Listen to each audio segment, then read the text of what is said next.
Hello, everybody. Oh, I just realised I don't like one thing. Where OBS normally is, I've got that browser window. That needs to be where the cameras are, so I can look at my pretty face. Oi!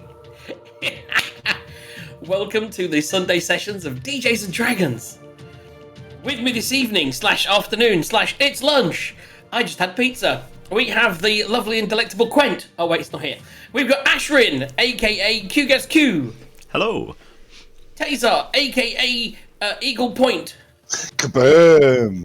Why did everyone leave when the show started? I don't know. Quent's having a long pee and Arlo said something about more internet and then ran off. More internet! Do you know what? I think they all wanted to escape. So, my escape key's fallen off. We also have Arlo of the Reaching Wood, aka today, Arlo the Grouchy, which is Tithe and Ben. So many names, dude. The thing that... You are Mr. Alias. We're going to call you Mr. Alias Man. You should actually come into a campaign with like as a spy that we can call Alias Man. I should do that. Go in as a shapeshifter. Start off as Captain Jax. Yes, that's it. By the way, just take over my character and just change it in your own. That's the great thing about Jax. Someone else could just take over and give it their own love. So we have the return of Quent, everybody, aka DJ Sarge. Yay! So where we left off, kind of for you guys, where Ashrin left you guys off many weeks ago, was right in the middle of a fight between the Christmas witch, whose name escapes me,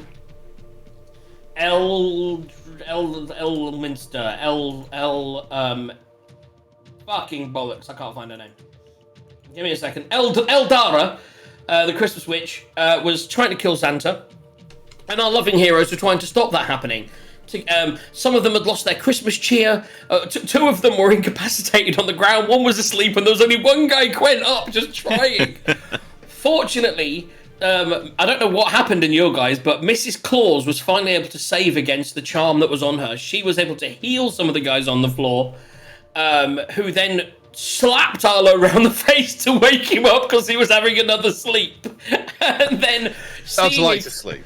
Seeing a fully fit party back and ready to do damage, and realizing how close it was to Christmas, and that Santa and Mrs. Claus, Myra, were up and about, she took a sharp exit. So she did escape, ready to come back for next Christmas. Gaz, looks like Arlo the ground. By the way, Arlo, you're frozen for me as well. Oh no. Yeah, I was just switching from Wi-Fi onto LAN. Oh, right, there's so two of him. everyone refresh. No, he's all right. There's two of him. If you scroll. I've already Just move me wait. down. Okay. So long story long, they got away. Where we're going to pick up now is Santa Claus has given them all a hot chocolate, which gave them all a long rest. So they should all make sure they've hit their long rest buttons. Some of them will have received nice goods. So only two of you got... So Arlo, you got a non-tunable item. Would you like to explain to the viewers what it is that you got? I got a necklace with what looks like a snowflake encased in, what was it, crystal? I can grasp it, it glows, and it lets me use Misty Step, which is a really good wizard spell. Lets you just move 30 foot out of combat without triggering an opportunity attack. So for a coward like Arlo, it's spot on. It was made for you, and you rolled for it, which was amazing. But you only get that once a day. It's not totally, but once a day. Gettable every time at dawn, I believe. You can do that. Taser, you got a rather pretty dress, didn't you? I did indeed. I got a fur-lined dress. I haven't found a picture of it, but yes. It's basically like if you've ever watched Game of Thrones, some of the ceremonial robes that men wear. It's not an armor, and it's not something that you use like robes where they're enchanted. They are enchanted, but effectively they don't take the slot of an armor, so you can wear your armor over it. So he's kind of got, much like Quent, some thermal undercrackers that do quite nice things. So what does yours do? I think it's 3 AC. Plus 3 AC and resistance to cold, of course. And Quent, you got something similar. Yes, I have a red fur-lined coat. Something not so girlish as Taser. I'd like to think that he wears his dress under his armor, whereas you've kind of like tried to get yours like in between to make it look like your armor's cooler with the red fur. Well, he has line no coming out armor. the top. Of course, you just get to wear the coat. That's amazing. Yep. And your coat gives you +5. Yeah, +2 to AC and 1 to charisma. which is always useful for a big, brawny barbarian. The one thing that you need is to be able to politely say to people, "I'm going to smack you," and they appreciate the charismatic influence, I think. Right, so we have left. He is now. You've got what I got. Oh, and of course, Ashrin. What did you get? I got a cookie. Which everybody else got just through the adventure. Just picking a that was your end loot. You got jibed on the end chest, is what you did. Yeah, I rolled terribly. I think that was just karma for my PC losing the stream. That was it. You were punished by the D&D gods. He's learned. He's been training his dice all day. You might be able to see that in the background there. Oh yes. Yeah, I set them all out last night to train.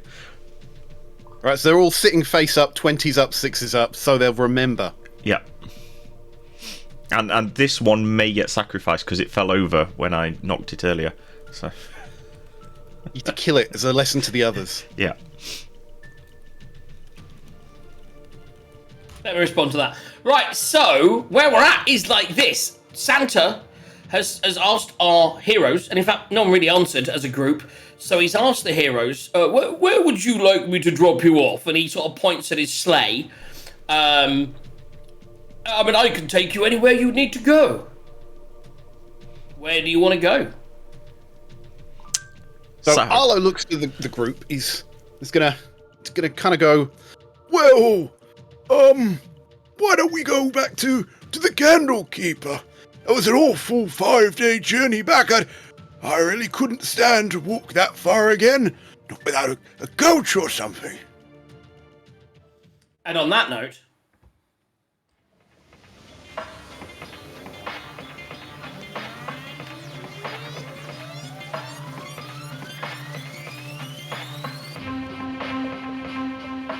welcome to our Sunday adventures of DJs and Dragons. 4 heroes, 2 pairs of heroes, some would say, as Arlo and Tazar and Quent and Ashrin went off on adventures and somehow ended up roped into doing some adventures together. They went searching for books. They went searching for a wizard in a mansion, and they found a wizard, and they found a secret, hidden, extra-dimensional mansion, which they now carry with them. They were then hired to make sure that the book that led to this mansion disappeared, which they were successfully able to do. Whilst doing so, they were sent on a mission to find some books that had been turning into monsters. They were able to investigate and realise that these books were actually sold as a way to help resurrect a dead Jackalware, who was the leader of her crew. They convinced Jackalwares to return the 3 books that they needed in order to complete their quest, and they currently have those 3 books in their possession. As well as that, they have another couple of books that they stole from the Candlekeep before they were logged in, because once books are logged in, they cannot be stolen. One of those was called The Book of the Raven, and the other one, which they haven't really investigated yet, was called the Deep and Creeping. Wait, you know where the word goes behind the button? The Deep and Creeping Darkness was the name of the other book. So they have those 2 books. They think in their inventories they have many, many other things that they've gathered on their journeys, and now Santa is flying them back to the Candlekeep, where they can hand in their quest and claim their reward. Before we actually fly, can I ask Santa nicely, since he's got a whole workshop going on there, and since Tazar, while trying to rescue you, broke his gun, do you have a few materials that he could have to help repair his gun while on the sleigh? Thank you, Ashwin. Roll me a persuasion check. Oh my goodness. Hello, my you got this here blood of goodness. Mithril. 18 plus 5, 23. I'm sure that I could. I mean, I can't get enough to. Do you know what? Let me see what I can find. And he's gonna I'll tell you what. He will muster up enough base kind of metalsy things that some of the things that you may need. I will let you have one free roll. Son of a bitch! Nice. Well, I was just thinking, if we're going to the Candlekeep, you won't have a chance to get it from Baldur's Gate, so I thought, well... Yeah, so you can have he's got one a free workshop. roll. One free roll in the workshop in order to and this is just to repair the gun. So it will depend on... So roll away, and then we'll see where we go from there. Okay, it's a D20, right? Straight D20, and then add your... So you need to roll... Yeah, so roll D20 and then add your tinkering. Which I believe is... Your tinkering will be your... Proficiency, but I don't know how to add that. It's dex No, so and just proficiency. roll the D20. Roll the D20. I've got your sheet open, so it's fine. It's a +6. D20, I'm rolling. That's a 19. So a total of 25. Yep. So without... I mean, it's a shame you weren't rolling that to actually do something to the gun, but without any question, and in fact, without taking that long at all, just with the materials, with your tinkering tools, you're able to sort of take what he's giving you. You're able to see what was wrong with the gun. It was just some metals, and by putting some iron filings and sort of doing it, whilst you're even able to do this on the ride back without using any of the workshop abilities, you're able to just fly back. So what you've successfully been able to do with that roll is you have now reduced the misfire on that weapon. But you had to roll the 25 to get it to the minimum, which is on a 1 or 2. So you now only misfire on a 1 or 2. Everything else about the gun hasn't changed. It still has managed to... You've managed to work it quite well in the way that the thing that broke it last time, which led to the effect of the explosive shot, you've managed to be able to keep the explosive shot whilst repairing the actual misfire ability. So now, with the Dwago gun, effectively, the gun is the same, but you only misfire on a 1 or a 2. Okay. Alright. Pretty good. Super duper. So that takes us through that. You are riding back, and I'm now just going to adjust my notes. I've got notes for each of the guns, and I'll adjust the gun for next session, but basically it's exactly the same, but instead of a misfire on a 1 to 5, you only misfire on a 1 and 2. It's still a reload on a 4, and just so that people know, upon a hit, everything within 5 feet of the target must make a dex save throw or suffer 1d8 fire damage. It's basically like the spell Ice Knife, but with 1d8 fire instead of frost damage. If it misses, it actually... And also, if it misses, you don't get the explosive shot, whereas you do with an Ice Knife. So it's still pretty good. Right. As you're flying over the Candlekeep, Santa goes, I'll just drop you on the other side of the entrance, because there's a super force field that covers the keep to stop anyone flying in. And then the elf in the back goes, but Santa, we can... And he looks back and he goes, we can't give away all our secrets. And so he then lands and flies down, and you arrive at the entrance to the Candlekeep. And let's take you there. Arlo is going to curse quite loudly. Oh, bloody hell. We're going to have to deal with that bleeding doorman again. Right, so zoom out. You should be in the Candlekeep now, and you've arrived in the Way of the Lion by the entrance to the Candlekeep, and it is now obviously it's the start of January. It's still post Christmas, because obviously this is right after the events of the special. So you're coming, heading towards the end of the year, and there is quite a few people queuing at the entrance. What do you do?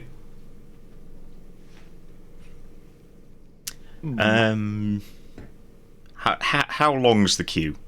How if we were polite? 6 or 7 people all were sort of waiting. It's not that big. I mean, I'm sure. I was going to say, I'm going to go stand nicely in the queue. We'll see what Arlo does. Right. Gonna grab Taser, gonna puff out his chest, and he's just gonna walk brazenly to the front. VIPs coming through. Aside. We're on important Candlekeep business, retrieving books and whatnot. Let us through. Let us past. You doorman. Let us through. You doorman. I think that always goes down well with doorman. You doorman. Carvella has sent us out on important business, which I'm happy to report we have been successful, and we need to bring this book. He kind of waves at these books he's got. We need to bring these books to him at once. He won't tolerate a minute's worth of delay. I'm sure you understand. Come, Taser. Okay, so there's actually a young 18-year-old scribe at the door. He's got a bright can-do smile. Human. He's like, and he does kind of remember seeing people around last time, and he sees you there, and he's like, well, and he summons over one of the I can't remember what they're called now, one of the avowed, he's like, who is it you needed to see? So you summoned over one of the avowed? Yes. Ah, great! Someone who knows something. Ah, thank you. And he kind of brushes aside the 18-year-old young one. As I was saying, we're here on important business for Carvella. We were sent to retrieve these missing books, very important missing books, which we have now successfully found. And we must be let through at once. He will not tolerate delays. If we have delayed even a moment, it will be your head. I swear it. You need to see. Yeah, just come with me. I will take you through to. And what was the name of the guy? I've got notes, but my notes are shit. Your notes are better than mine. Oh no, it's not Carvella. It's I've got it's no, it's Darville. Darville, that was it. Not with a B. To Darville. Daryl. I'll take you to Daryl's office immediately. And he leads the way. Yes, come, Taser, come. So I assume just me and Taser at this point are walking through. Are you now, Ashwin and Quent? Are you following? Yeah, I was going to say, yeah. It looks like he's Might as well. We'll just my arm, and I was like, you know, when you're queuing up nicely, and then your mate goes ahead, and you go, "Oh, what's he doing?" And then he actually manages to get in, and then you sort of jump with him, and yeah, I was here all along. Yeah, I'm with them. yeah, see if I can grab one of whoever's like closest to me, whether it's Quent or without even turning around, kind of dismissively with his hand like that. He's like, yes, they're with me. Come on. I was kind of doing his walk with purpose, like you know what you're doing, and people will just assume that that's what's meant to be happening. Okay, so you're led throughout the keep. You go in immediately through the Court of the Air. You kind of follow in the path that you took last time. You're heading all the way to the headmaster's office, but it's not that at all. Just bear with me a second. I'm just loading something up. I had like 8 different windows open, and the one thing I didn't actually have open was the Candlekeep Mysteries book. But I was using it through. I always find Roll20 a lot harder than actual D. By the way, Roll20 is good, but D&D Beyond is just so much better. I mean, if you need any, assuming you're not a creator and they do their current thing that they were trying to do. But hey ho. You say that, but I found out my new favourite thing that you can do on Roll20 for the main campaign. Right, you can drag players onto different screens, to different maps at the same time. You don't have to move the main screen. That's kind of cool. Yeah, geeky stuff. The rest of you people watching don't get this, but JJ here, he's like going, oh wow. His mind is like blown. So Daral Yashenti, a human master sage and poet, greets you in the main head mage's office. And it's like, oh, that's quite a quick return. I wasn't expecting you until next year. Did you manage to obtain the book?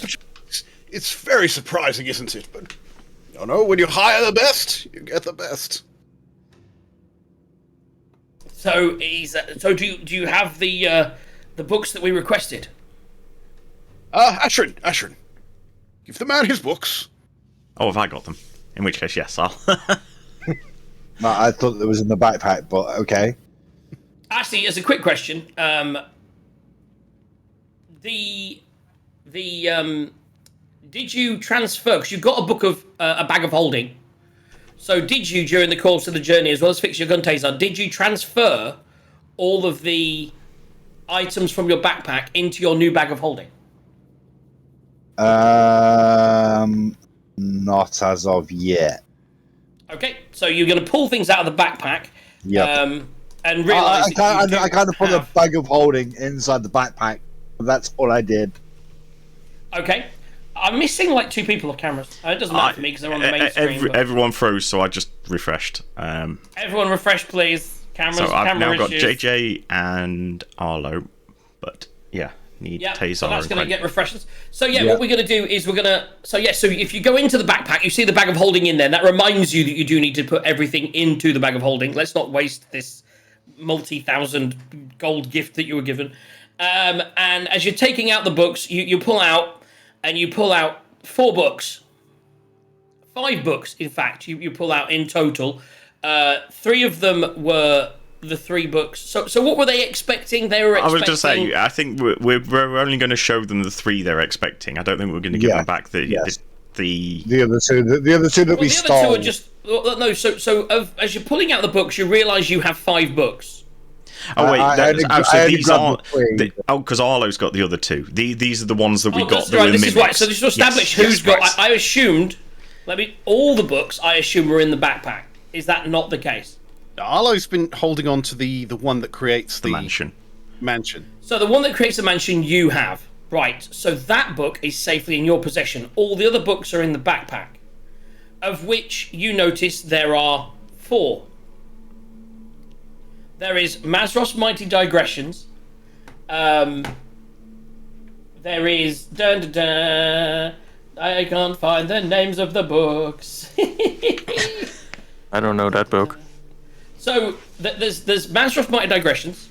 There is the other 2 books that you needed for this quest. And then there is the Deep and the one that I mentioned a minute ago. You do notice, and if you could make Taser, if you could just make a general intelligence check for me, the deep and creeping darkness is there. Intelligence. Oh, that's a 7.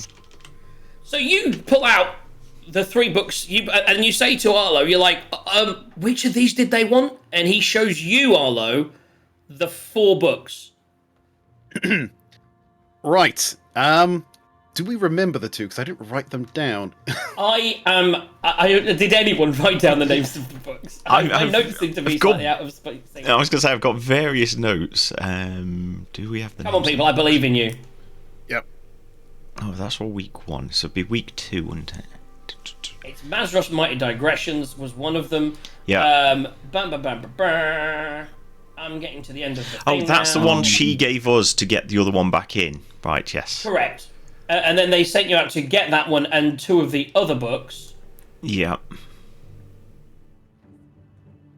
Which were... I don't actually think... did I make them up? I'm not seeing it in the book at all. Oh, Dark Monstrous Hunger. Books. Dark Hunger was... That's it. The A Dark book. Hunger, and I believe one of them was called Fallen Tethymar. Okay, so we're So gonna. Dark Hunger, Fallen. So you would remember this because your natural Oh, intelligence. there's is also quite one high, called The Arlo. Book of the Raven.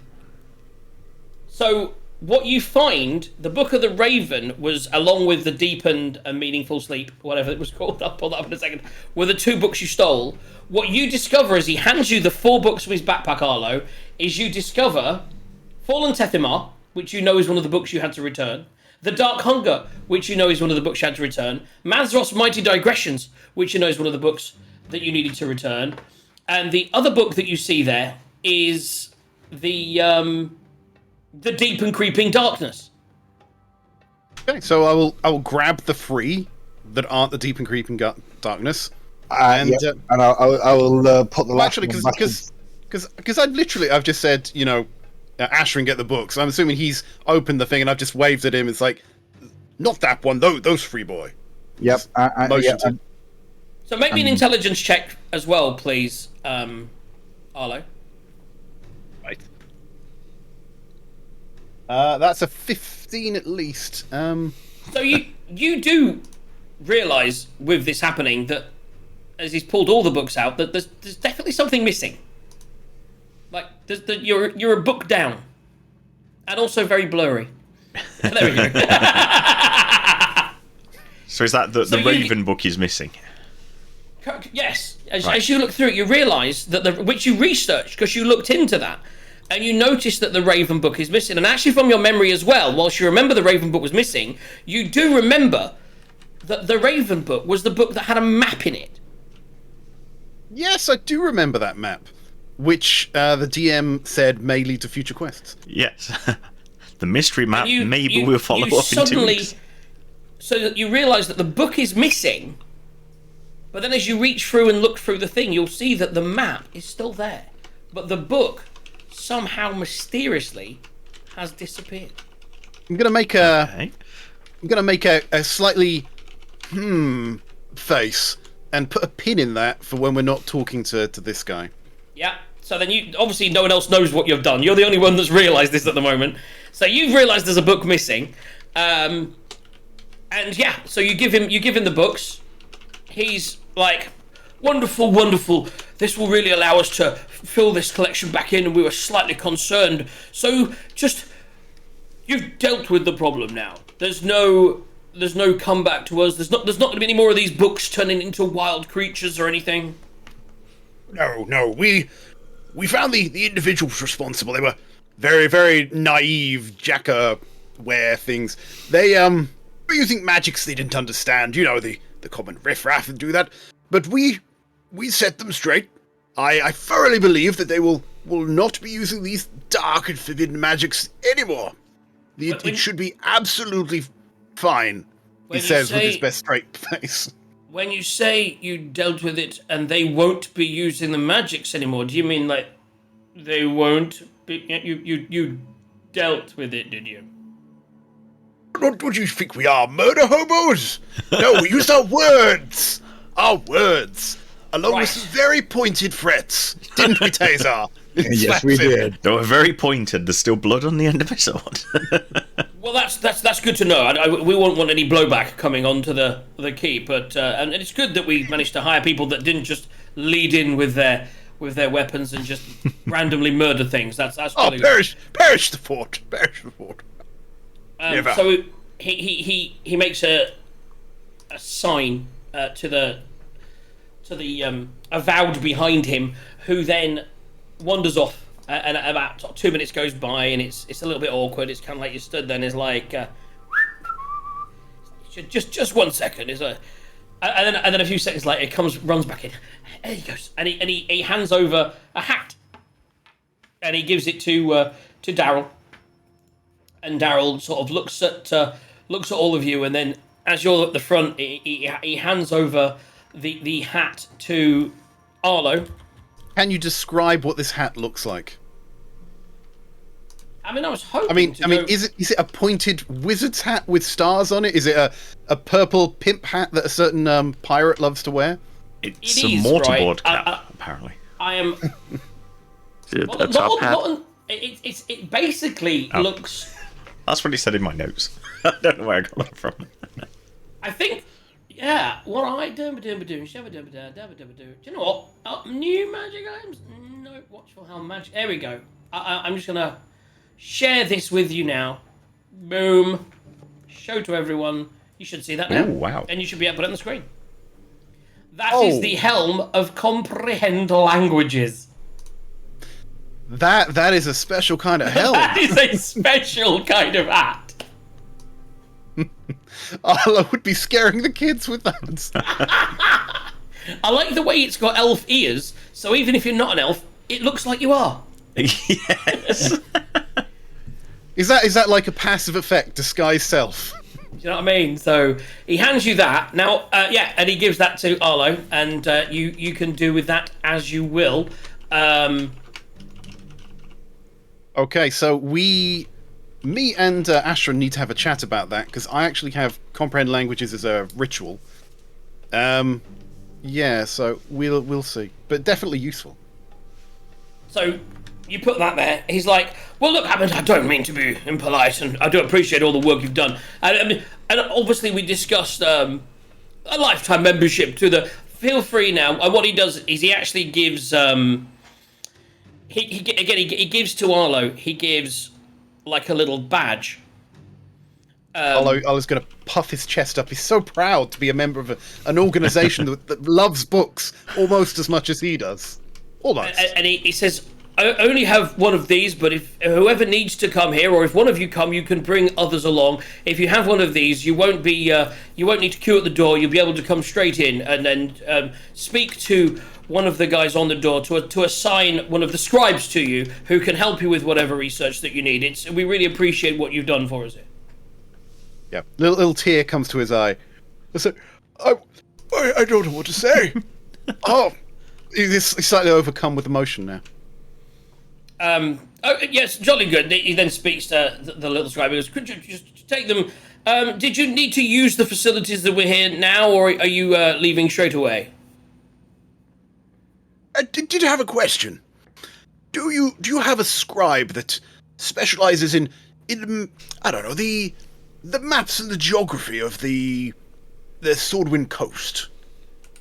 And so he talks to he sort of, and he points to the scribe. He says, take them through the Great Library, and if you ask, and I'll just get my notes. Comprehend languages thing now. But yes. Yeah. So the gist of this is, I want to see if I can find someone in and around the Candlekeep that may be able to identify roughly where this map is of. Yes. So he will say to head out and ask to speak to. I'm trying to find his names of people.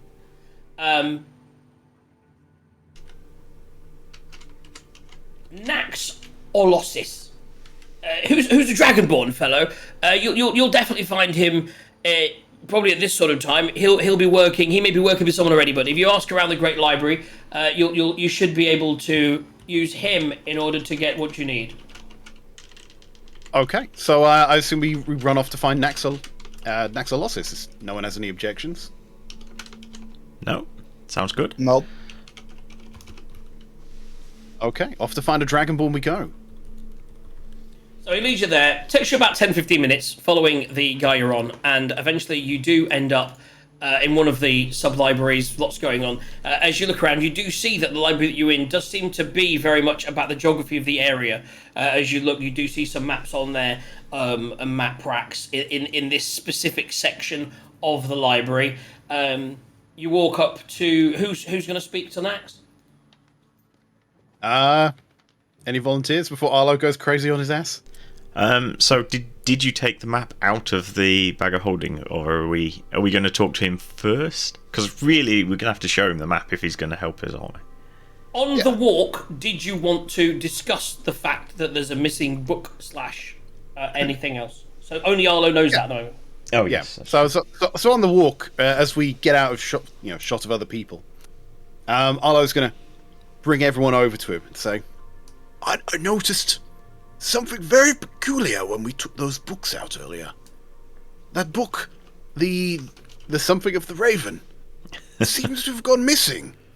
Tazar, did you perchance take it out the bag of holding during that escapade in the with Santa Claus? No, not at all. Quet, Ashton? Nope. No, but Quet, interestingly, you didn't use it as firewood, did you? Oh, come on. We talked about that.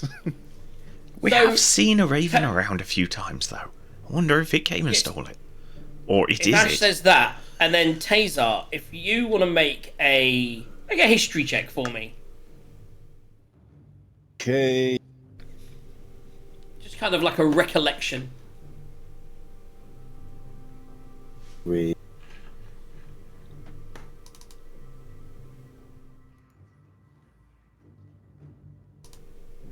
That's a 9.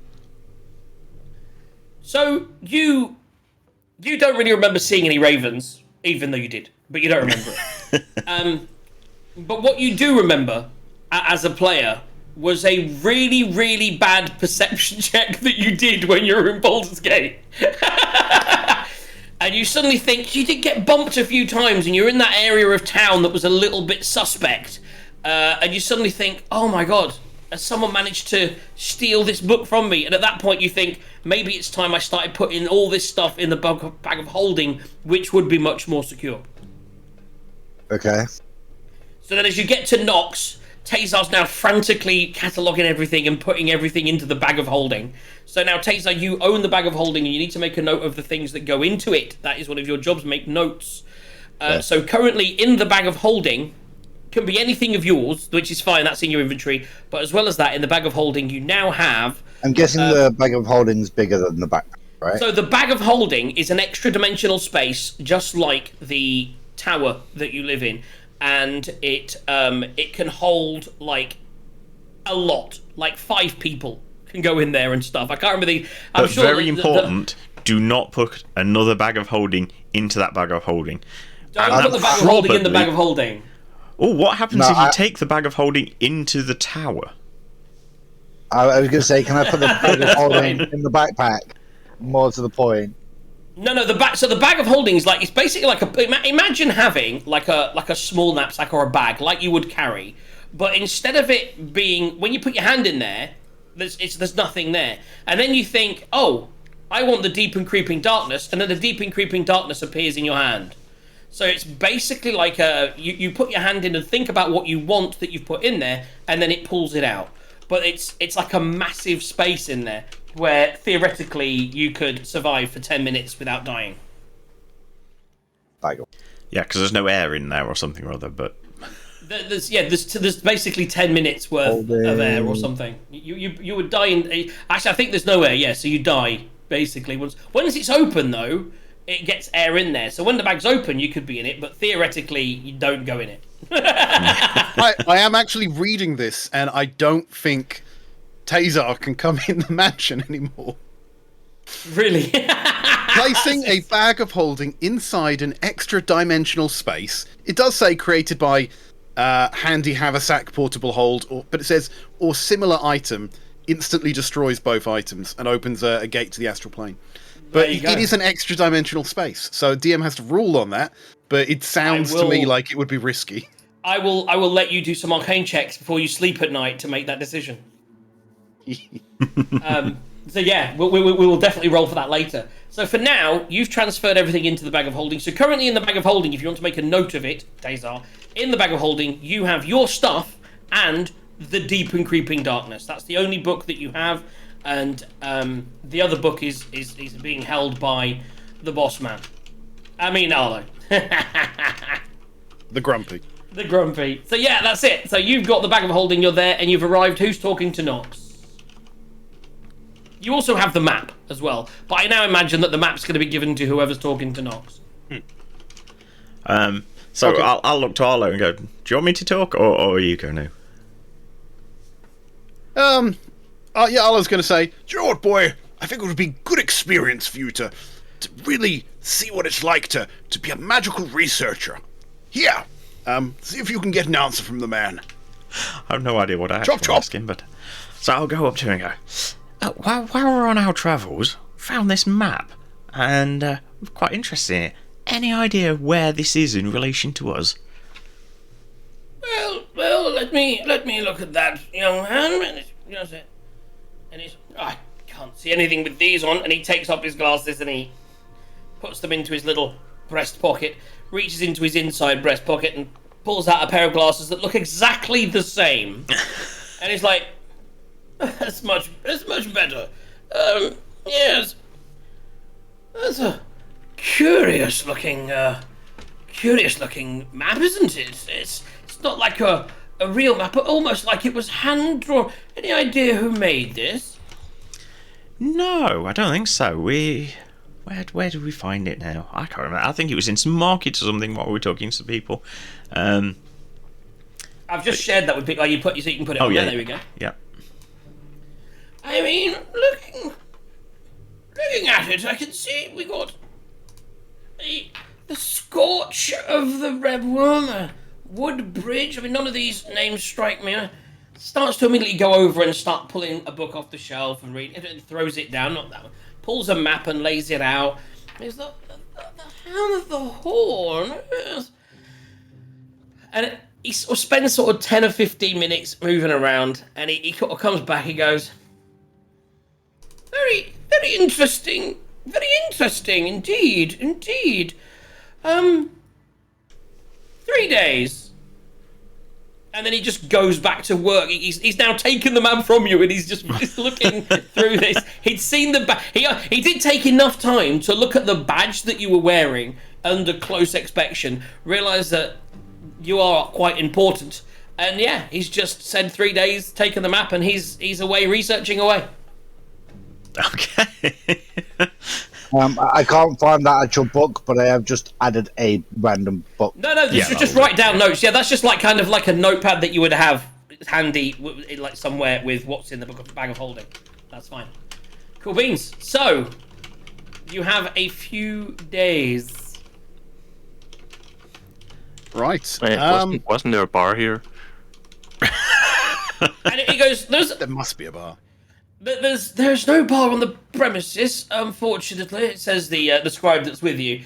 Is we have the stables and we have the granary of the House of Rest, but this isn't the kind of establishment that would have a bar per se. There's in fact, do you have the map of the area? The wider area.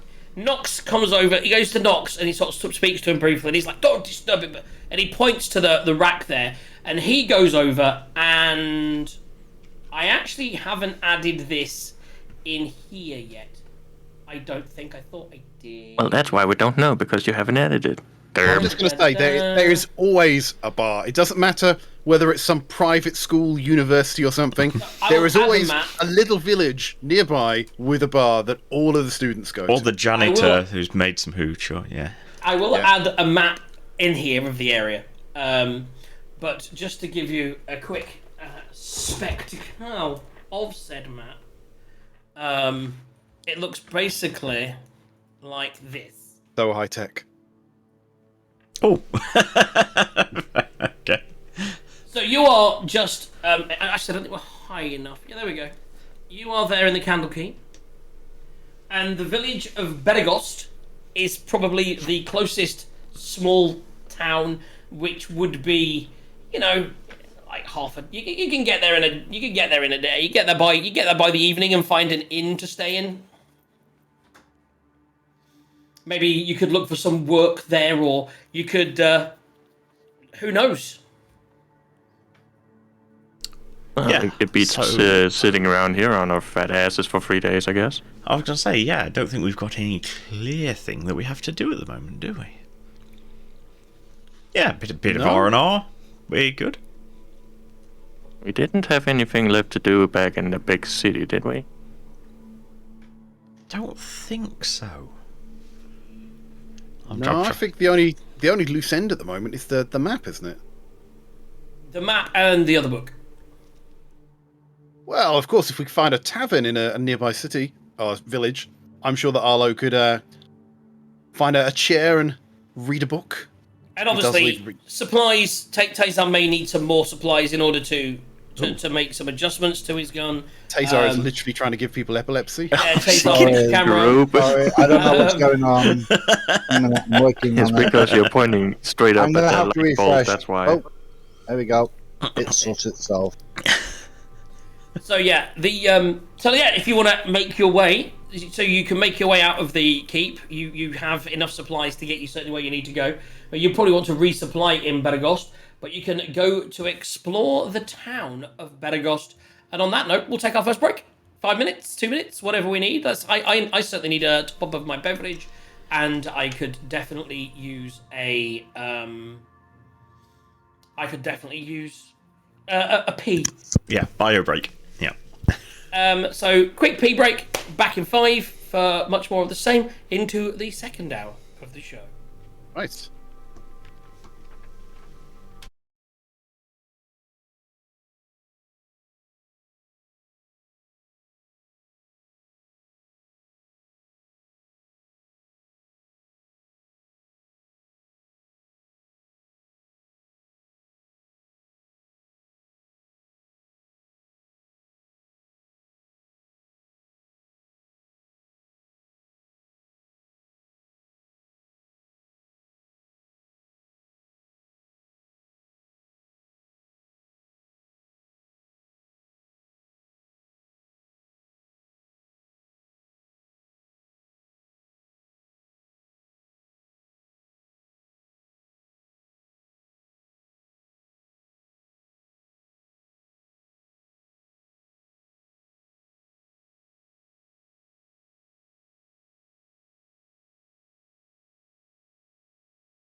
And we're back.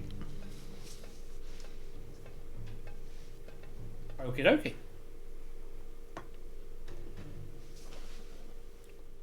Right, everybody. Hello. I'm eating chocolate. Don't hate me.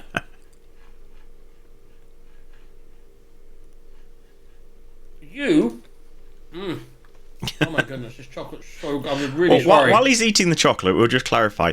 So, we're not doing the critical win, critical fail competition this session. But we will be starting it again when we do our next Thursday session, which is likely why is that, to Gaz? be early February. Because I'm going to write a little thing that'll tally people up, so I don't have to do it manually because it's annoying. But I haven't written it yet, so that's why. Hey, Mr. Tallyman, tally me banana. Can we? Yeah. Banana. Did I command you? I remember that when I grew up. I tell you what, I was brought up on some great songs. Good old tune, that one. Right, I'm just having an issue with saving something. Bear with me 2 seconds. For some reason, I see what I did. And okay, Oh, while he's really? doing that, Arlo, do you want to dress me down? Press you down. Dress you down, sir. That's Give me the helmet. so annoying. This is Oh, what? I'm not a Catholic priest, I'll have you know. Ram it on his head and hit it with a hammer. Well, I am an elf. I do believe. So yeah. So, What elf? So Ashrin, it strikes me that as a magical sort of person I am, well learned in spells, that I already know how to comprehend all languages, at least at a ritual level.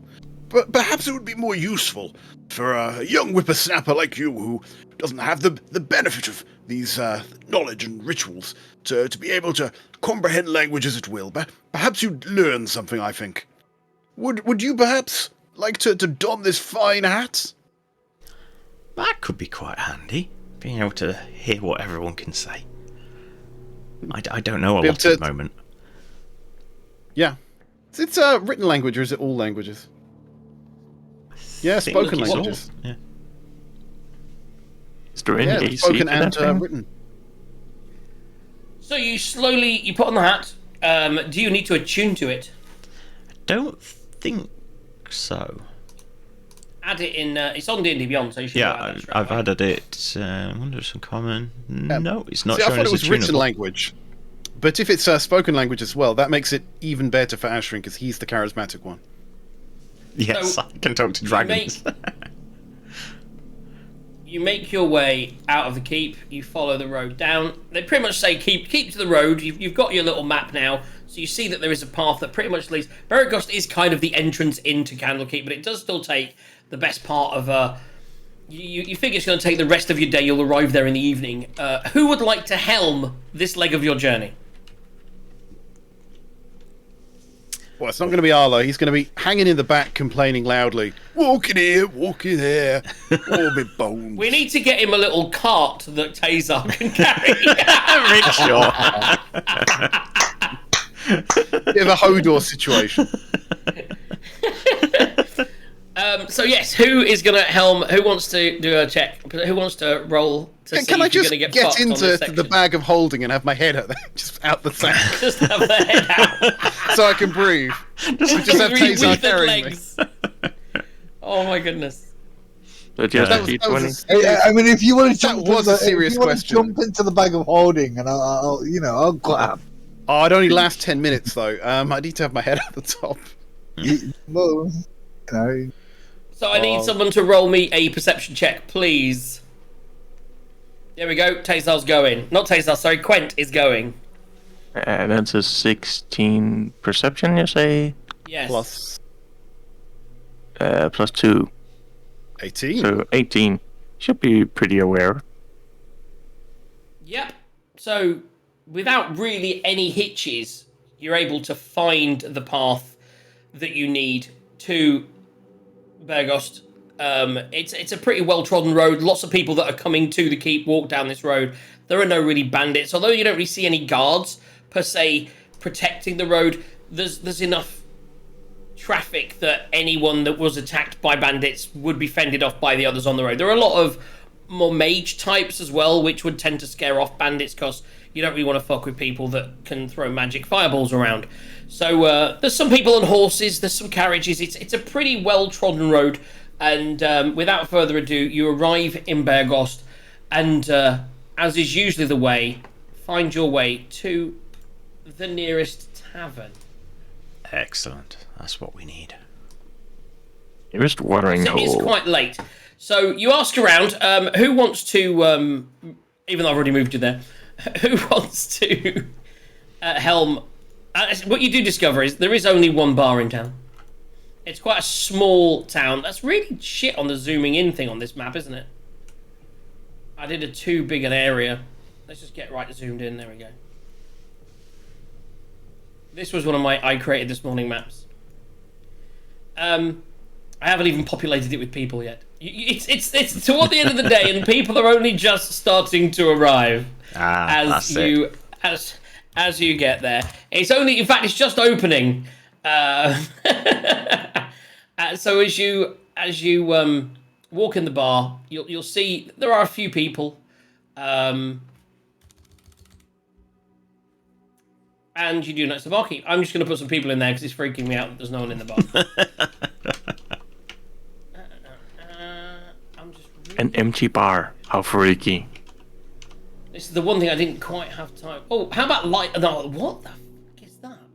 No, that's. Oh, I'm in named NPCs rather than just. Where's that handout? Pardon me. It's really weird. Earlier on, when I was trying to find things, I found them really quickly. When I'm on the air and I'm trying to find things really quickly, I never can. Well, it's an hard life being a DM. So is that a toilet that's up the stairs? I think it is. Yeah, look at that. We got a toilet.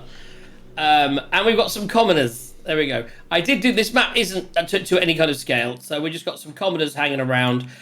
So you walk in. It's got quite a nice atmosphere.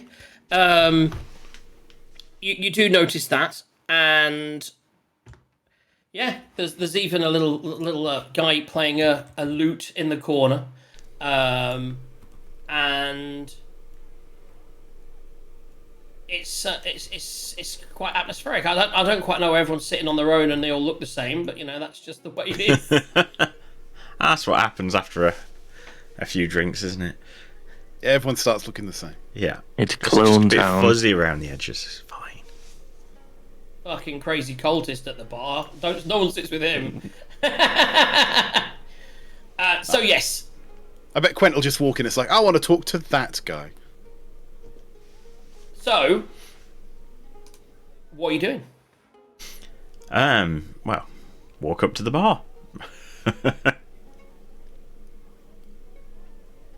Right, I think Arlo is going to try and find the group a table. He's going to sit down and start thumbing through this book and maybe ritually cast Unseen Servant, because he doesn't like having to pick up his own drink or turn his own pages. Do you think the glass might be a bit dirty?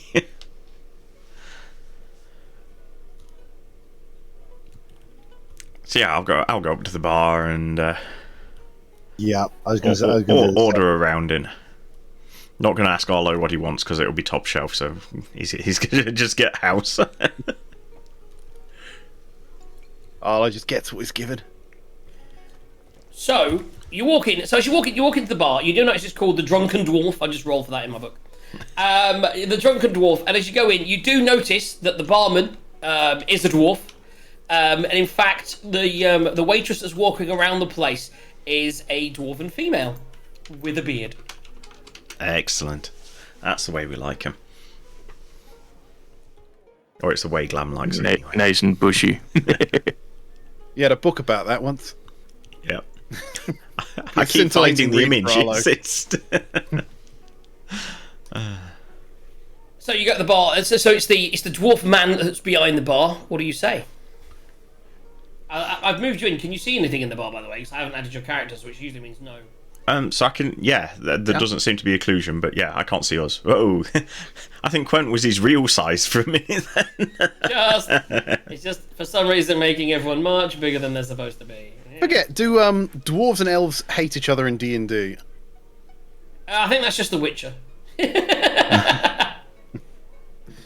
Well, Witcher and Lord of the Rings. So, is everyone happy to be at the bar? Except Arlo, who was going to find a table. So Arlo finds a table. So there's 4 of you. He's going to sit at this table here. Anyone joining he's Arlo gonna at start the... thumbing through that book, and also you're going to ritually cast Unseen Servant. Yeah. I'm just going to buy everybody a drink. And Taser and Ash are in at the bar. Quent, are you going to sit at the table or are you going to stand at the bar? Yeah, I'll sit at the bar with the good so you're people. sitting at the bar. You two guys are at the bar ordering drinks, and Arlo is reading the book at a table. Okay. Can I help you? Are you ordering or am I, Taser? Taser's ordering if he's buying. Yep, I will quite happily order 4 drinks. Yeah. So it's in character. Four of you, four what's? I mean, you could 4 milks, 4 waters, 4 beers, 4 ales, 4 whiskies. I mean, 4 drinks could be anything, couldn't it? I'll take a beer for myself. What do you guys want? Ooh, I want a large ale. Dwarven kind, if you got. Large ale for the big guy, and he starts pouring an ale out of a big jug like this. Puts it in front of you. Ashwin, what do you want? What's your prize? Have you got any mead? Aye, of course I do. And he reaches down to a little bottle. It's like, you can see it's a bit scummy around the end because it's quite like honey the mead. And he pours that into a cup, like a clay cup. Puts that in front of you. 1 mead, 1 beer, excellent, 1 thanks. big ale. Anything else? Just one moment. As I, in character, I will turn. Arlo, what do you want? Just a tepid water for me. I had to keep a clear head, you see. Concentrate on this book. So, a tepid water. Water, it's here. Okay, he turns around. He's got another jar of the thing. Pulls that, gives it in front of you, and another little sort of like copper, like a clay mug. That'll just be 3 silver. Okay, so minus 3 silver. Puts it in his mouth, kind of. Hey, cheers, thanks. And then he already walks off to the end of the bar, starts serving someone else. There's no small chat or small talk whatsoever. I tell you, these country prices, very expensive. What's it like? Free copper for an ale in the city? So, Tazar, are you going to walk over with the water, sit down? Yep. Ash, you staying at the bar, or you going over the table? Yeah, I might as well walk over to the table if bartender's So not you feeling sit down. talkative. Drinks all round. You're having a little chat amongst yourselves. So whilst you're chatting amongst yourselves about whatever you'd want to talk about, I will get Arlo to make an investigation check for me. Right. Can I use a touch of guidance on myself? Can't I? There we go. Oh. Oh, yes, no. There we go. Maybe? Oh, that's terrible. That is 12. Okay. So the book is bound in black leather, and it has on the front a deep and creeping darkness embossed on the spine. You know, your second camera is still pointing at your screen. So we can half read some of the text. That's because there was a cool map on there a minute ago. I know there was. It was just in case you were going to flash anything up that was suddenly Put some quite porn on secret. there. Too. A deep and creeping darkness is embossed on the spine. It shows minimal signs of wear and tear. It's quite new looking. There's a few pages creased through carelessness, and there's a dirty spot here and there, but only minimal signs. It's not really trashed or anything. The work is neat, though not flawless. It contains notable spelling errors and ink blotches, which offends you a little bit, Arlo. Yeah, most certainly. Are you sure presumably those the are ink creases as well. blotches? As you're reading through whilst they're sort of talking around you, you do get quite engrossed in the story, which is the tale of a mountain village whose residents went missing over the course of several months. The book presents a series of vignettes already collected from those who were survivors, travelling merchants, second-hand accounts, residents of nearby settlements, etc. So it's unclear whether this is fictional folklore or an actual historical recreation. If you've ever read the World War Z, it's very much like that. It's kind of like first-hand effects of how it affected them and what happened to them. What you gather from each of these tales is the town of Vermeulen was established long after settlers discovered some platinum in a vein on the mountainside. It did a booming business in raw ore and minerals, refined metals. All of that were brought from the mine. Due to the rough terrain and the harshness of the climate, the village never grew too large, but a large succession of travelling merchants came to the village and sold their wares and then left again. The nearest village settlement was a few days away, as you discover. Did it have the a name? inhabitants, the nearest settlement was 3 days ride on horseback down the mountainside. The inhabitants named in the book include Mayor Lee Duvizin. That's one name you get from it. Mayor Lee, that's Lei, Leia Duvzin, who was a talented dwarven smith, and a talented dwarven smith named Tormund, and his wife Blenis. Blenis. Classic dwarven name, I'm sure. The local town was called Merin. That's Maerin. Maerin. Oh, that was a bomb note from the thing there, wasn't it? I love that. I don't know if you heard that. Oh my goodness. So yes, and what you then learn. So you learn a little bit about the town in the early instances. It's kind of like that, and as you get through it, you hear about a mine collapse where many people were trapped for days on end. I think it was someone even rescued for over a week, and a lot of over 60 miners that were underground in that day. 30 died immediately, and only 16 came out alive, and 11 bodies were never discovered. Another little story that you read leads in the wake of the catastrophe. Bad luck seemed to then hang around the town. From having this, once this event happened, people would start going missing. People would start to tell stories of boogeymen or things in the night that would where people would be taken away. People seem to have vicious, violent nightmares. Villagers obviously tried to protect themselves by sleep. People would sleep with weapons under their pillows because they were concerned. Nightmares spread throughout the town.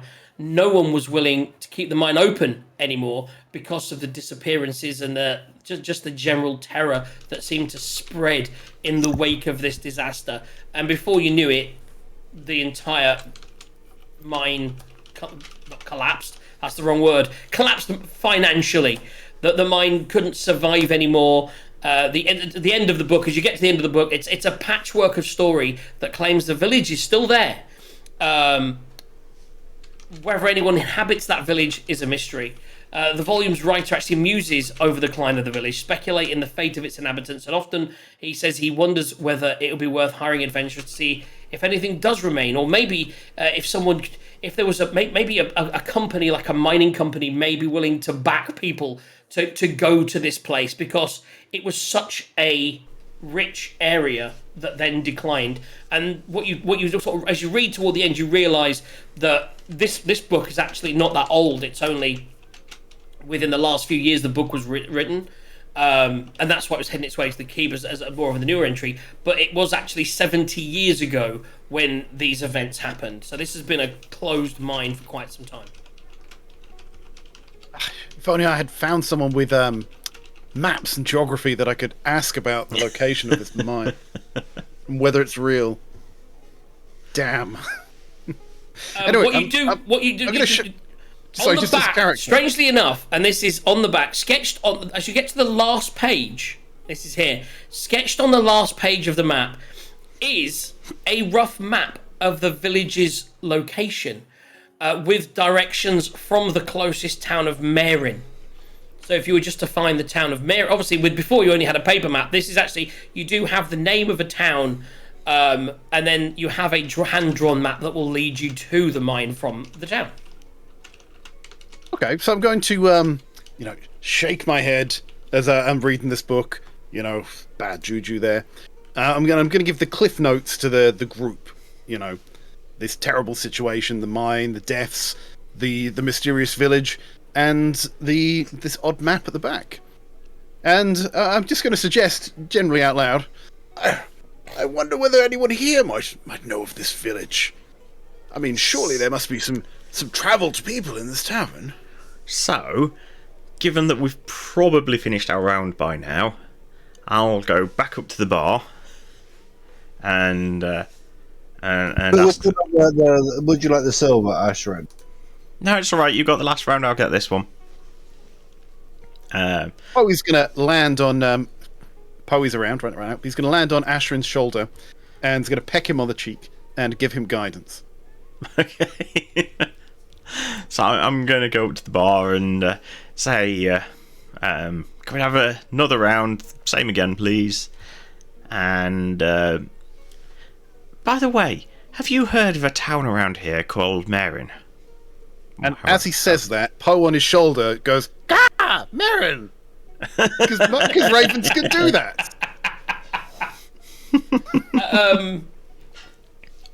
Marin, you say? Marin! What? It rings a bell. It's a town name. I can't think. It's... What goes on in that part of the world? Is that a mining town? Is there a mine near there? Because we back in the day, a lot of people that come to this area came in for the mountains. I don't know why I've gone Irish from Scottish all of a sudden. Hey, maybe he's mixed. It's fine. Let me, Hilda! And he calls over, and the woman went around. Yes, pet. Have you heard of a town called Marin? And she sort of has a thing. She went, I think there was a town down in the mountains called Marin. There was a big disaster there, wasn't there? It's a very famous town. What you'd want to do is you'd want to go over to speak to old Sir Gianthold in the mining company over on the west side of town. He'd know more about that because they might have had an interest there back in the day. Okay, cheers. Thank you. That'll be 3 silver for the drinks and maybe an extra little 2 silver for the information. Go on then. I'm in a generous mood today. Probably should have asked for that before I gave the information. And he kind of thinks away to himself. Luckily, I'm in a generous mood, so here you go. Hand over 5 silver. Worse than Toxeros. It's only silver. It's fine. Whipping to see You're right. Santa. Toxeros would have just given him a gold. Gold, yeah, I know. Yeah. There you go. Have a gold. It's not my money. He'd have given him 10 gold before he even asked for whether he knew him. Exactly that. He'd be having the gold thing, coin just rolling across his hand, each finger know any information, right? So, sorry, Pocky, what was the name of the guy at the... So old Serge Ironhold. It's called Serge. Ironhold Mining Company. You can't miss it. They've been based here now for about 10 years, but I think they were based in the south, near the mountains, if my memory serves me correctly. Now, Arlo's been listening to all of this through the bird, right? As we've established, not that he really needs to, because this is all happening within earshot. Yeah. But he casts Whisper on Ashrin, and just between him and Ashrin, he just says, Do you think you could ask how far away it is? We've got 3 days until we find out about that map. Perhaps this would be a good side trip for us while we wait. Can I whisper back? Is this something I can reply to, or is it one way? You can. It's 2-way, and no one else can hear it except for the pair of us. Okay. Like, from what he said, I don't think he actually knows where it is. He just thinks it's somewhere in the mountains. If we go talk to this guy over on the other side of town, he might give us a better idea as to how far it is from here. Right, in whispered hushed tones, he says, Capital! We'll stop your yapping and let's go! Well, I've just got this round in, so let's have this first. He comes back over, puts So- the drinks down on the table. Yeah. And I'd like to think that you actually said that in person when you got back as well. Yes. Well, yes. Definitely. Okay, so drinks are had. So it's now looking at as you look. Did you want to order any food? That's did you gentlemen want to order any food? Says Hilda as she comes over. She's quite stout and has a rather lush beard. That might be an idea. Have a bit of supper, then we can head over, see whatever his name is. If you want to speak to Serge, he does tend to be there. He can be there quite. She looks down at. There's no watches in D&D World. She looks out of the window at the sky, Good the sun is now just starting to come down. She went, "It's getting to about tea time. Do you know, Serge might be in here in around about within an hour or so. If you wanted to wait here, he usually pops in most evenings for his supper." That sounds like a plan then. What have you got on the menu? Said the DM as he realised he hasn't got a map for the Iron Company. I didn't have to say that, but I just thought, you know what? Oh, shit, I've created a new area that I'm not ready for yet. I've already added one area this evening that I wasn't expecting. So yes, he. So yeah, well, we've got quite a selection of various food. There's really nice pies. We sell this really good pie which comes with potatoes, and as well as that, you can have the pie with potatoes. It's what we have on the menu. Excellent. I like pie and I like potatoes. Everyone else want that? Yep. Big guy, you want a pie? What about you? The grumpy one there. You want pie? Do I ask what's in the pie? It's meat pie. It's a meat pie. Meat? just meat. Usually there's meat and there's carrots and there's some more potatoes I think within the pie and some onions. I don't cook the pie myself, but it's cooked by the chef. Usually we get meat from the butcher. This isn't a backwards establishment, Oh, perish the thought. I'm just going to roll and see whether I'm wise enough to shut up. See, I have been to a curry place before no. where he did just say meat curry. Meat curry. It's a meat pie. Do you have any clean food? All the food here is clean, I'll tell you. So, that'll be... sorry, did you want a pie there, young man? Yep, sure. I'll take a pie. Yeah. How about 3 pies? And this one will just have some potatoes. Or nods. Yes. Well, the rest of you get food poisoning from eating people pie. People pie. So the pie turns up, and it's actually rather delicious. It's got a really nice flavour to it. You certainly Ashrid, I feel must have a good palate as he's eating away through his pie. It does definitely taste like sheep. Some kind of mutton pie, maybe like some kind of lamb or something. So yeah, you slowly work your way through your food. You get onto a third round of drinks. Who's buying the third round of drinks? Don't all jump at once. We know it's not going to be Arlo. Quen, do you buying a round? Not going to be Arlo. You'll feel Sure, hard done by. He's only been drinking water. Oh, this is true. Yeah, sure. I'll buy. So take 3 silver. Who's paying for the food? How much is the food? The food, surprisingly, is just it's 2 silver each. Okay. Well, I think pay for our own food. That's normally how you do it, So isn't it? You do everyone drinks take in out round. 2 silver. Arlo's potatoes is also 2 silver, even though he has no pie. just because he was There is a awkward. flat price There we for all food. Of course it is. And then, but what she does do is, as you're finishing it and she gathers up your plates, she taps Ashwin on the shoulder and she goes, "Oh, you see that man that's just come in over there? That and it's the nobleman that you see sitting at the table. That there's Serge Ironhold. He's who you need to speak to regarding your question from earlier. And he grabs the plates. And has everyone polished off all their food? Anyone left all their potatoes? Arlo's still working his way through it. He doesn't have a lot of teeth these days. But if you need a bit longer, it's okay. And he leaves you with your plate. Takes everyone else's cleared plates away. Yeah, plate. No wonder Arlo's the grumpy one. it's hard being old, you know. Your legs don't work, and a lot of the rest of you doesn't either. So, who wants to go over and speak to? So we'll go over. So, has he got a drink yet? Who? Serge? Yeah. Make a perception check.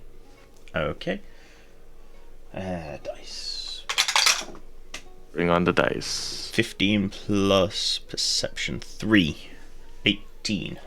You see that he is about halfway through his first ale and has actually just had a plate of pie set in front of him. Ashrin, you don't speak Dwarven, do you? Do you have a helmet on, or are you betting this guy speaks Common? He's running a mining thing. I'm guessing he'll speak Common. We'll see in a minute. I can. If he starts talking, I don't understand. Have you got the hat? Are you actually wearing the hat as a general rule, or are you putting it on for special occasions? I'll probably put it on for special occasions. I mean, like if we're travelling, I might. In the bar, probably not, because I needed to eat, and I don't think I'd get food in very well. No, it only covered up. It had your eyes, and then from the nose down, it was open. Oh yes, It's a bit intimidating. Though. Oh yes. There's just sort of there's a sort of a mouth hole. It's a bit like a gimp mask, isn't it? It is. Yeah. Okay, so are you wandering over? Anyone going with him, or is he just going on his own? I'm there in spirits with Poe on his shoulder again. Okay. And Poe is also giving me a little tap on the cheek again for guidance. Right. I don't mind tagging along. Yeah, come on. Okay. So, bit of muscle. Bit of. Oh, I moved already. You two are there. Apparently. You two stay at the table. You two are there, and a bird. Okay. So It's a very small dwarf. Dwarves are small. He is. It's fine. He is a small dwarf. Ash is probably too big as well. Quentin should be the big one. So I walk up to him and go, "Hello, Serge, is it?" Who's asking? Sorry, didn't mean to interrupt you merely. I'll buy another drink in a minute if you don't mind having a quick word with me. Do you like an ale? Elder, another ale over here, and this gentleman's paying. No problems. Excellent. Is that another silver? When she brings it over, yeah, you have to give her a silver. Yeah, right. I shall take that. So off what can Serge Ironhold do for you, young man? So I've heard that you're the man to talk to about mines around this area, and I am the local mining concern. I can tell you anything about the mines. What would you like to know? Obviously, I can't give away any business secrets. I think we should be all right there. We're talking a bit of history here. My friend over there, Arlo, was just reading a book about where the raven chips in and goes, Merrin! Yes. a mine out by Merrin. It sounds like a fascinating story. Oh, it's a tragedy, I tell you. An absolute tragedy. That poor town.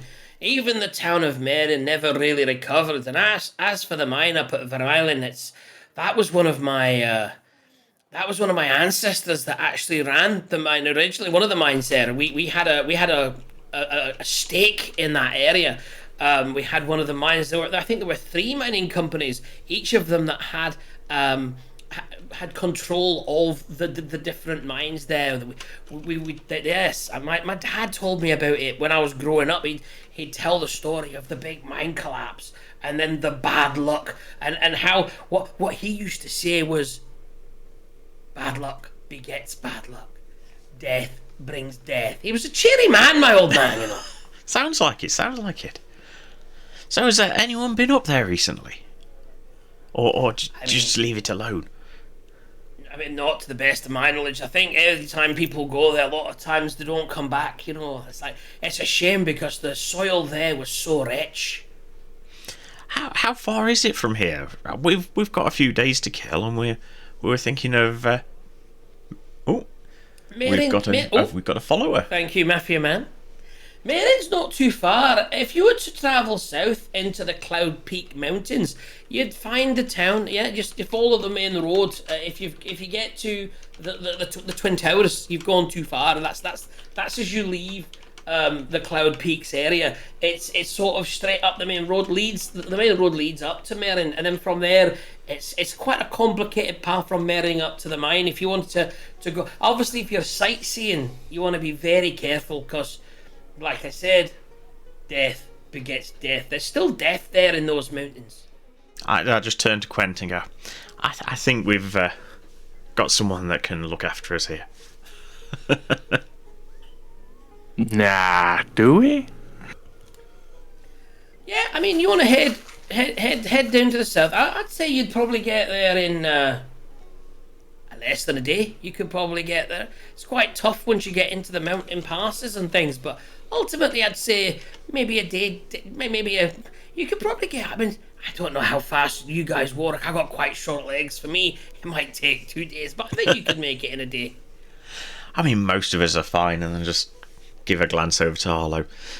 He can be a bit slow sometimes, but we'll give him a hurry up. We might get Tazar to give him a piggyback ride. Be fine. Could Astron do a dexterity saving throw at this point? We're throwing shade at Arlo with a... I was going to say, he can hear me with the raven on his can't shoulder. he? Raven's gonna pointedly peck at you. Let's see if you can afford that.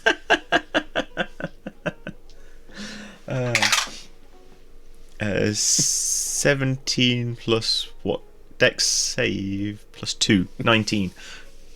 How dexterous? Yeah, so I think this raven kind of just goes for your face, and you kind of just dodge a little bit, and now there's a raven hopping around on the floor, just looking very pointedly at you. Hopefully, I realised at the last second what I'd just said, and you could hear, and just swapped off. I thought the raven was just going to peg and give you a good catch you by the beak, going like, what you say? This is why he's on Astron's shoulder and not on Quent's. Oh yeah. Oh dear. Right. Do you mind if that's anything else I can help you with? I don't think so. I think you've been very helpful. Definitely earned your ale. Enjoy your pie. It's a really nice pie. I know she gets her meat from the butcher's down the road. He's a great... If you ever get a chance to pop into Vermeilen's Butcher's, go down there. He does the world's best, sausages. I love his sausages. Oh, yes. I mean, we've just finished off one, and the pie, and it was lovely. Oh, yeah, we could get a couple of sausages on the way out. Have a campfire while we're up there. Sounds like it'd be a good little trip. There you go. You got campfires, you got sausages, and you've probably got horrible death. What a great trip! I tell you what, get off my table. It's going to be fun. Okay, say cheers and wander back to the other guys. Okay. So, it's about evening now. Does this place look like it has rooms? It is an inn. Yeah, you do see there is an upstairs as well as the toilet that would lead to a series of rooms. If you check, you'll get a price. We got our own rooms as well, you know. Well, that's what I was going to say to the guys. Do you think we want to stay here for the night, or do we want to go into our little mansion? Arlo's going to interject here and say, Well, I have been giving this some thought, and I'm not entirely sure it's safe for Tazar to bring the bag of holding in the mansion. I know from my younger days studying that it's very dangerous to put a bag of holding in another bag of holding. It could break those extra dimensional spaces. I'm not quite sure if bringing it into this mansion would have a similar effect and destroy both the mansion and the bag, and possibly all of us in the process as well. Is that something you can test without destroying everything, or do we just have to play it safe? We can always have Tazar walk in first. Human guinea pig. Thanks a lot. No, don't worry, Chaser. That was mostly a joke. No, the mansion is definitely more valuable than the bag of holding. This may require more research, I think. If you wanted to do an arc, if you wanted to look at the nature of the book and then the nature of the bag and see from your many years experience, if you wanted to roll an Arcana check for me, Let's give it a go. Oh, that is a 12 plus a 1 plus... And I did take Arcana, so that is 18. Ooh, 18. Yeah, no one takes Arcana.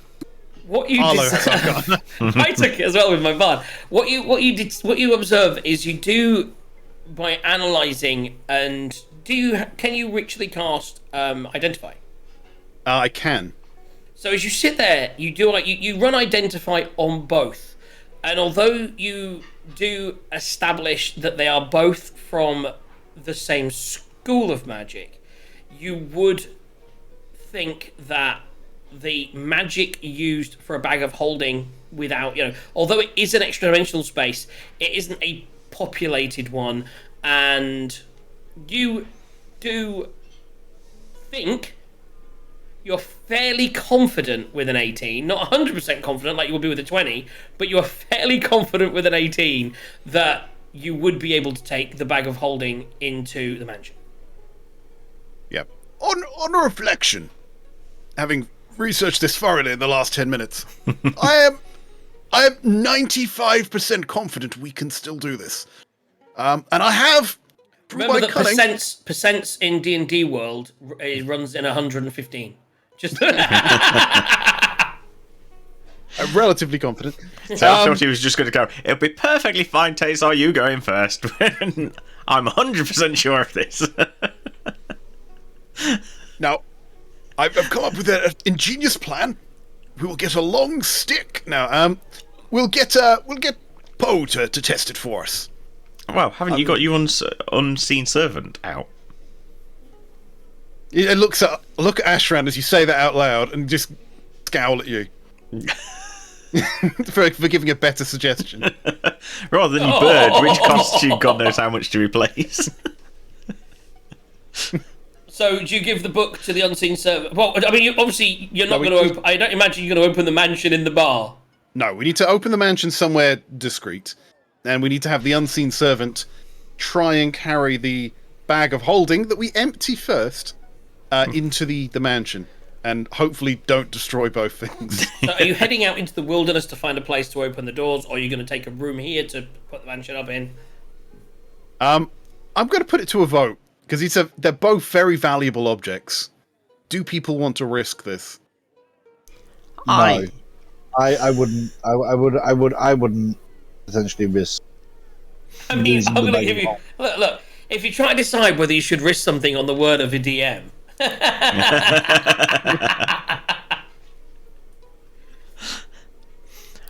So it's totally up to you.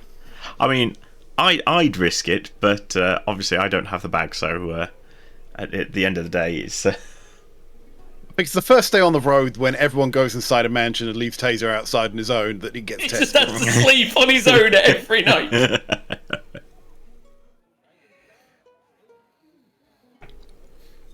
Okay, so I guess tonight, at the very least, we're staying at the inn. So you're going to stay at the inn. So Hilda comes over, hearing you. So did I hear that you wanted to get a couple of rooms for the night? Is it just the one room, 2 rooms, or did you need a room each? Kind of looking at you like you might not want to share. Arlo. Oh, Arlo's fine with sharing. He's with his friend Tazar, his stalwart friend and protector. So, in fact, that's a couple of rooms then? Does Quent want to share? I don't mind sharing as long as can- I can have a decent bed on it. We have a few rooms available at the moment. The one rooms, most of the rooms have 2 bunks in them. We do have a couple of group rooms with multiple beds. If you wanted to just get the one room, so the room where you would all stay, that would only cost you 5 silver. Or if you wanted to get a room each, that would be 3 silver each. That would be 6 silver. There's not much in it when there's just the 4 of you with 2 rooms. But if you wanted to stay in one room, 5 silver. 2 rooms would cost you 6 silver. I'm good with whatever. Yep. I'm good with one room. I trust you guys, but I must warn you. I am known to snore. You've seen Arlo sleep many times so far. This You've been sleeping with him for Mostly weeks. during combat. yes. Yes! Just having a little snooze mid-combat.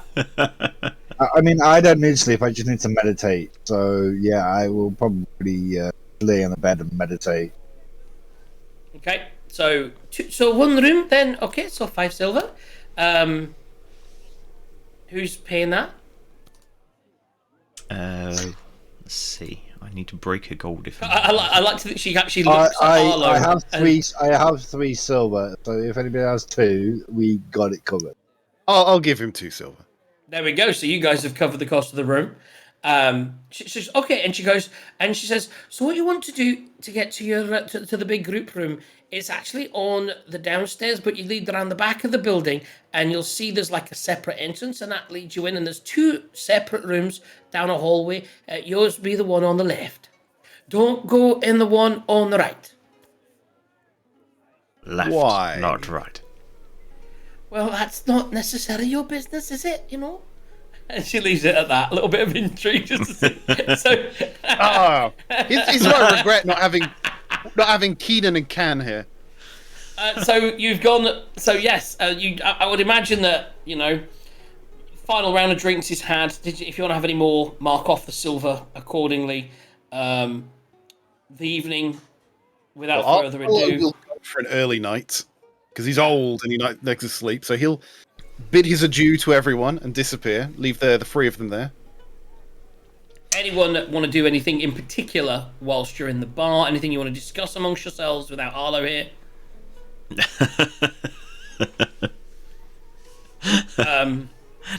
Okay, so Right, shall we all- leave without Arlo?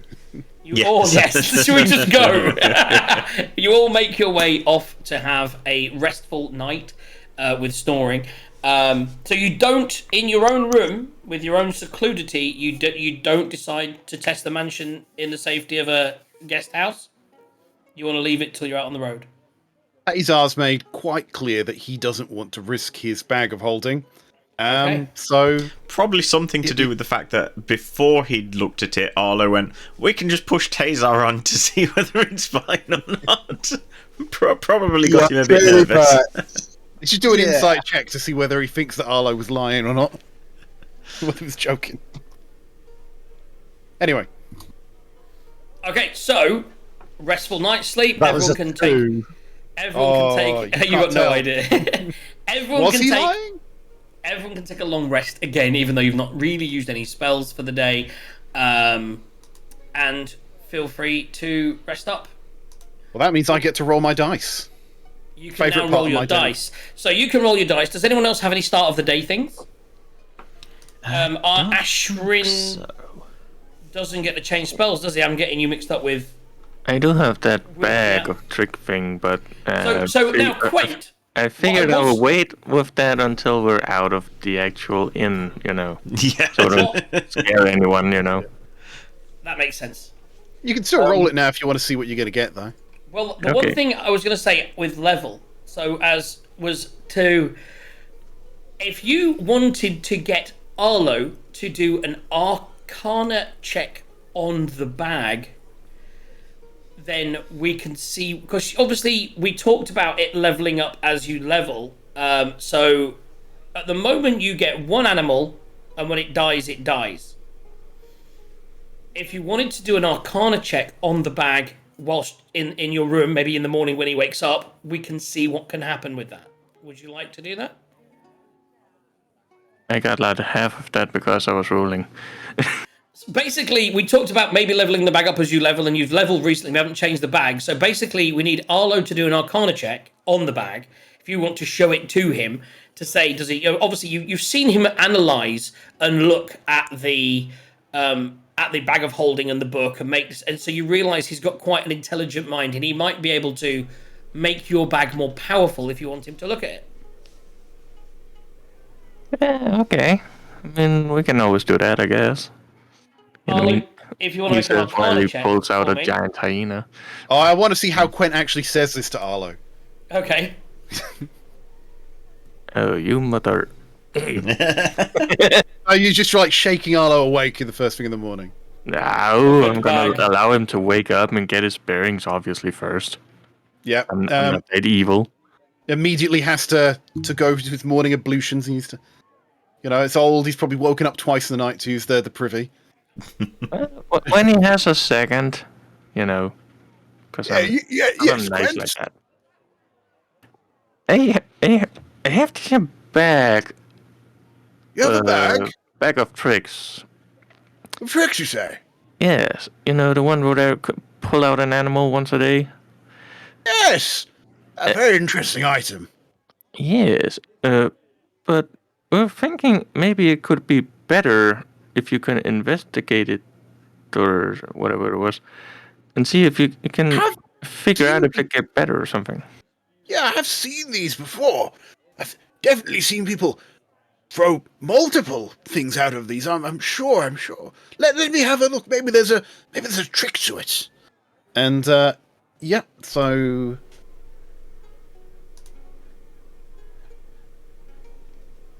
Not only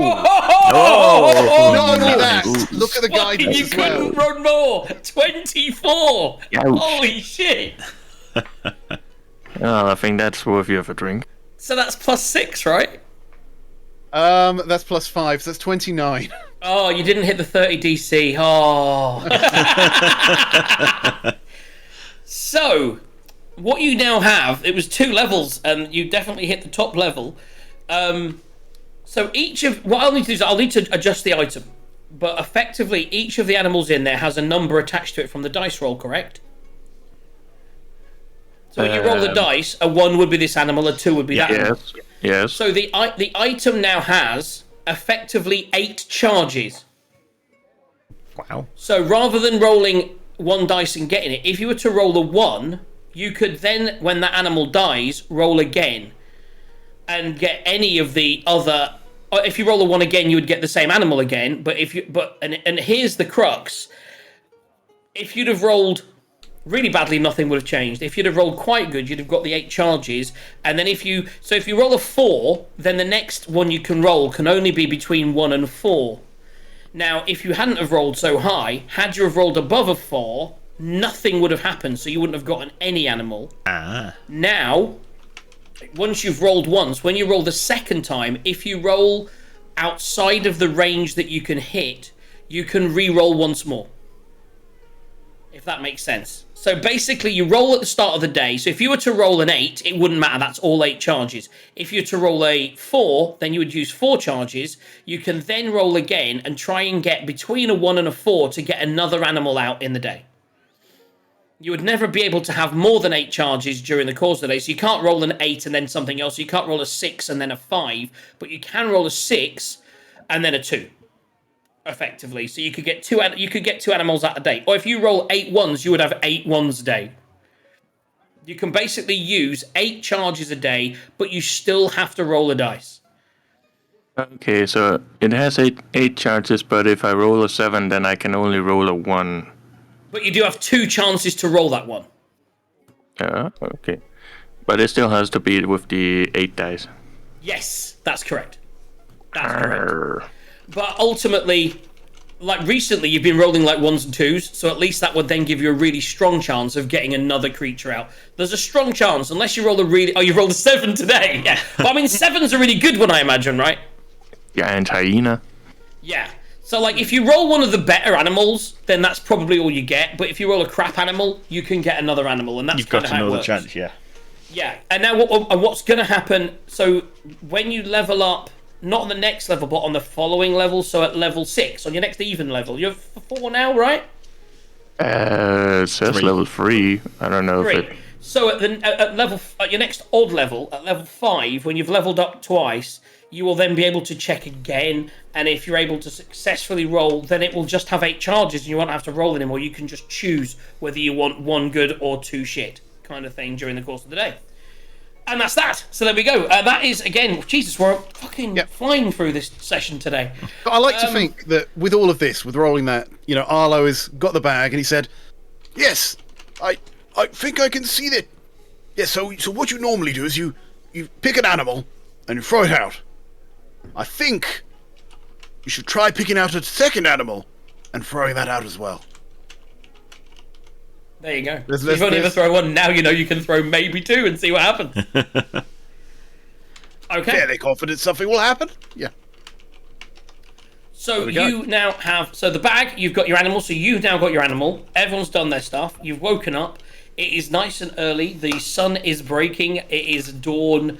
And the day is yours. Let's... Time to get some noticed- sausages. I notice I have 2 items. Apparently, there are cinnamon. Do I have to attune? You can attune up to 3 items, so you can just have them attuned. What D&D Beyond lets you do is it can let you see what is attuned. Once you get 3 items attuned, you can't attune another one. You'd have to unattune. So you can only have 3 really good items at a time. Yeah, so Tazar, go on to D&D Beyond, inventory, scroll down to the bottom, and tick those 2 attunement items that you've got. So they'll appear. Yep, I have. What one is the pistol? So that, just so you know. Yeah, so you've now got the pistol and the fur-lined dress attuned, so you can see that you've got 2 of your attunements, but you've still got a spare attunement slot. You've now got the pistol, you've got that. You also want to make sure if you're using the pistol, it's ticked up the top as well, so it appears in your actions, etc. There you go. Yes, so right. you are heading out on the road, and I don't need a break yet. I think we're good unless anyone desperately wants to go. Let's just head out on the road. Ashrin had one really important piece of business he wanted to do before he left the town. Okay. Other than get some Wanted sausages? Yeah, I was going to say get some sausages. Yeah. So without going into deep things, we'll go to the butcher's. You'll see the lovely pies on display in vermilions. You'll see the pies, the sausages. So you'll pick up some sausages for the road for cooking out and about on a barbecue, maybe. And can Arlo get a ration of salted pork?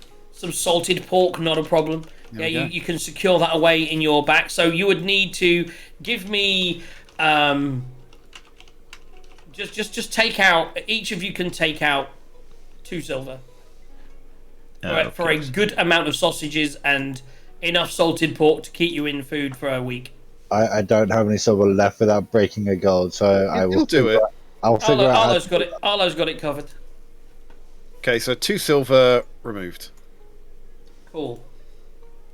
Super duper. Right, so you're on the road. On the road again. Booby dooby doo. Right, so I'm just going to be lazy and add 7 rations then. Makes sense.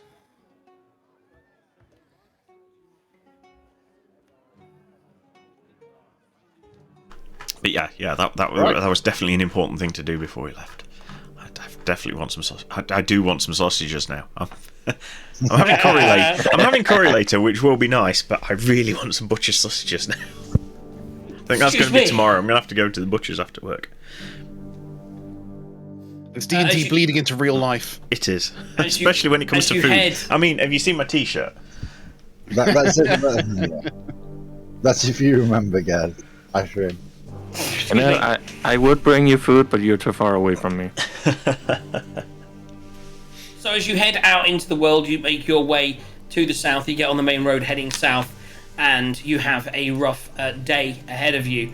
And as you're heading out, you do notice a light rain. As you gather your furs about you, if you have your furry collars, Quent and Tazar, everyone else just puts up their hoods, and you head out into a wet and gloomy day, heading south towards the what they call mountains. I know how we can make Arlo run really fast. Go on. I have a giant hyena. So Well, you I mean, head to we can give him a ride on it, I guess. you head down to the Cloud Peak Mountains, which as you come out of Beragust, and as you're leaving, you do actually see the Ironside, but not blacksmith shop. It's more of a mining company logo as you're leaving town. And as you head south, the rain's coming down. There's some horses traveling with carts through the streets, and yeah. It's almost a little bit like if you've seen like Deadwood. It's kind of a little bit like one of those little shanty mining towns where the rain's now coming down and the roads filled with potholes and mud, and you make your way south down a wet, muddy road. You do see, some way in the distance, the Cloud Peak Mountains. Excellent. That's good. We know where we're going then. Who wants to helm today's perception check? I want to take Quint up on riding a hyena because I don't want to walk that far. I'm old and it's hard. Can you ride And my a animal hyena? handling check is at -1. Okay, so if you want to ride a hyena, So remember earlier on, I'm assuming the Taser, hyena is willing because So- Quint can instruct it. So Taser, remember earlier on we said we don't give dice roll numbers and difficulty classes, Yeah. but sometimes we do. 'Cause it's I am going to amusing. say right now, it's a DC 15 animal handling check to ride that hyena. Oh my god! The two numbers I rolled at the start of the day were 4 and 8. I can't. All right. Can't you? I'm say feeling that- good. I was going to say, is he guiding himself? I'm always He's always guiding guiding himself. Ooh. Oh, that was 12 and a 2. So 16 and a 2. So that succeeds -1. with a -1. I'm on the hyena. Got my arms around, holding on for dear life as it. But I'm on. I'm holding on. I think the hyena's kind of not happy about it, but at the same time it's laughing, so who cares? Hyena's always It's a laughing. hyena, so yeah, it's always happened. Wow. The So we alternative have is it just grabs me by the I'd scruff like of to the think neck and as you're carries walking me. down, I'd like to think that as Hilda like is clearing out the slop from the toilets from the night, and as she looks out, she just sees you going past riding the hyena with Quent next to it with his javelin in his hand, looking like a badass, and she's just like, "Oh, it takes all kinds, doesn't it?" Okay, so who's helming the perception check for today's trip? I don't think I can. I'm holding on for dear life. Yeah. So it needs to be Tazar or Ash. I will. Okay. So roll me a perception check. 21. Not bad. 21. Not bad. Yeah. It's a pretty clear road for the morning. This is for the morning. You have a nice clear road. You're leaving the town. The rain is coming down, but it's like the sound effect says. It's a pleasant rain. It's a light rain. It's a bit annoying on you know, but it's not like driving in your face. It's not that frustrating. There's just a light wind and rain as you make your way, and there's a nice smell on the air as you do go past some encampments. You'll see that there's actually, there's actually an Ironhide forestry development as you're leaving. As we go back to the map, which I've actually got up, you'll notice that coming out of Baragost is, I will get this map sorted for next week. Just north of the Cloud Pit Mountains by Baragost, as the road comes round, you're just to the south of the woods of Sharpteeth that are right there, and right where Baragost is. So there's a big forestry development where the mining company, obviously without having a local big mine, now that the mountain mines have closed, that they've put a lot of their time in the southern area here into clearing trees and doing things with wood. So yes, there's a nice smell of freshly chopped and of wood and of fires as they burn away the bark, etc. So it's quite a nice, pleasant smell if you like that kind of thing in the air. Smells like Game of Thrones. I don't know. Smells like Game of Thrones. So you make your way without any further trouble. And again, much like the road from the Candlekeep, quite a lot of horse traffic, quite a lot of people on this road, so no real bandits to speak of. So Ash, make me a perception check as we go into the afternoon. Okie dokes. That's 15 plus 3, 18. Excellent. So you're heading down the road, and what you spot as you're heading down the road is kind of like off to the side, down a little sort of path. You do see a woman who appears to be kind of making an appeal, but most people on the road keep on the road, and they're ignoring this woman as she makes an appeal for some kind of assistance. Okay. Before we actually get to her and talk to her, do we hear what she's saying to the other people? She's like, how can you ignore what's going on in the area? The poor children! Okay. Help the children! That's probably got to resonate with Ashrin. What with him being an orphan, raised on the streets by a whatever Gwent is. Well, technically not orphan, but anyway, yes. I feel like there's backstory there. There is definitely a backstory there, but not for right now. But yes, does resonate a little bit. So yeah, okay. As we get up to her, so what is going on in the area? Oh, bless you, bless you. Oh, all I can say is it's those witches. Those witches up at the windmill just up the road. They're doing something with the children. I don't know what they're doing, but the children are disappearing. It's people. I just don't know what to do. My poor wee lassie. I'm still Scottish. I've got that accent in now. Once I'm locked in on accent. Well, it's obviously this area. That's how they talk around full of Scottish-sounding people. Yeah. Yeah. So what you think that they're stealing children or? All I know is people keep going there and they seem to be obsessed with the lovely maidens, but I don't see maidens. I see witches. Lovely maidens. That sounds good. And they're making these fruit pies that's making people go crazy. The fruit pies, and the people eat the pies and ignore the fact that the children are going missing. I haven't seen my wee Daisy for days. When I go there, they chased me away because I saw through their illusions. Those young women aren't young women.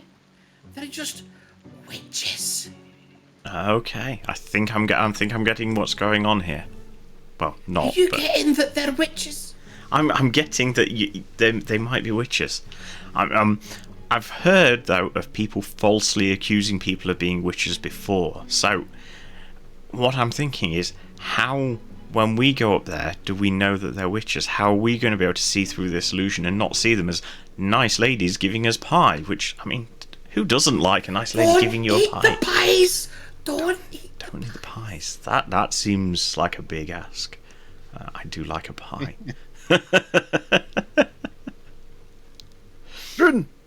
Ashrin, why have we stopped?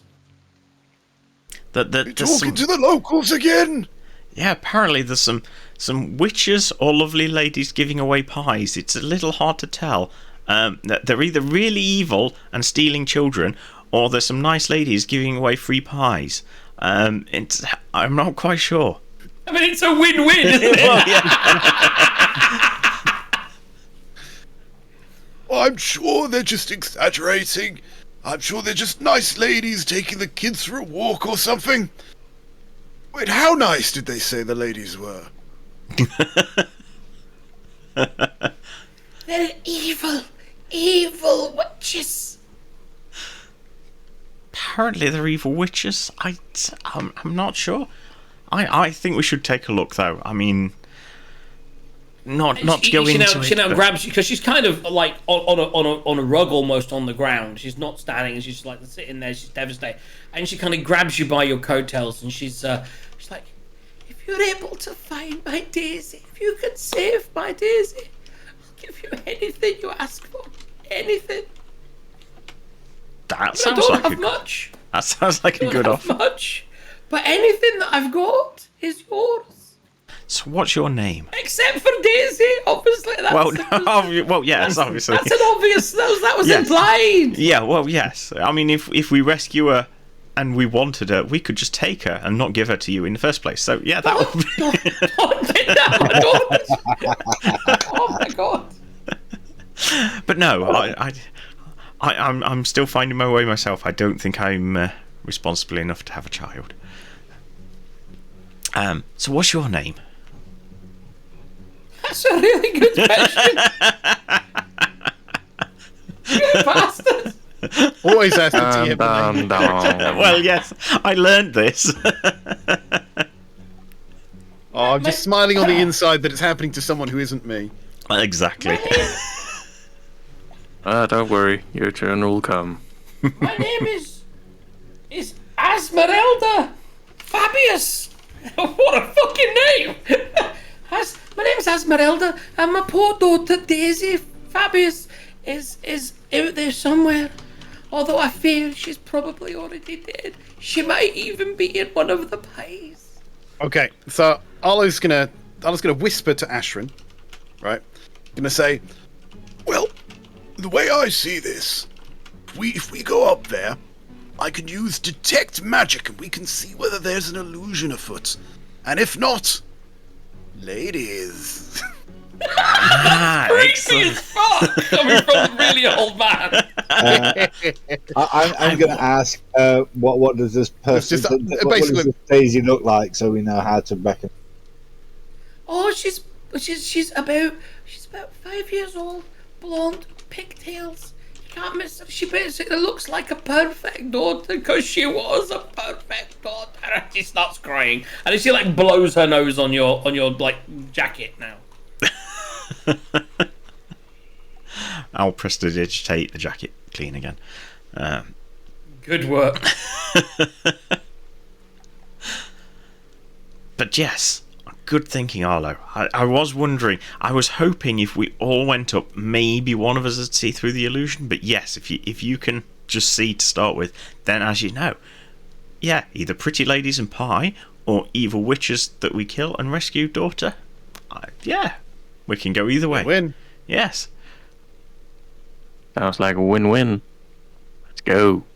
Yeah, Tazar, Quent, you're a part of this group as well. What say you? Yeah, I'm Go, happy to carry on going forwards. And see where this leads.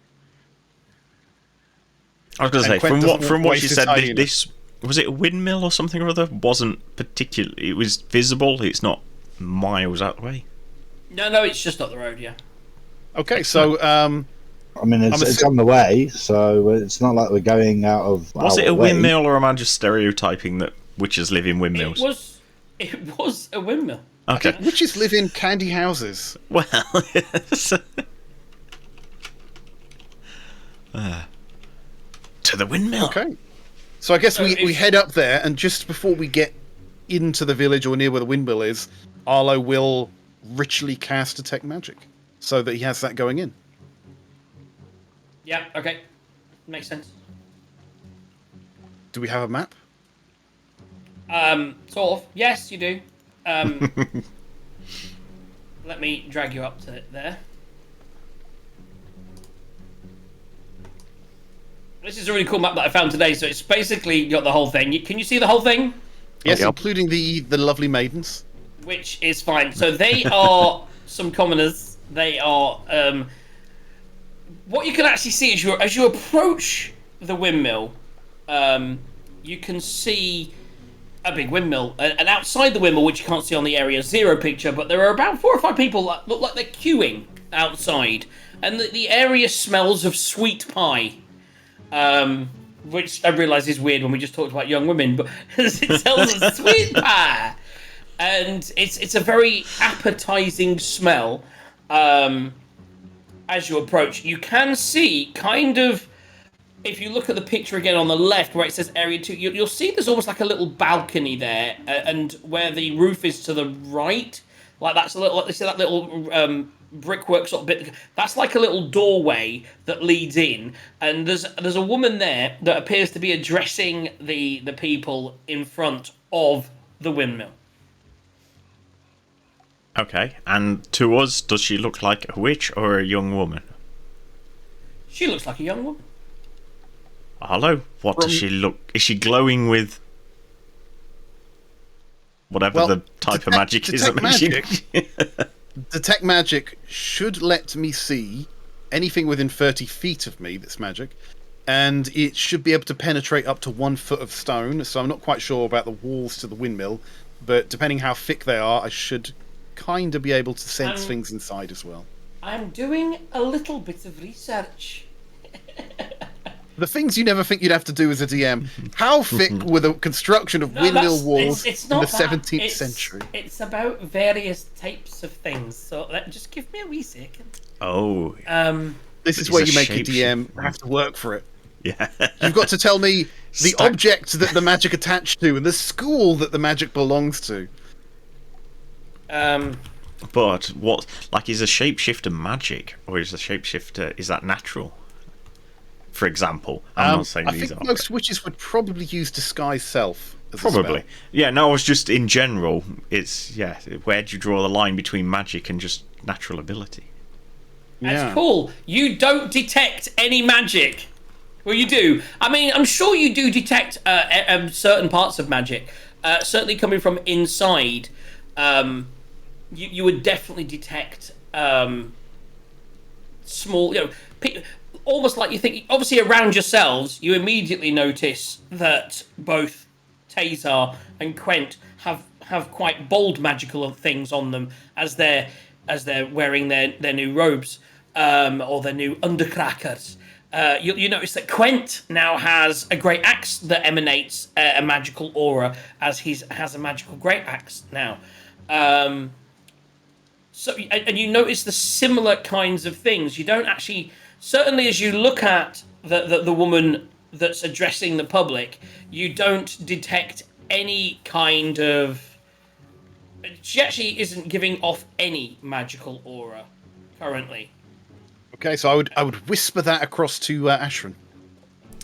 So, women and pies it is then. I'm assuming Ashran's just rubbing his hands as he walks forward. As you walk forwards, I want you to 1 second. So yeah, make a. Just before we do, or as we do, I'm just saying, Yeah. let's just keep an eye on each other to see whether any of us starts acting a bit weird. Makes sense. Makes sense. So just make a what's what I'm looking for? DC. I need you to make a DC. A charisma save. No, it's not charisma. It's Constitution saving throw. Is All that of us or all of just- us? Everybody, anyone who gets within, anyone who's walking up to the windmill. Okay. So, Constitution. Boom from Quent. Now, And is... he gets a bonus to it as well. Oh, nice. Now, is this against being charmed? Because I get advantage on that. And that's a +5. So Yes. 25. Yes, it would. It would. I believe it would come under charm. I have Okay. a 18 from me. Oh, good job I got advantage. I got a 14 plus 5, so 19. Guys? So all of you smell the aroma of the pies, and you really want a pie, but you are not compelled to have a pie. Okay. Some days it just sucks to be a DM. Fuck you all. But you still want It's a good pie. job I and got you- advantage, because the 1 is my natural state. I would eat the pie. I mean, that's definitely. yeah. You just eat the pie. So as you You'd eat all the pies. as you approach from the north, you see the people at the front, and all the people at the front definitely are looking to have pies.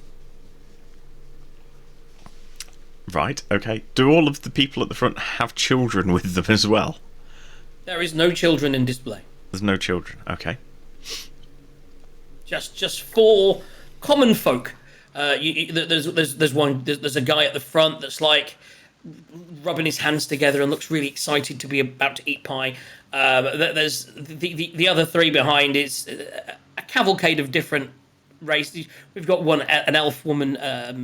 There's a dwarven gentleman, and at the back there's like a really old white grilled gnome, a little bit like Arlo. Just want myself a pie. So Arlo's going to walk up to the gnome then, and he's going to say, Sir, my name is Arlo of the Warding Wood, and might I have your name? Yeah, my name is Rushnack Peabody.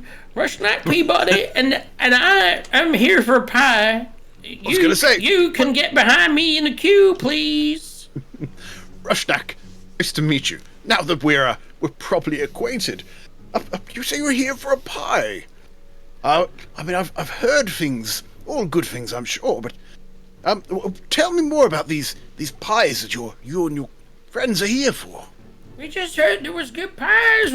I can't remember why I came up here in the first place, but then I heard about the pies, and the young lady said she was getting the pies, and so I smell that sweet pastry. Oh, I just can't wait to get my pie. I feel like I've been here forever. And you said the young lady was going to get the pies, so I assume that she's on her way back. Have you come for pies? And this is now the woman on the top, like looking out to you. She was there the whole time. looking out a window or what? So it's basically like a balcony. Yeah. So there's like the wooded thing goes round the outside where you can walk on it, and there are two doors on either side. And she's in front of one of the doors looking out, and she goes like, have you come for pies? Oh, by the way, So can I she see any sort of- magic off this person? No, this is the person that was there before, no magic. Oh, madam, we were on our way to a mining settlement south of here, and we heard about these pies that were being served here, and we felt we just had to see what all the fuss was about. I mean, a lot of people have said our pies are... Do you feel that you have to have a pie, or do you just want a pie? Well, I mean, they certainly smell delicious. You can see we've got quite a popular group here at the moment. Are you all happy to wait for pies? I'm looking at Ashrin. Yeah, I like pie.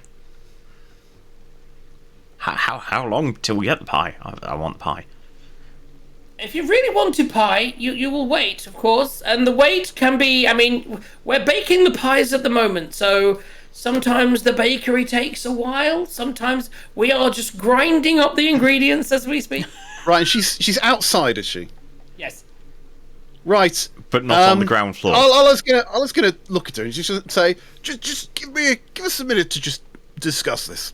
And as he turns around, Poe is going to take flight and to kind of start circling the tower a little bit, and he's going to land on I would say the middle window. And Is Poe, so just to clarify, Poe is magical, right? He is a familiar. He's magical, yes. Okay.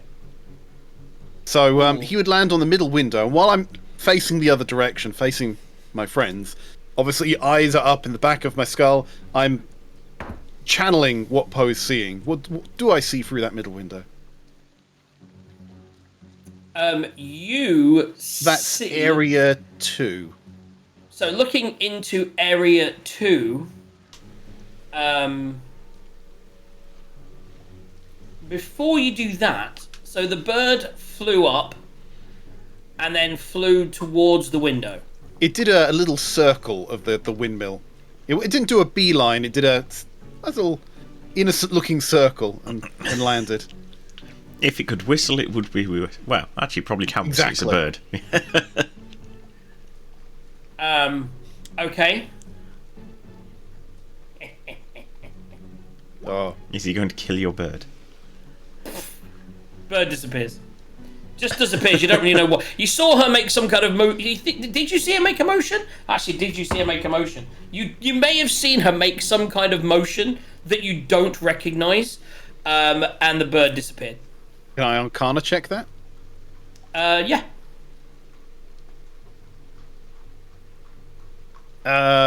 16.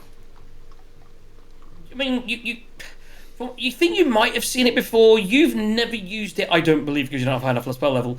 But it appeared to be some kind of counterspell level, some kind of dismissing of a spell kind of situation where, whereas you'll be able to detect magic, this seemed to be some kind of dispelling of magic.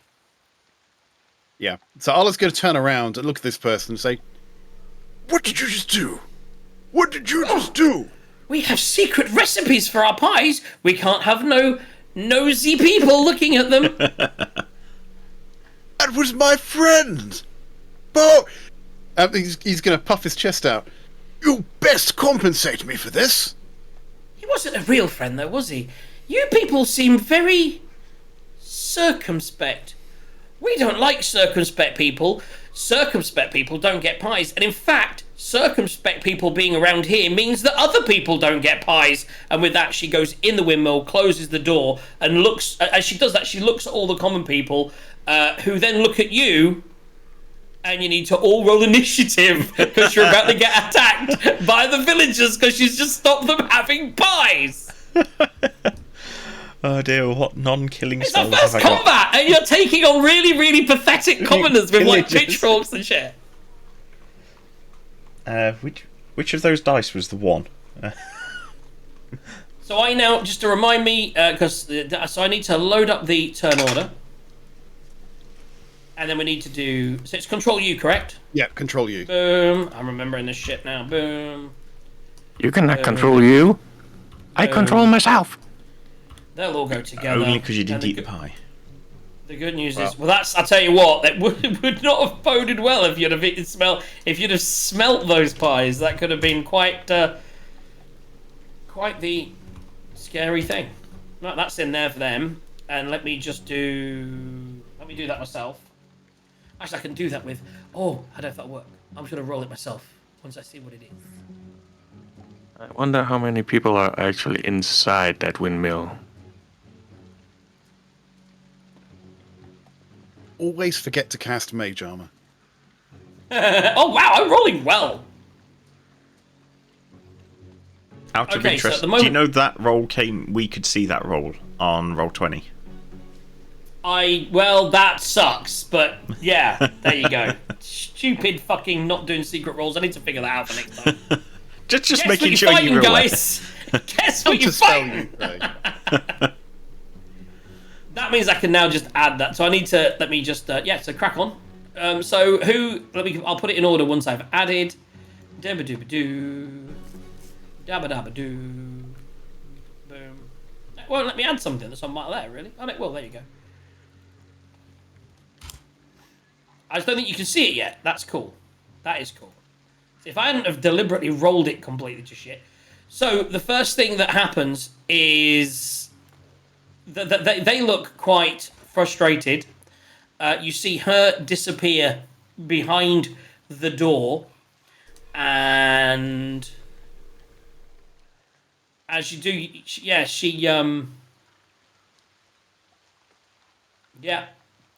It's your go. Who's top? Tazar. Off you go, Tazar.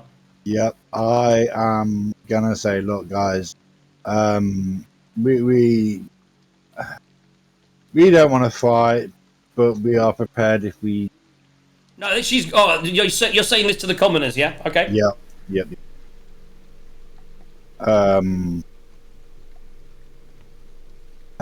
So I'm gonna get ready and. Do you want to hold an action that if they Yes. attack, you'll attack back or something? Yeah. Well, there's two things here. You can either hold an action, or you can genuinely try and persuade them, which may or may not work. Yeah, which would you like to do? I'm gonna try and persuade them, but be Make a ready. persuasion check. Persuasion. You're trying to persuade them that they shouldn't be fighting. That's the 16. Plus, that's the 16, yeah? Yep. Okay, yeah. So when we get to their turn, we'll see what they do. Which is next. Anything for a bonus action, Taser? I'm just gonna kind of. I need to clarify. So currently, what are you wielding? My shield and I'm gonna kind of grab my rapier, I think. So you're using the shield and the rapier. So with the rapier, you can't use as an offhand weapon. You can't. And which gun do you have in the holster? I'll have the dingy pistol, and I think the pepper box things. Yeah, I can't remember where I put things. I'll sort that out later. So just tell me now. Just all you have to do is tell me. So which one is in your holster? Which gun are you using? The Dungeon's pistol. Dwargo's pistol, the new pistol, yeah? So you have the new pistol, which is a light pistol. If you used a light weapon in your offhand and not a shield, you'd be able to do 2 attacks. Okay. But if you used a shield, you can't. You'd have to only do 1 attack. Just so that you know. So have a think about that. So right now, let me just correct B spelling. Come on, it's Hilda with a Y. So you're ready. You've got your weapons together. You know what you're doing. Let me know what you're doing in a second. Yeah. By the time it comes around to you again, I want to know if you're holding your shield or not. Because your AC is already high without it now. I'd almost get to the point where it's up to you. So it's your choice. Going to the next person. So the villagers are going to look at you and say, "But we wanted pies. You're stopping us getting the pies. The sweet pies. Why? I just wanted..." And then the gnome runs... And the gnome actually looks up at you and just screams. And it's like... I'm actually going to say as well, just on positioning, Arlo, that you had walked up to the gnome. Yep. So I'm going to put you right next to... Sounds like said it's time for gnome. Arlo to have another nap. I've put you there where you are now. Are you happy with your positions? I guess. So he's just going to go, "Why don't you want me to have pie?" And he is going to just pull. And he's like, it looks like he's maybe a farmer. And he has a sickle. And he just pulls a sickle out of his belt. And that is a 15 to hit. It's going to hit. And that is going to be 5 points of damage.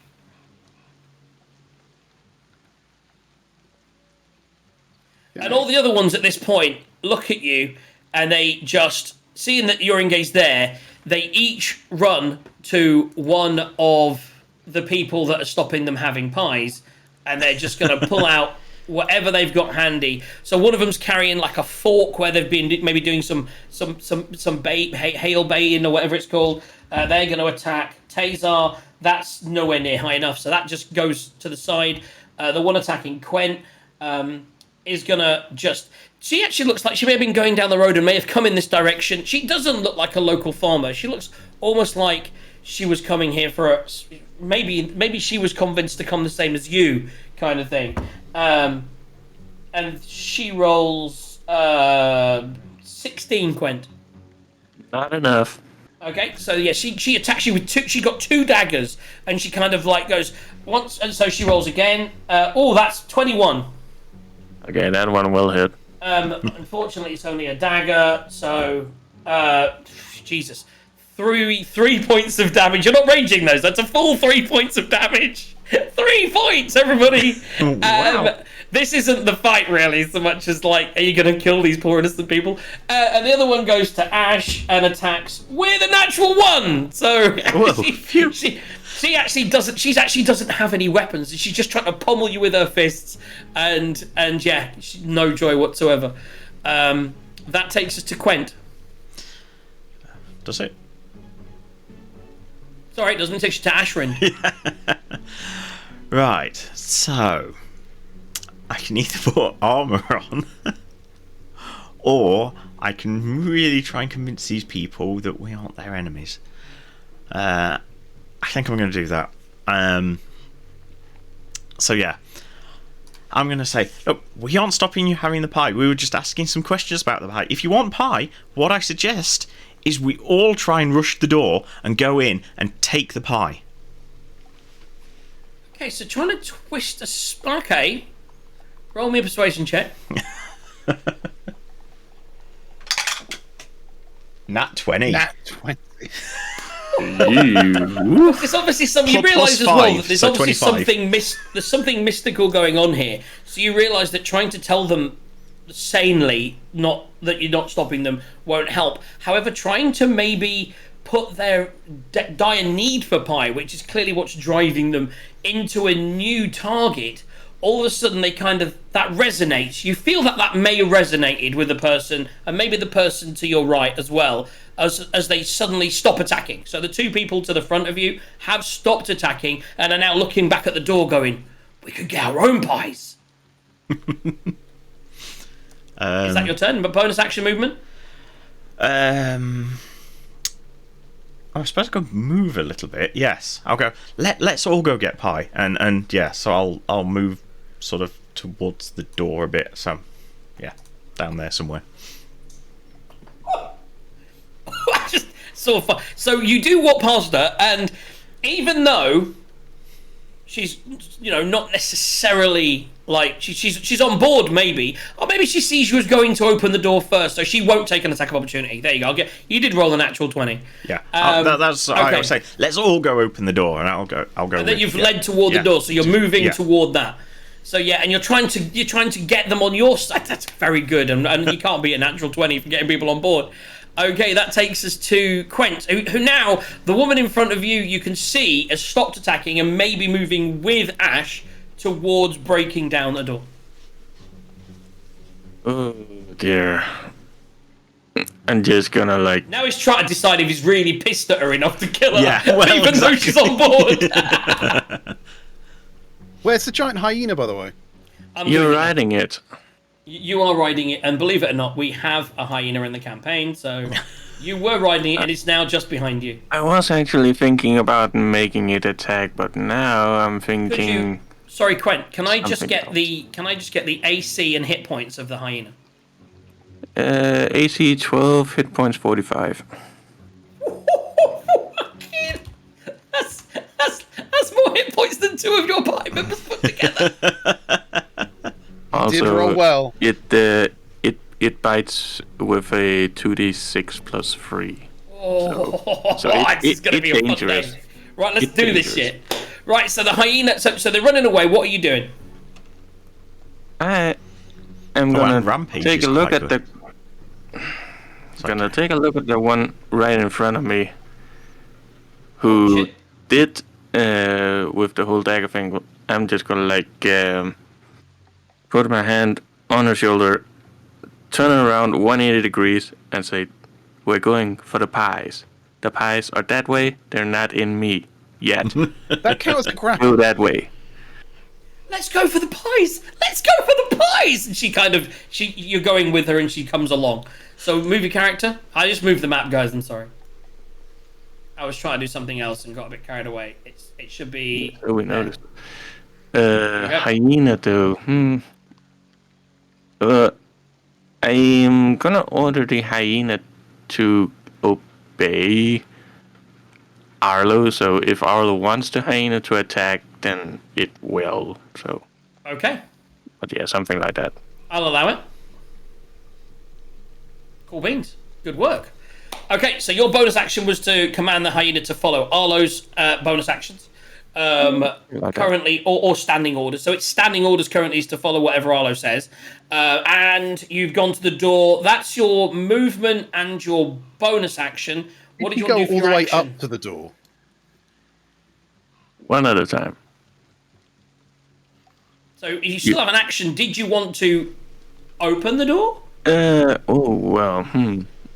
still have enough. I figured we would just there was enough movement to get there, so you could open it if you wanted to. I figured we would let the normies invade and see what the see what the she would do about brave, brave Gwent. And if she attacks the normies, then less problem for us, Okay, no, I like your cold, hard thinking. It's amazing. Okay, so for an action, did you want to hold an action in case you get attacked to attack back, maybe? No, I don't think I will. Okay. Because I'm that confident. Okay, so you're just good, you're solid, and you're waiting. Let's move on to Arlo. Arlo's going to cast Mage Armor. Nice. Just needs to happen. So there we go. Okay, so he's cast Mage Armor. He's now got AC 15. So what he's going to do is he can see what's going on. So he's going to try and lean in to what Ashran's trying to do. So with his movement, he gets onto the hyena, and he points at the door. And with his bonus action to speak, he's going to say, "For pie!" on top of this thing. He's pointing to the door. And I think the hyena does a little "nay" sort of thing and starts bounding towards the door. But obviously, Quent is there, and we're bravely waiting for the villagers to go through first. So you're not opening the door, you've just got... So the hyena... Where's the hyena going? I can't control him, but let's say we're about there. Yeah. So you're going to go there, and the hyena's going to be sort of like next to you, ready to break in the door once someone breaks in. I'm riding the hyena at this point, so it's more like right. It's more like a commander on a battlefield saying, "Riding a hyena to battle." To the pies. It's not got a saddle, so I feel I'm going to not be able to attack really well. I feel I may. Do you know what? Just because that's your main thing that you're going to do in this turn, I will say make an animal handling check. There's no real failure on it. I just want to know how cool you look as you ride over to there. Obviously, if you roll a 1, you're falling off. 11. No, 10, because it's -1. So you do, you ride over there, and you're still a little bit like this, but people, I'd like to think that as Taser looks across, he thinks it looks cool. Yep, looking good. You know what I mean? Whereas I think Quent just looks and he's like, he looks a bit silly. Trying not to laugh out loud, but okay. Yeah. Okay, so that takes us full circle back to the top of the round. Taser, the woman in front of you is now starting to move toward the door. Everyone appears to be moving toward the door. No one's really breaching the door, but everyone's, all the commoners are now like, "For pie, pie, pie." Well, obviously, because they got closer to me, I did go for my rapier. I made that choice. So I'm gonna grab my rapier for pie and just move forward and see if I could see if the other two good common ladies follow me. Okay. And I'm gonna go there. So as you all gather by the front door, in a perfectly organised area, Cluster, yeah. some would say, in a really nice cluster that is perfect for fireball. They don't have. The good news is they don't have the fireball spell. The woman pops her head out, and she's like looks back, and she turns around to say something to someone inside, and all of a sudden, let me just click on that. Is that going to do? I don't. Yeah, that'll give me the damage, won't it? I don't know if you guys will see it. Oh god. Yep. So, how many magic missiles did you get at level 1? 3. It's free for level 1. Thank you. So you'll suddenly see 3 of the commoners, 2 of them instantly just go down with 2 damage, because that's the only hit points they had. One of them, the one with the 2 daggers, she takes the hit and she's like, she's fine. So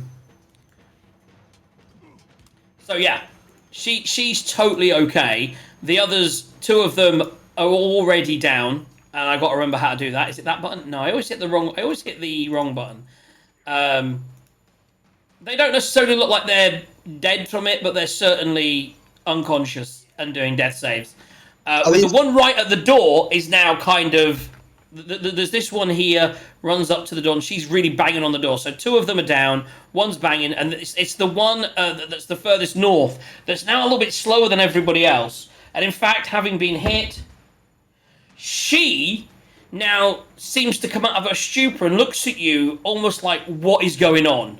And sees people banging on the door. The one at the front, the crazy woman, who's the one that was using her fists and has no weapon, she's now banging on the door saying, "For pie!" And you got she's basically come out of her stupor and seen a gnome, right? And she sees 2 people almost dead at her feet. She sees a gnome riding a hyena, a massive orc type.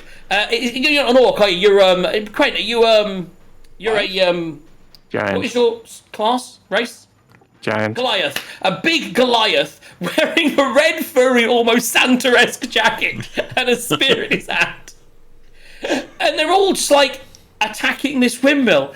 And she does Tazar's kind of got a remember dress coming coming out here from under his armor. to save the children. And she's like, yeah. So she's gonna decide because it's now their turn. So Taser, it's you first. So you've run down. You've said what you're saying. Are you gonna try and break in, or are you holding an action? I'm just going to hold an action. Obviously, I'm holding my rapier just in case they do turn on us. What action are you gonna hold? I don't know how to hold actions, so bear with me. You just tell me what you want to do. So I'm just gonna I hold my shield and sword at the same time. So you remember, you can only do two things. So you're holding your rapier, you're holding your gun. Oh, he said he was holding his rapier. You're holding your rapier in one hand, shield in the other hand. Yeah. So therefore, you can only melee attack. So Yeah. are you going to say that if something that attacks you, you're going to attack back? Yeah. There you go. If you get attacked, you can attack back within melee. Okay, Yeah. but you got no ranged. Obviously, that's too close for range anyway. So close range shooting. Well, no, obviously there's the person on the second floor that's throwing the spells out. That's 15 feet above. You could have a shot at them. Yeah, I could have. So that's fine. So, and in fact, because we have everyone can see everything, I will actually put her there. There we go. Super duper. Right. So that is your turn. What will then happen is the on the same turn as you, as that other action was a held action. I'm now, because I can, let me go to here. Let me do this. Let me go right click, token layer. And now I can switch. I can switch the really pretty woman in a second. And let me go here. Can you see inside the building? There's no dynamic lighting, is there? No, yes. So yeah. Even though the door's not open. there? So I'll leave that for the moment. And what I will now do is what you can see, suddenly on the thing above, is what appears to be not a pretty woman anymore. She kind of changes and shapeshifts and goes back to what appears to be some kind of witch, effectively. She's a hag. And she's like, well, dearie, you seem to have turned them against us for buys. We don't like it when people remove our illusions. And she is going to look down and she's going to cast Hold Person at level 2. So I would need... I would like... Let me roll for it, because she doesn't know who's who. She's going to see the big guy, actually. So, Quent, I need you... Actually, let me roll. Yeah, so, Quent, can you make me a... wisdom saving throw, please? You just had to make a wisdom, didn't you? I don't make the rules. A wisdom saving throw, and the DC on that is...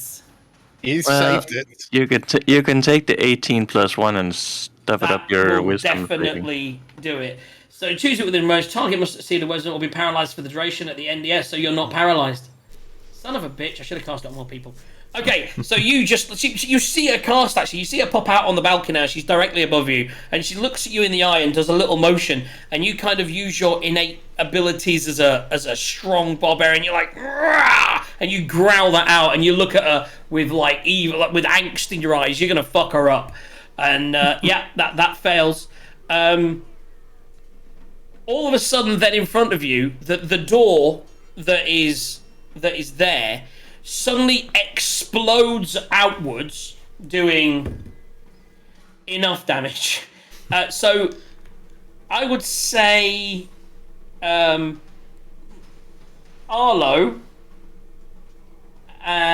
make a dexterity saving throw for me. Right. What's my dex?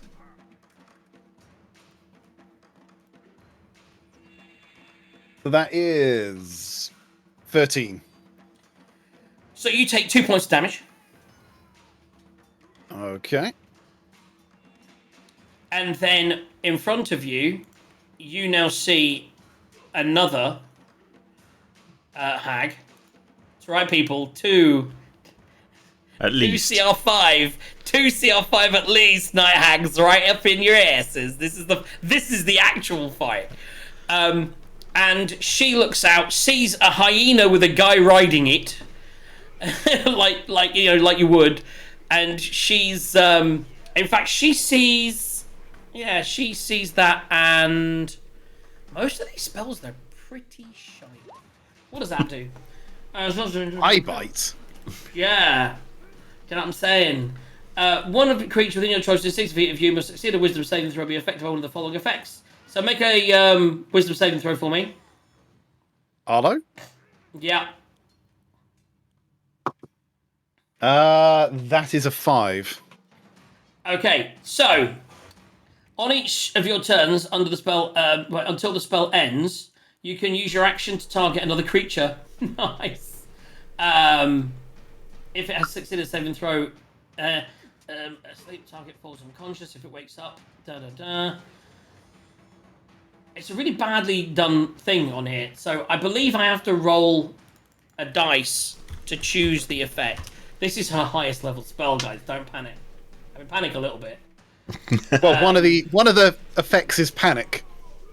Yes, it is. That's true. So I actually do panic. In fact, Arlo, 1, 2. Oh no!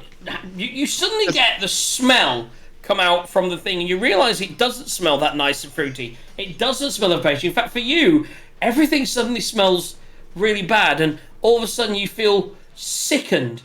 You feel like throwing up. You have disadvantage on attack rolls and ability checks until it ends. On the end of your turn, you can make another wisdom saving throw. But currently, you are sickened.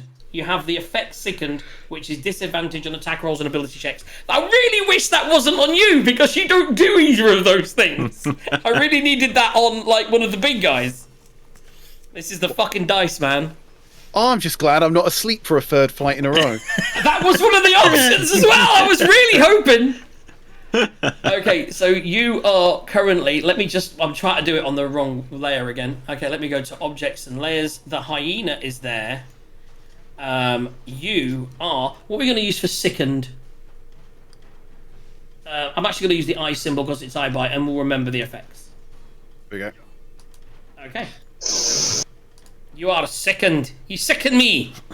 And then you see her 1, 2, 3, 4, 5, 6. So she's now disappeared, and you don't know where she is. I know you do know where she is because you can probably see it on the map, but she runs up the stairs. You do see her run up the stairs. That takes us on to the commoner's turn. She, seeing everything that happens, is gonna have an instant fight or flight. What is she gonna do? She's gonna fight. So 1, 2, 3. She sees all this happening. She's gonna what's going on? Where are the children? And then she runs in and then gets to there. She sees the hag at the top of the stairs, realizing that they've done something evil. She's going to throw a dagger and roll a natural 1. So she's still not really with it. She throws the dagger, but it just hits the wall and ricochets away. Ding, ding. That's her turn.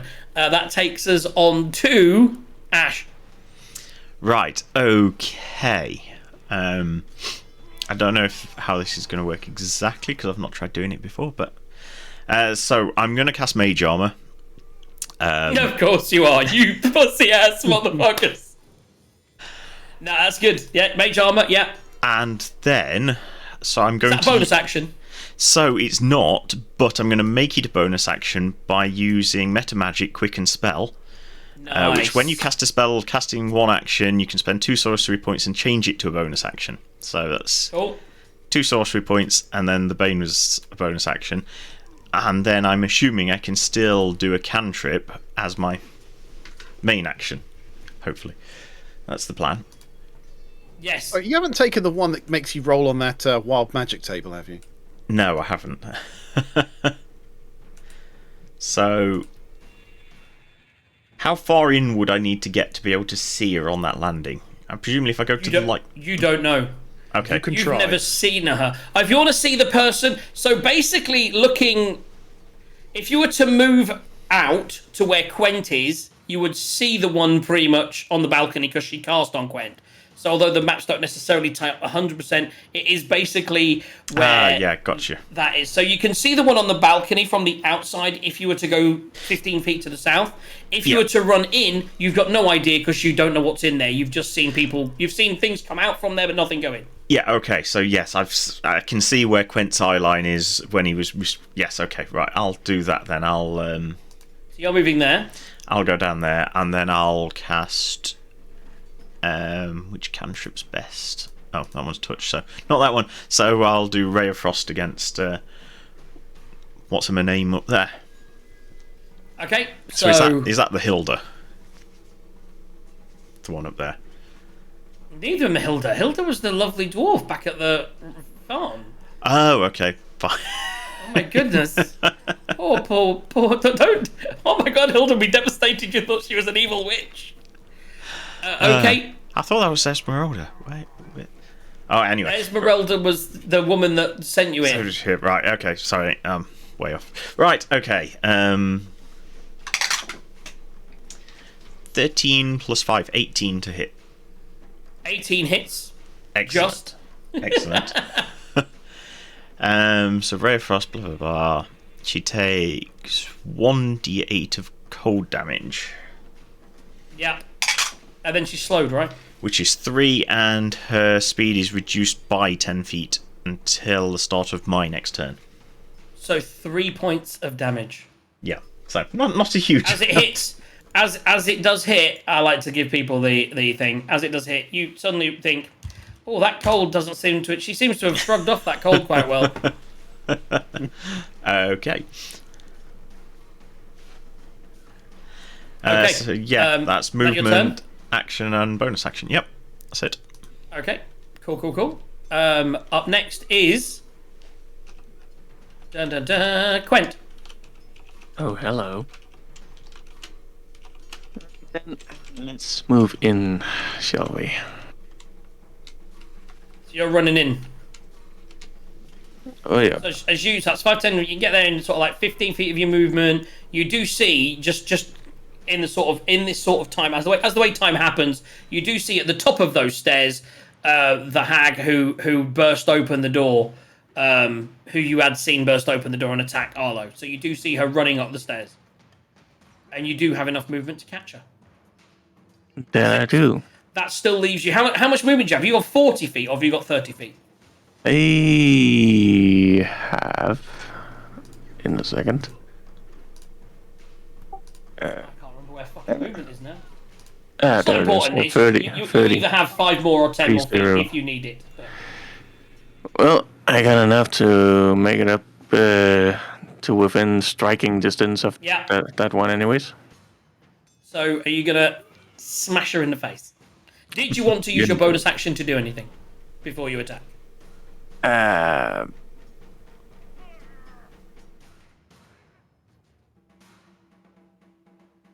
I like how JJ's second camera is still Yeah. basically behind the DM screen. I think I like to use my rage bonus Oh. action for that. I thought you... Yep, so you are going to rage. So you can rage away, which is good.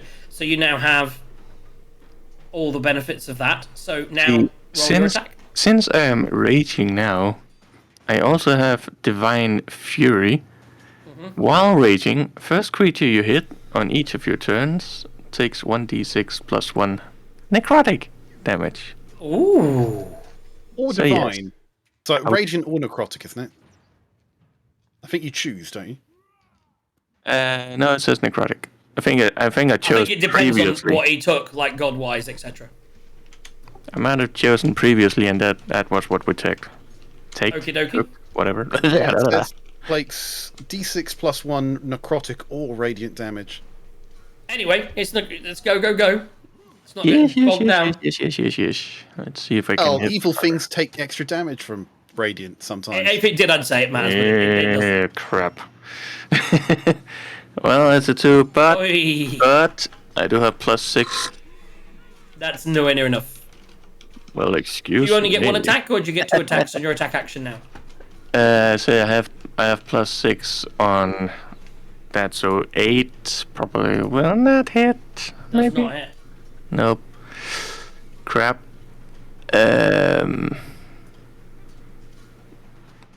Well, But you I only guess, get one attack, so your attack at the moment, is it just one attack? Yeah, attack. yeah, it's one attack as far as I know. So attack. I guess I can tell Hyena Boy to get up here and bite him instead. What I would say is, just whilst you're on the staircase, that would be... Actually, isn't the hyena... No, the hyena... No, at the moment, you've told the hyena to be controlled by Arlo, yeah, and Arlo's right. riding it.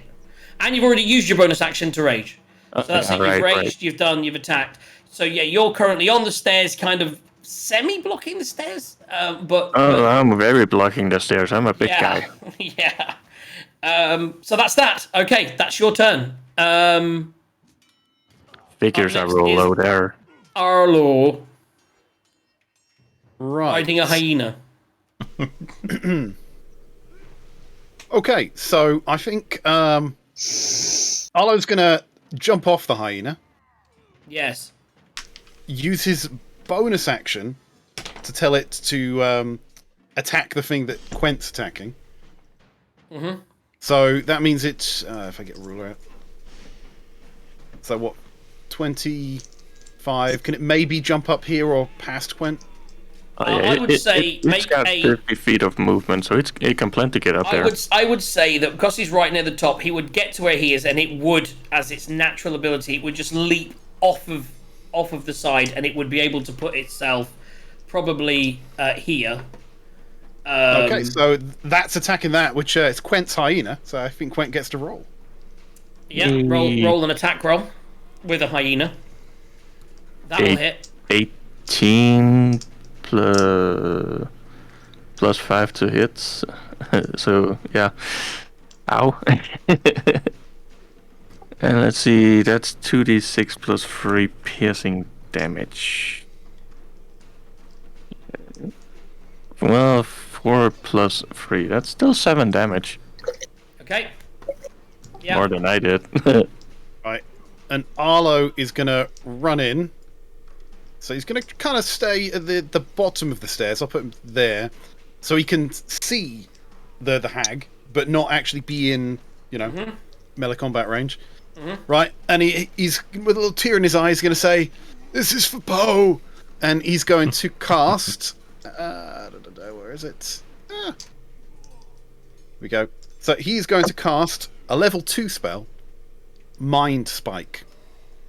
Okay. So, right, so the target must make a wisdom saving throw or take 3d8 psychic damage. On a failed throw, they take half. By the way, I've rolled my 2 dice. One of them was a 3. You rolled a 3. Right, but I have advantage on saving throws against magical effects or spells. So I get a 3 and... Oh, but it's... Yeah, so it's with advantage. I rolled 15. Ah, piece of shit. Magical resistance, baby! I'm actually going to check that in a minute, but... Yeah, but basically the hag has advantage on saving throws against spells. So if I've got advantage... I mean, you only gave me one of the dice rolls, didn't you? So you could have given me both. What I'm going to do is check to see how that interacts with advantage. Yeah, it's something to look at. I was going to say, Okay. I won't do it right now. I'll check that after my turn finishes, and if we retcon, we'll retcon. Yeah. Give me my Okay. damage. As soon as I find the other d8, go. So that is Good 7, roll. 4, 2. So that is 6 plus 13. 13. So 6 halved. points of damage currently. Yeah. Okay, so that was his bonus action. That was his main action. That was his movement. Actually, no, I tell a lie. This is Arlo. So we all know what happens with Arlo's movement. Move away. So Click. that was 15. You're just going to So- clear the staircase, clearly. Yeah, so he is now. Thing. He is now back there. That's it. That makes sense. Okay, yeah, next to the commoner, as she's still trying to gather her senses. Okay, Hey, and that, hey. any And other hiding, actions? crouching down, hiding behind a box. He's a coward, We don't just I like to stand think in that the places. commoner's looking at you going, "What are you doing?" I've just gone pew and then booked it round the back. Okay, takes us to the Night Hag's turn. Yeah, none of that's really important. I am at this point, so she's close in. So she's going to do this. Oh, fuck you. So the one that's right next to Quentin just reaches out with her claws and she goes to swipe, but as she does, he just palms it away. Absolutely no effect whatsoever on her claw attack. On the other one, looking down upon Tazar and that. Actually, she can. Oh, sorry, the eye bite. Was it an action, or was it a? Oh yes, it was the end of Arlo's turn. Doesn't he get to save? I should have. Oh yeah, you can save, by the way, Arlo, against your attack roll that you never use anyway. Oh, so I was just looking this up. We can revisit it now, but it says it affects the check as a whole rather than a single dice. Okay, I will take off the extra damage. Super duper. Smashing great, lovely. You can double check that, but that is what that makes sense. That makes sense. So that's a good. That's one of those gone. So that's good. So she's done that. She also attacked. She was so sort of thrown by this big Goliath attacking her that she forgot about eye bite. But by the way, she does need to make. By the way, so I didn't take that off. A concentration check. So that damage that hyena did of like 3 damage was still enough because she rolled a natural 1 on her concentration check to keep the spell up. So that spell is gone. That's her one high-level spell. So that's not going well, but it's okay because she can cast another spell now.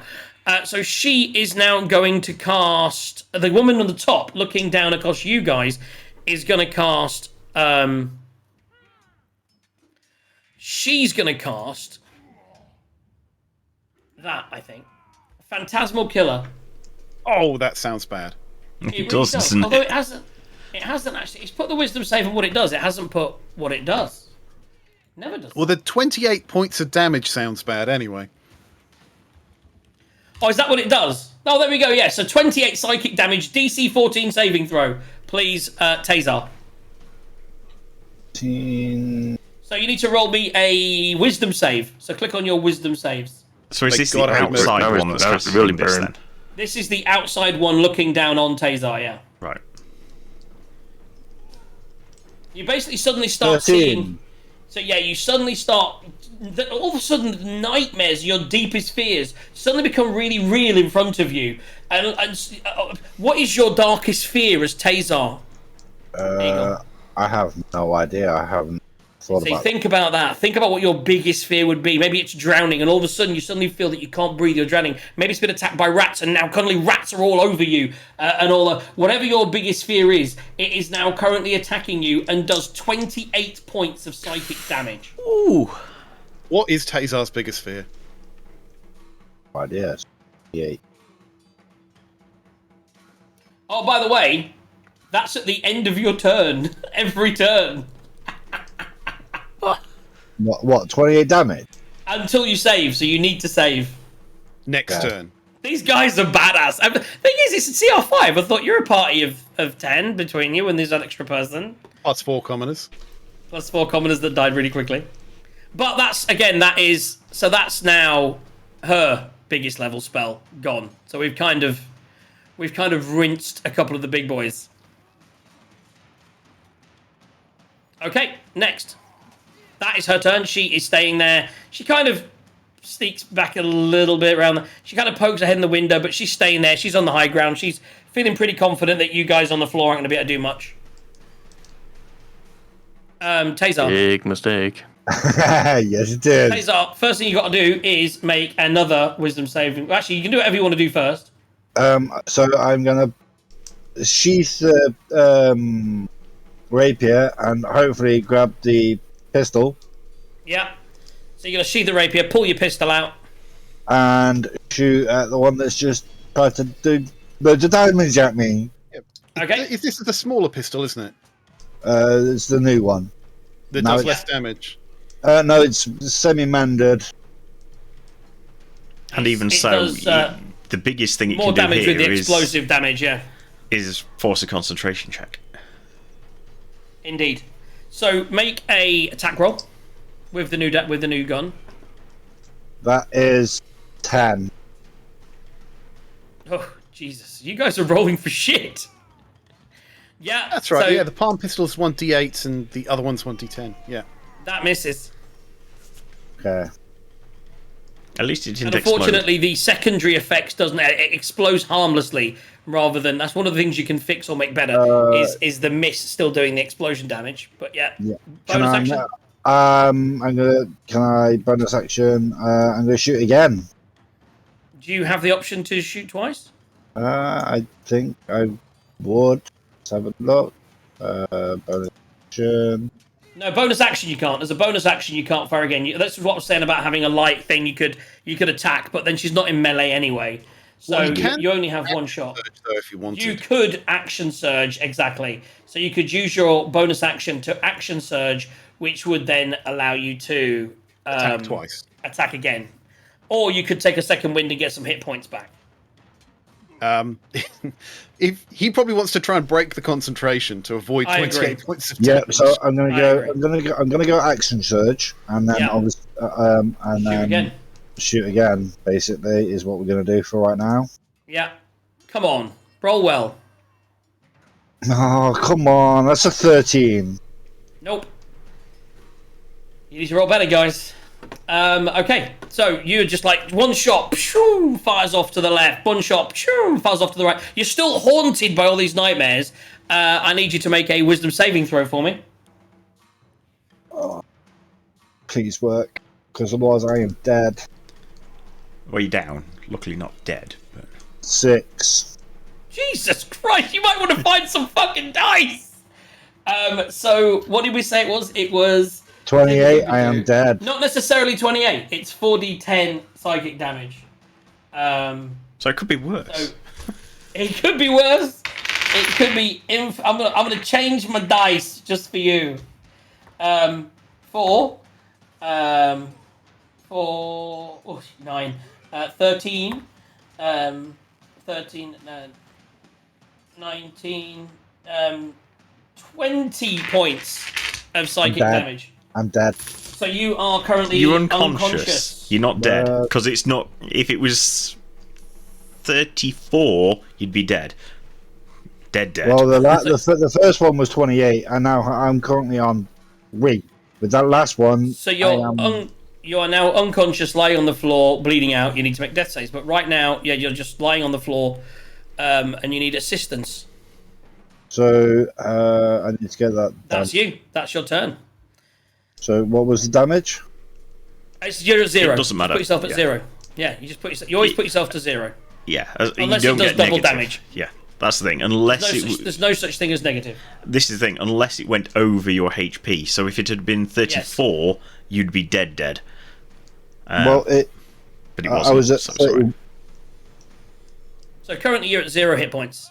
All right, taking us to the commoner. Go, commoner. Go, commoner. She's seen what's going on and she's racing up them stairs. That's all I'm saying.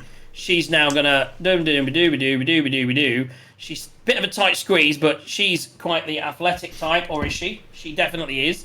She flips over sort of the side by Quen, and as she flips, she rolls out her dagger and hits, and does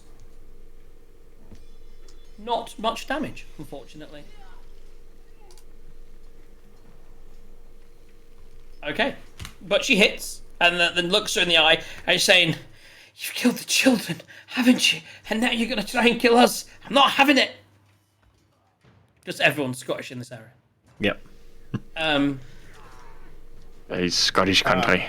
Baldur's Gate, the Scotland of the Swordwind Coast. Yes. Right, that's her turn. That leads us to Ash. Right. Pull out the big guns. Don't hold back. I have 2 questions. Yes. One, are you going to allow us to give healing potions as a bonus action, like we can in the main campaign? Yes. Excellent. Right. In which case, I'm going to go... Oh, and the second question. Once he goes down, is the phantasmal killer thingy... Does that drop off him, or is that still active? I would imagine so. It doesn't if it didn't, say. it would be an automatic death save fail. Exactly. Each turn. So for me, it is all spells end upon death. Yeah. Excellent. Right, good. So I'm going to run up to Tazar and I'm going to feed him a fruit cake of greater healing, which I didn't use last Should have time. like piled some cake in his mouth.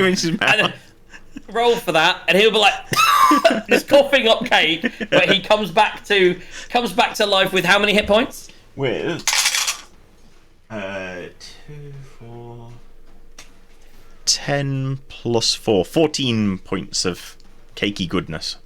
14 points of hit. So put yourself back to 14 points, Tazar. You have 14 hit points. How do I do that without the death saves? Just add 14 points to your health. Yes, you should be able to type 14 and heal or something like that. I can't remember exactly Heal what it looks 14 like when points. you're dead. So that's my bonus action. Then with my main action, I will give her a Run taste. away! Give her a taste of her own medicine, and I was hoping was going to break the concentration, but too late anyway. Magic missiles back at her. All 3 charges, yeah? You guys do some higher level spells. I was going to say, I might actually, because hopefully we won't do much more today. I'm going to go at 2nd level, so I get 4 charges. Do you not have like a better 2nd level spell? This isn't even a spell. It's his actually, item. I've got. He could go at a level 9. No, that's glam. This is a spell for me. Yeah, don't get confused. Yeah. I did that earlier. I've got Scorching Ray, but that's only 2d6. And you have to roll to hit. And you have to roll to hit. I was going to say. I think, Okay. Yeah, 2nd level magic missiles. So roll, I get roll me some d4s. So I get 4 charges. That's not bad. 4, 8, 10, 11 plus 4. We need Quent to do 15. some hitting, because otherwise you're going to die. That's all I'm saying. 15 points of piercing. Nice. It's force damage, Oh yes, it is for some odd reason, isn't it? Yes. which you do notice it seems to be a good type of damage to take Excellent. for her. She does definitely seem to take how much damage in total? Sorry. 15. Nice. She's down to double digits, guys. Down to double digits. Okay. Just to give you a concept of Reiwa. Okay. They're both in double digits now, guys. They're not in the hundreds at all. Brain Okay. goes, you what now? This is why Quentin needs to start smashing shit with his axe. Okay, so that's good though. So it's done a hit. So bonus action, any movement. Maybe hide. Maybe not be in their eyes. That's what I'm thinking. I was going to say, so yeah, I only took 5 feet to reach him. So she's up there. So if I move to there, is that outside of her thing, or at least 3/4? No, you need to go. You need to go up one more. If I go there, can the one at the top of the stairs see me? Yes. No. Quentin's in the way. No, no chance. No, Yep. you're safe there. Okay. So cool. there you're kind of hiding in the doorway. She's on the 2nd floor now. You're pretty much safe from being attacked. Excellent. Because I'm a squishy. Okay. Next up, we have Quent. Hello. I'm going to guess what you're going to do. Is it Quent Smash? Run away. Gwent will smash and Hyena will bite. Each their own target. Okay. So roll your dice. Oh, much better. Gwent will definitely smash the one right in front of him. Of 18 and 6 to hit, 24. So 24 hits. Yay. So now you're rolling, and we've got to get this right, because it's really complex now, isn't it? Oh, because he's So got his you rage roll- on. Yeah, so you roll your normal attack dice, which is 1d12. So you have 1d12 you need to roll. You need 1, and you add 2 to that for raging. So 1d12 plus 6, theoretically. And then you add the other damage for the, what's it called? Radiant Divine or necrotic damage. Divine Fury. It's That's necrotic, it. So roll those 2 dice. Well, these 2 dice and add 7, basically. That's what I calculated to. Makes sense. Okay, so 7 plus 8. Oh, the 12 was disappointing. Yeah. Still, 13. 13's not bad. It could have been higher, but it could have been lower. And that seems It's a to nice do... little. It's a nice little. Thanks to your lovely magical axe, that seems to do full damage. Yay! So isn't that 15? 8 plus 7. Yes. It's actually. Yeah, maths. There we go. I corrected that. Next. My calculus is off. Next is Hyena attack. hyena. That Which is- apparently doesn't hit anything. Which we'll do on his attack now, because he's going to roll anyway. It makes sense, Arlo, because like you've kind of he takes control back as he wants. Anything else you want to do? So if you've used your bow, so the hyena will now naturally attack, because we've told it to, and you'll just do it on your turn. You still theoretically have a bonus action if you wanted to do something. Yeah, but I don't really have any bonus action thingy to do. Okay, so you don't have. No, you don't have Stone's Endurance. That's what Taser has, isn't it? Taser has Stone's Endurance. So that's fine, yeah.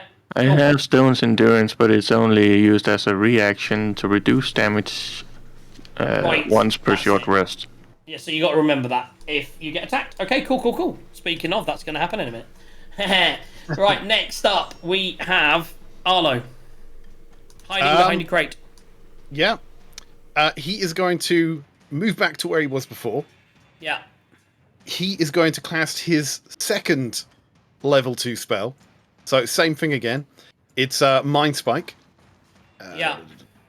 Right, and I'm going to use the other portent dice, Makes which sense. is like an 8, Yeah. to fail that. So we just need the 3d8. There's 1, there's 2, and there's 3. That is dire. That is 9. Oh. So 9 points of psychic damage. Yeah, 9 It's points. all of psych- counting, though. It is all counting. And then he's going to move out of range again, but that's his big attack. 9 points up there. I will tell yeah. you. I believe the word is exactly. She is exactly bloodied. So you have managed to half her damage, literally to the point from where they started. Which is not bad because they've only done. You're all up. No one's died yet. only knocked down. You're all good. Taser. Okay, so that is the end of their turn. It now turns back to the Night Hag, who's been attacked on all sides. She lost the concentration on Eye Bite, so she's now going to go to the close-up spells that won't get fucked up. I'm going to go with... Because Quent just hit for a lot. What does that do? That tells it to me, doesn't it? Yes, there we go. Touch creature versus the wisdom saving throw. Oh. Nature of the class.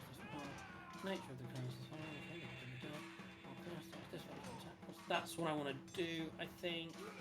No, it does no damage. Is there a line? I still don't really have a good line for that. No, it does damage. Oh, does it? Did I miss While it? cursed, the target must make a wisdom saving throw at the start of each turn. If it fails, it wastes its action, does nothing. While the target's cursed, your attacks and spells... Oh, it deals extra damage, your attacks. That was it. Oh, that's cool.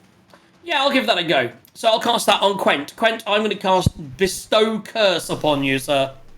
So it is this is the worst thing for you. You've all got really high ACs, but you've all got shit saves.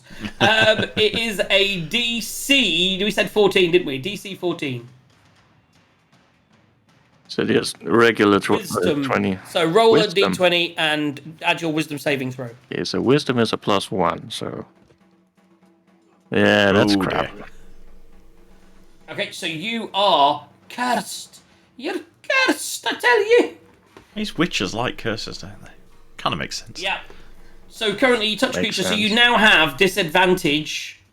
One ability, or choose one ability score. While cursed, you have disadvantage on ability checks. Oh, that's no good. While cursed, the target has disadvantage on attack rolls. So you have disadvantage on attack rolls, and I'm gonna say strength checks. So you curse, you feel weaker than usual, and suddenly you're at disadvantage when it comes to any kind of strength check and when it comes to attack rolls, until you break her concentration or until you roll a save. Her spells will also do more damage. Still also means I get to roll 2d20s to see if I actually hit anything next time. With the lowest, yeah, that's it. Yeah. Unless someone hits her in the meantime, and she then loses her concentration check. Because it is She done loses her shit. Don't loses it, boy. So that's her. The other one at the top's going to look down, seeing on the floor this dead person, and with some cake all in his mouth, and she can't quite see now if he's a dead boy or not. She saw him go down, and she feels that the effect of her spell went. So, looking around and not really being able to see anybody else that she can attack there, she's going to go 5, 10 to here, look through this gap in the door, see the commoner that suddenly started doing it. Actually, let me roll a D. I want to make it fair. It was the commoner on the dice roll. There you go. So she's going to attack the commoner with, let's just go with, yeah, that'll do. So the commoner's going to roll a saving throw. I haven't even got a sheet for her, but I've got an idea. I'm basing it on another character sheet that I've got open, which is irrelevant because she rolled a 3 on her saving throw. So she is held. Suddenly she looks up because they're getting a bit long spell slots now. Currently, having failed the saving throw, she's paralyzed for the duration of the spell, which is 1 minute. So she's currently now frozen in space like that. She's just completely paralyzed. At the end of her next turn, she can make a save to try and get out of it, but she's currently paralyzed. Obviously, attacks on things that are paralyzed are at advantage, and auto crit. Okay, that's them. That's there goes, guys. Then movement, save us. attack. Yeah, what are you doing? Tazar, you're on the floor, but you're now up with 13 hit points, and you now look up, and the woman that attacked you is no longer there. Everything appears to be going on the inside. So you're going to lose half of your movement to get up. Can I still see the one that's outside? No. You could wander around the outside to see if you can see her by moving outside, or you can go inside. All you know is you woke up from consciousness, and as you looked up, you saw her just disappearing, wandering around the corner. Okay. You can choose to go like 50. You got 15 feet of movement left, so you can either move 15 feet that way and see if you see her, or you can move 15 feet, 5, 10 to the bottom of the stairs, where you might get a shot on the woman at the top of the stairs. You don't know because you can't see anyone. You need to decide whether you would run inside or run outside. Run outside, I think. Okay, so that does put you sort of moving to about there, you say? Yep. Okay, so when you get there, you do just get... You can see her just, but she's in cover. So like you can kind of see, because there's a broken board there, you can see her through, but you can only see about half of her if you wanted to take a shot. Okay, have I got any more movement? No, that's your movement. I'm going to try and take a... Just take a shot, I think, and hope it hits. Okay, roll the dice. That's 17. That is their AC. That hits. Roll me damage. AC is 17. Yeah, I know, right? I couldn't believe that either. That's a 9. I'm not sure in the entire last 9 campaign we had damage. something with an AC of 17. I don't know what's going on. I saw a CR5 and thought, you guys are a total spell with the puppy coming out, whatever, of about 10. 2 of these will be easy, I thought. I was wrong. I like a challenge, guys. I think you can do it. I was going to say it's a challenge. I think, hopefully, maybe. Right, so, sorry, what was that damage? 9 piercing damage. 9, and that's not magical, correct? No, it's... Although, I believe that was that one, and I went for that one with that one. What did I read on that? Damage resistance is fire, cold, piercing. Yeah, so that is... Yeah, you don't have silver bullets yet, so that is just half damage. That's 4 damage. She is definitely not bloodied. I need to remove some bullets. I've only She's done fired that. twice. You do notice that the bullet seems, as it goes in, it seems to almost start healing behind it, and you realise that your bullets don't do as much damage as you were hoping. But damage is still damage. It still did some damage. Did you want to use your second wind to heal up? Yes. Bonus action second wind, so that's what, a D10? Bonus action second wind. 1d10 plus 3. So roll your D10, and you can add that, and that is your turn. And we're going to move straight on to the commoner, who's frozen and gets to make a... Ah! Oh, wow, that worked! That flew across the desk and rolled a 16! So she saves against the paralyzed. Now, I said that was at the end of turn, didn't I? It was at the end or beginning. Da-ba-da-ba-da. On a wisdom saving throw, success, paralyzed for the duration. At the end of its turn, it can make another. So that's her turn, but she has saved, and she like shrugs it off, and she just looks at her, and she's like, "Fuck you." So that's she's like dagger in hand, still really useless. She's done nothing, but she's there. Next up, we have Ash. Right. Okay. Let's see what we can do. Well, for one, I actually read my spells, so that helps. So, if I went to there, presumably I can see her? Ish? Outboards, Oh, you've moved around the outside, so yes, you'd be in the situation with where the floor is. You can sort of see through it. You'd have to go out a square to get a clear shot without cover, but if you're not doing an attack roll, it doesn't matter. Well, it will be an attack roll, probably. In which case, you might want to go out 5 more feet, because then it wouldn't be at... yeah, okay. Yeah, because at the moment you're kind of under the thing and firing through the boards, whereas from there, you can just see her out and clearly. Okay, we'll go there then. And since I actually read it this time, although I'm not sure, but metagaming, I'm not sure if this is the best thing to do, but not metagaming, I'm going to do Scorching Ray. Because I just realised I get 3 of them, not just 1. That's what I thought. Yeah, that's what I thought. I didn't read it. I only got 1 of them. I got 3 of them. So, Magic missiles on steroids. Yeah, so Scorching Ray. But you wish you hadn't used that other spell up now, eh? I don't know. It still did a fair decent chunk. So create 3 razors of fire and hurl them at targets within range. You can hurl them at 1 target or several. So all 3 are going at her. Yeah. So let's see. There's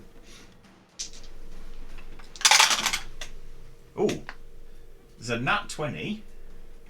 Oh, that is. A 9 plus 5 and 1 that's between numbers, so that one I'm going to re-roll. So re-roll the cocked one. The 9 misses. Yeah. Wait, 9 plus 5, so it misses by not that much, does it? You need 17. Yeah. So I'm About 3 short. So I'm tempted to do Favoured by Gods on that one. Okay. Because I've never done it and I keep forgetting to do it, so I'm going to use it. Do it. So Favoured by Gods, if I miss on an attack roll, I can roll 2d4 and add it to the total, possibly changing the outcome. Oh, so on averages, you should hit. And an extra 5. Extra 5. So that hits. Excellent. Boom. And then the last one. So second one hits. What about the third one? Cocked. Let's go. 19 plus 5. Oh. So you've got 2 normal first. 2 normal and a nat. Yeah, right, so. Okay, we'll do one of the normals first then. So this is 2d6, but it's fire damage, so this is the bit I'm not sure about. So that's 7. Okay, so 7 for the first roll. And then the next one. And 9. That's 7, 9, that's 15. 16, sorry. 16, yeah. And then the next one doubled. And the next one doubled. Oh, which is a bit shit, but only 4 doubled, so 8. So that why? Wasn't you know what I mean? It's so annoying, isn't it? Yeah. So that's would 24. 24 points of damage, halved to 12. Yeah, so I thought it might be because of what you just muttered before, but hey ho. So that's exactly the same as I did with the magic missiles. Yeah, but had you have, I mean, yeah, but you get to roll that damage. If you'd have rolled the crit on that, if you'd have rolled decent on that crit, that could have been good. Yeah. Still, I'd want to step aside. It's winding down, guys. They're nearly at half health. I was going to say, I think I have 1 feet of movement left, which isn't going to get me... Sorry, 1 square of movement. So I shall move back in, because if it was going to be partial cover, I'll get partial cover. Partial cover. Better than nothing. Makes sense. For sure. Okay, so that's the end of your turn? I think Bonus so. actions? No, I don't really have them as such. Okay. Moving on to our next player, which is Quent. Attacking at disadvantage. Well, you know what I'm gonna be doing. Although it's The hyena So, first. nothing else hit, did it, to make her roll Use the concentration? hyena first to try and break concentration. Yeah. Attack Cool, with the cool, hyena metagaming first. pigeon. Cool, cool. Oh, yes, because this one had concentration, but she's already broken that, so, yeah. So attack, so attack at normal first. Hyena goes for. That was the one right in front of me that did the whole spell thing, right? Yeah. Yes. So that's just a single. Which is 8 plus 5 to hit, so that's 13. Misses. So then you need to attack at disadvantage. Okay then.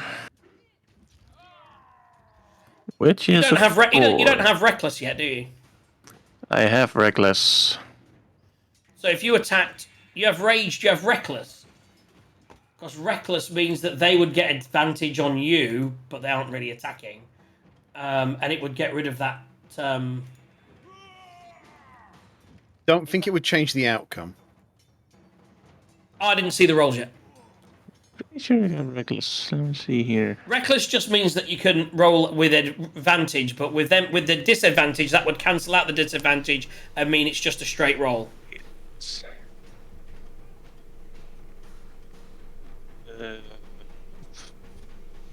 Not really seeing it. Where the hell is it hiding? I mean, from those two rolls, is that both under 10, aren't they? Yeah. So even at either way, you'd have failed. Although with 2 dice, yeah, because both dice failed.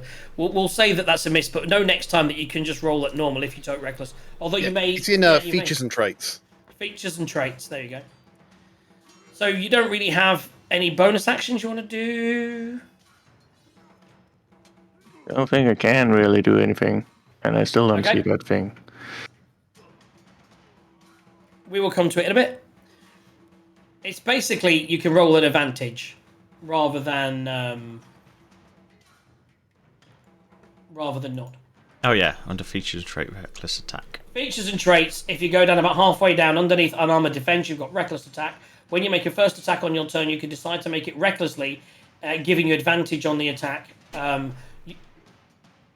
Using strength this turn, attack rolls against you then have advantage. So basically, when things attack you, it would get the same advantage, but they're not really attacking anyway. Well, also, she already has advantage, doesn't she? Wasn't that part of the spell? And you don't get double advantage, so that's... True story. Nope. In this case. So you know that for next time. So for next time, that's there, but for this time, you've missed and missed, which means we move on, and we move down, and we go to Arlo. Right. Arlo's going to do a thing, as Arlo does. Right. Can I get a DM ruling? Make it quick. Okay, so obviously I can't use 2 spells in one turn. I can use a spell and a cantrip. Mm-hmm. So I can't, for instance, use Healing Word and then run over and use Mind Spike. Correct. Right, but how does that work when one of your spells is in an object? If I had a ring of spell storing, could I not use Mind Spike and then the ring if that spell was a bonus action? So, I mean, could I use healing and then my action? You can use any item. Yes, correct. So if you, for example, if you wanted to cast a spell and then Misty Step the fuck out of there, you can. Because you're not using, as long as it was a bonus action to use the item, you can use, you can, if you have a wand of fireballs, you can use a wand of fireballs and then cast a spell. Because you're not casting two spells, you're using the action to use the item and casting a spell. Yeah. Okay. This is going to be tricky.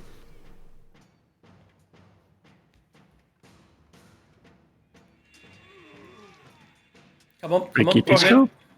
It's just a question. I'm not sure I can do it.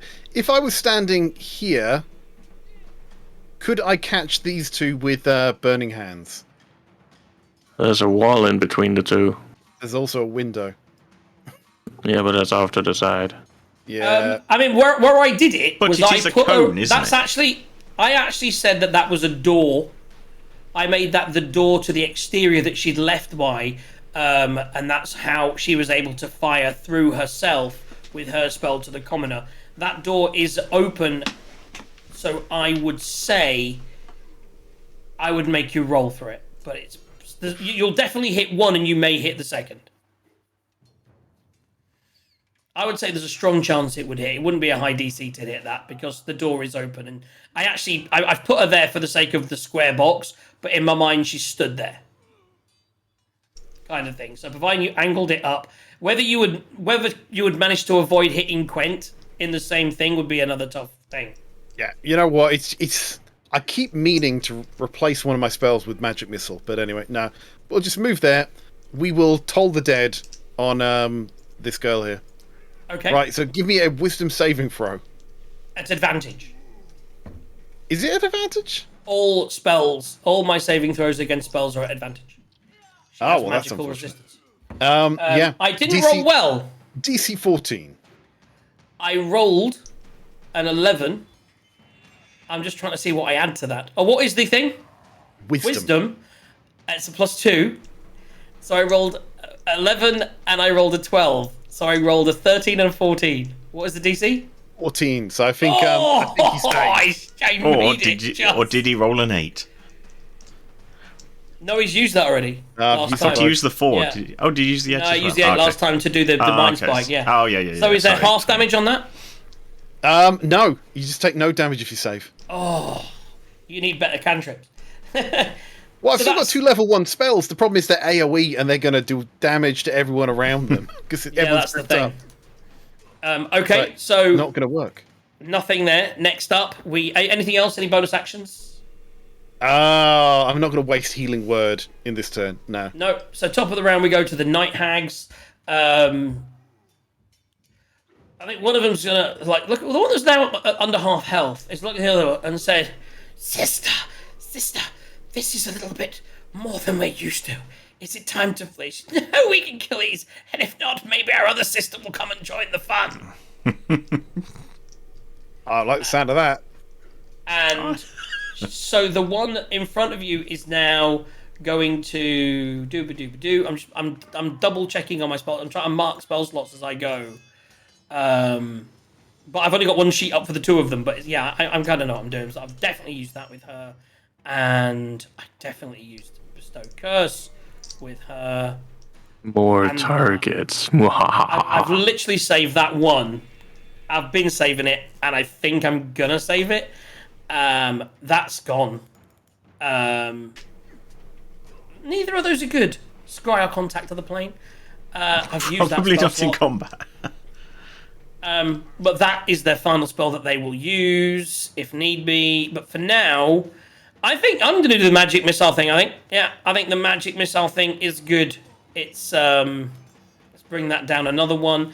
And so yeah, magic missile at first level. So that's 3 missiles, correct? Yep. That's what they I can say. click on that actually. Oh Jesus, is that the total damage 3? Oh, that's the damage for each missile, isn't it? So she's going to throw 3 missiles up, and she's going to target one at each of the 3 things around her.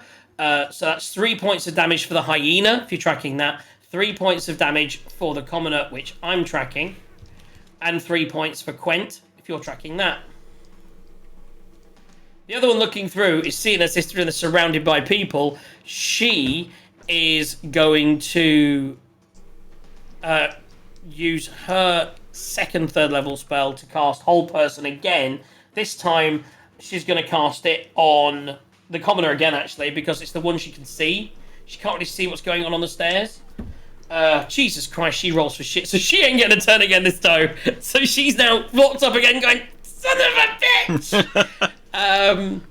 And that's their turn, though. So that is their turn. The thing about casters is super powerful when you've got those big early level spells. Once the spell slots go, there's not a lot left. You know what I'm saying? We're going to have a slog for 15 minutes. So yes, that's their turn, which takes us to Tazar. So I am going to have some of my movement and move alive out. So you can move there and get a clean shot. You know, to be honest, I don't think the level up there is really that high. It's at door height, according to the picture. No, that's correct. I mean, it's you could jump up there if you wanted to. You'd have to do a challenge, but you could certainly attempt to jump up there as part of your movement if you then wanted to use pistol and the scimitar. You would then be able to get 2 attacks in. See the scimitar, but okay, I'll have to figure that out later. Yeah, you really do need to use the scimitar as a different weapon. It's less damage, but you can use it offhand, which means 2 attacks around instead of 1. Okay, well, I'll have to add that into my inventory because I can't see it. So that's maybe something that I'm... Okay. But for now, you can just fire up from there if you want. Yep, I'm going to just shoot and see what happens. Please be a good roll. That's 23. Ooh, that's better. Cool. So that's 23. So that hits. So now that it hits, what does it do? It does a D8. Plus 3 piercing damage. So roll that first. That's a 4. Okay, so that does... that does just... so that's there.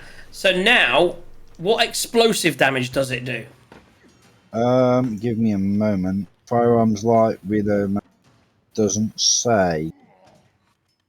I'll put it in the description, I think. I've got it written down here anyway. So when it hits, it does 1d8 fire damage, area of effect within 5 feet.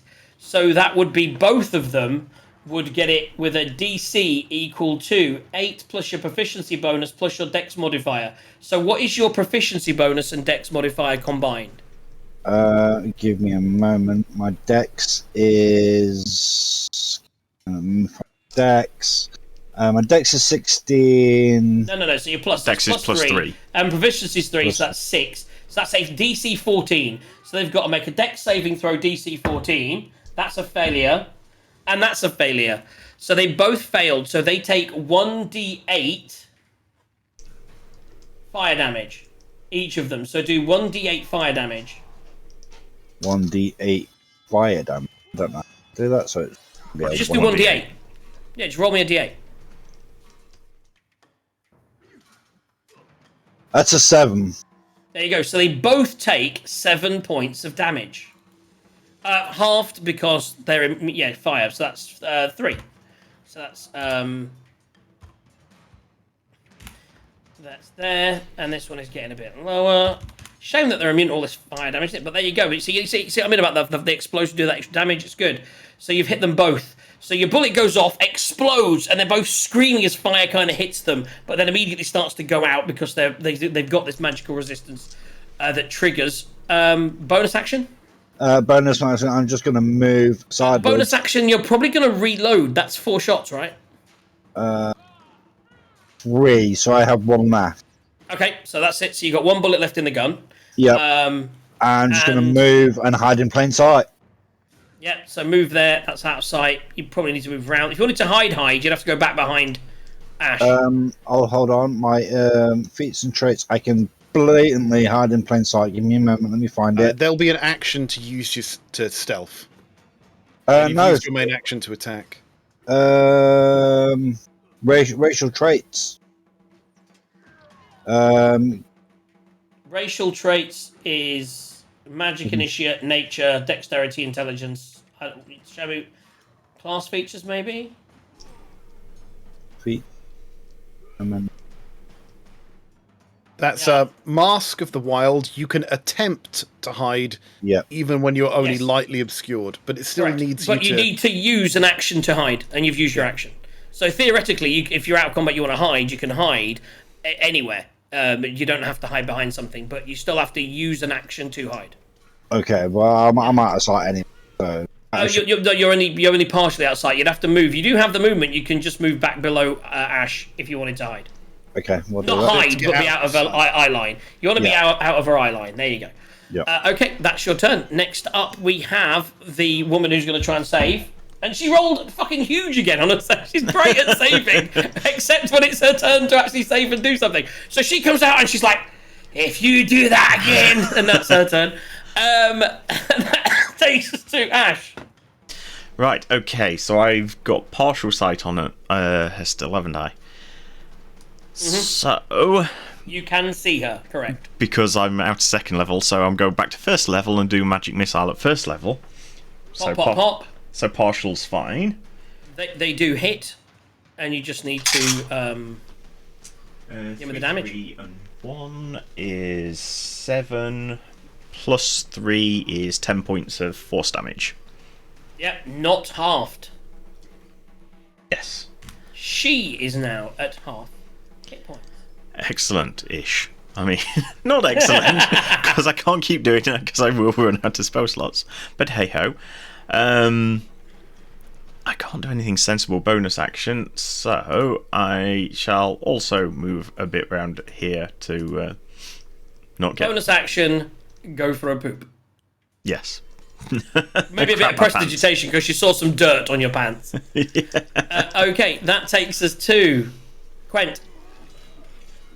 Yes, I am still here.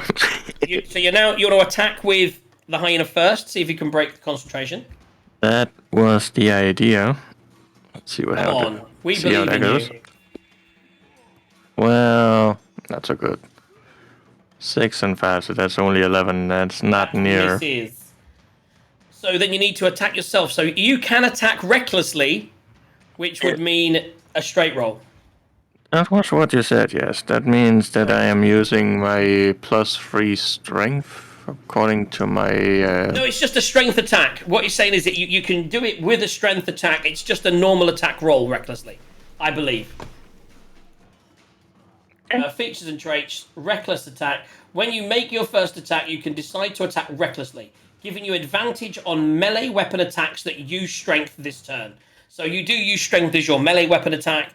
Attack rolls against you then have advantage. So basically just make a normal attack roll with a single dice rather than disadvantage.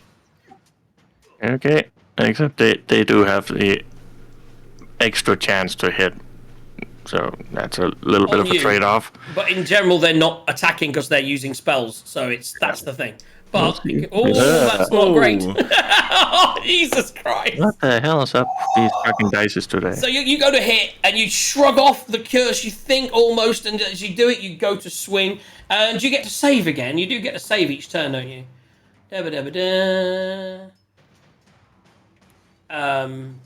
While cursed, target is disadvantage. You DM a final say curse effect.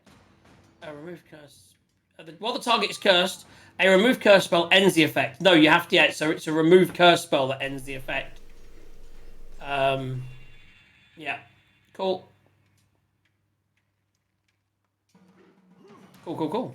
Or presumably if she fails concentration. Which, did you roll Oh, concentration from the explosion from... I did not. Oh, this, by the way, this could change everything. This could change everything for everything, Crent. I rolled massive. Don't worry about it. Okay. I rolled a 14, so that was fine for the 2 damage she took. But anything under a 10, so that was good. Nearly. Tazar nearly saved the day. Old person. Good point.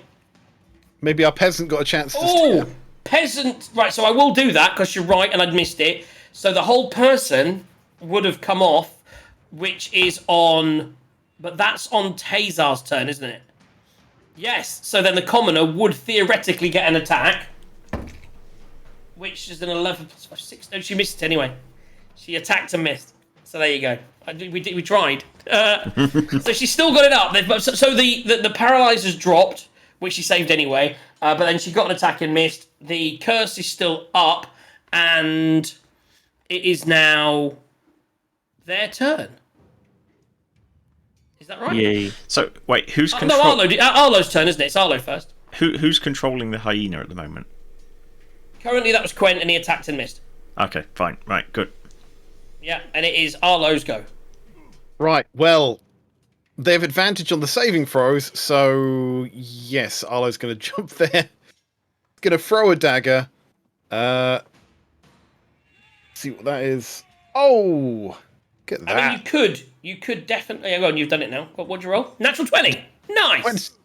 So threw a hell. dagger. Nat 20. That's 2d4. Well, 1d4 doubled. Oh, what is that? That's a d8, of course. I was just thinking that. You said D4 and then did a D8. Rolled 5 on a d4. It's like, I know something's wrong. Yeah, so that's a 2 doubled. So that's 4. So Plus what? 4 plus 3. So that's 4 plus 3, 7 points of damage. That's And not a he runs magical back. dagger, so that's halved. But it's still hit. And How is it halved? Because they've got resistance to piercing. Yeah. The concentration saving throw, though. But it will force a concentration saving throw, and it's whittling him down. And there's a certain fight or flight scenario here.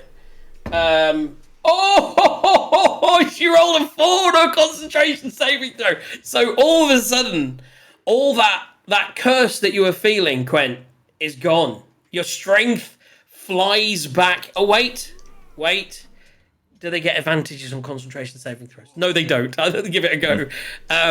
No, they have a huge constitution of 3, but even with a 3, it's not enough.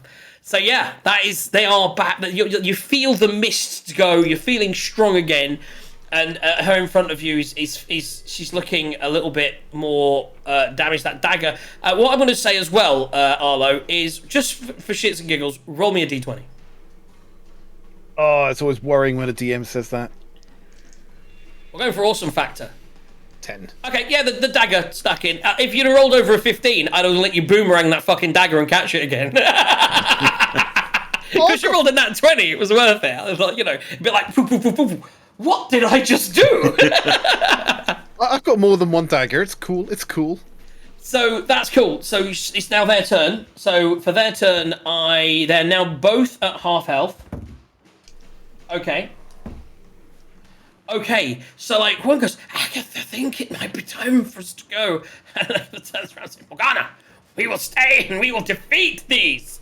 So, yeah, they are going to stay for a round of combat. One of them's going to turn around. So the one that's right next to Quen, as he attacked, she is going to just attack with advantage. Oh, Jesus Christ. It's a 2 and a natural 20. So that's good. So that is that's the claw attack. So that is 2d8 plus 4. I got my d8 out as well. So that's a 5 and a 5. So that's 10 doubled is 20 plus, what did I say, 4? Yeah, so 24 points of damage.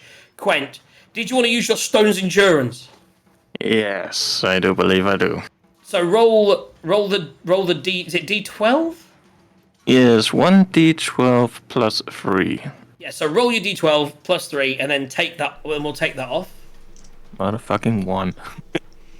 But No. also, what type of damage was it? Slashing. Oh, so it's half as well. Because he's got resistance. Yeah, he's raging. So he's already down to 12. He's raging. So it's 12 points, and you're going to take 4 off of that with your Stone's Endurance. So that's just 8 points of damage. Fucking barbarians, Which is a lot man. better than 24. Just 8 points of damage. Son of a bitch. He's got no concentration spells up. The other one is able to look through, and at this point, she is the one that wants to stay. And she just can't see enough people. It's one of those things that Arlo was having. I've got a couple of really big spells I've been saving for a specific circumstance that just isn't happening. So how much did I actually take in damage there? Sorry, it was 8 points total. 8. Just 8, yeah. Fucking crazy. She is gonna save that. They're gonna save that. She's gonna cast Identify, maybe? She's gonna use her last... Do you know what? Oh, she could do that. Let me click on it and get some information. Oh, that's interesting. Creatures within 20 points of you within a certain range. 1 minute. Roll 5d8. That's how many hit points. Your hit points are reduced a little bit. There's quite a few people in there. Creatures within 20 feet of you with that. Yeah, she's going to look in there with a friend wanting to go and maybe want to take advantage of this situation. She's going to cast Sleep in the area of effect in front of her. So I'm going to roll 2, 5. This isn't going well. That's better. 26. So 26 hit points of damage. I look at the room in front of me and... How do we say this works? Can I choose it, or does it come off of every... I think it starts from the lowest hit points and moves up. Right, so it starts with the lowest hit points, which And it's so the 20 commoner goes to sleep. And it's 20 feet from a point. That makes it a sphere. Oh, it doesn't matter. It's oh, is it? So it goes downstairs as well. To Arlo. Does it go downstairs? To the third combat in a row where Arlo has fallen Wait, let's asleep. have a read. Let's just double check that. Slumber, roll 5d8.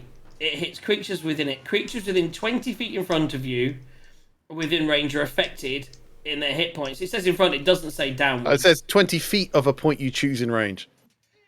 Yeah, I mean, I would think I would cast it in... Alright, yeah, so it would be in the room in front, so I suppose it would... Would it go through walls? Let's roll for it. I don't think... Well, it depends how many hit points the commoner's got. 2. Well, Arlo's got less, so Arlo would definitely go. So yeah, she's on 21 hit points. Oh, right. Oh, so it's whether it hits Arlo first. Right, gotcha. Yes. Yeah, so at the moment, if to see whether it goes through the floor, if I roll above a 10, if I roll 11 or above, Arlo's asleep. Anything under 10, the commoner's asleep. I rolled a 19. Arlo, you're going to sleep. I'm going to be honest. It's nothing new. Right now, there's not a lot Arlo can do. He's only... happy. He's At done level it. 1, my only offensive spell is fire, which they're resistant to. They've got advantage on saving throws to his cantrip. There's not a lot that's going on. He's having another snooze, guys. By the way, Arlo, he casts magic, he runs away and sleeps. That's what he does. So he's All having a little during snooze. combat. The thing is, as well, she casts the spell and then looks at everyone in front of her on the floor, and no one goes down. And now she's thinking, wow, these guys must be powerful if they've managed to resist the spell, not realising that through the floor, Arlo's just having a little nap. Okay, which takes us to Tazar. Okay. So, Could we have a combat, just a combat at some point that Arlo doesn't fall asleep in? Just having a little nap. Wake up, Tazar. You're not We Arlo. leave you resting from combat to next week's session. Is that a long rest? Okay, Tazar, go. there, So fire and reload. yep, So attack roll first. that is 17. That is their AC. So roll me the attack damage, which is 1d6 plus 1d8 plus 3. 1d8 plus 3. So roll that first. That's an 11. Jesus Christ. Then roll me... they both failed their saving throws. Then roll me another d8 for the fire damage.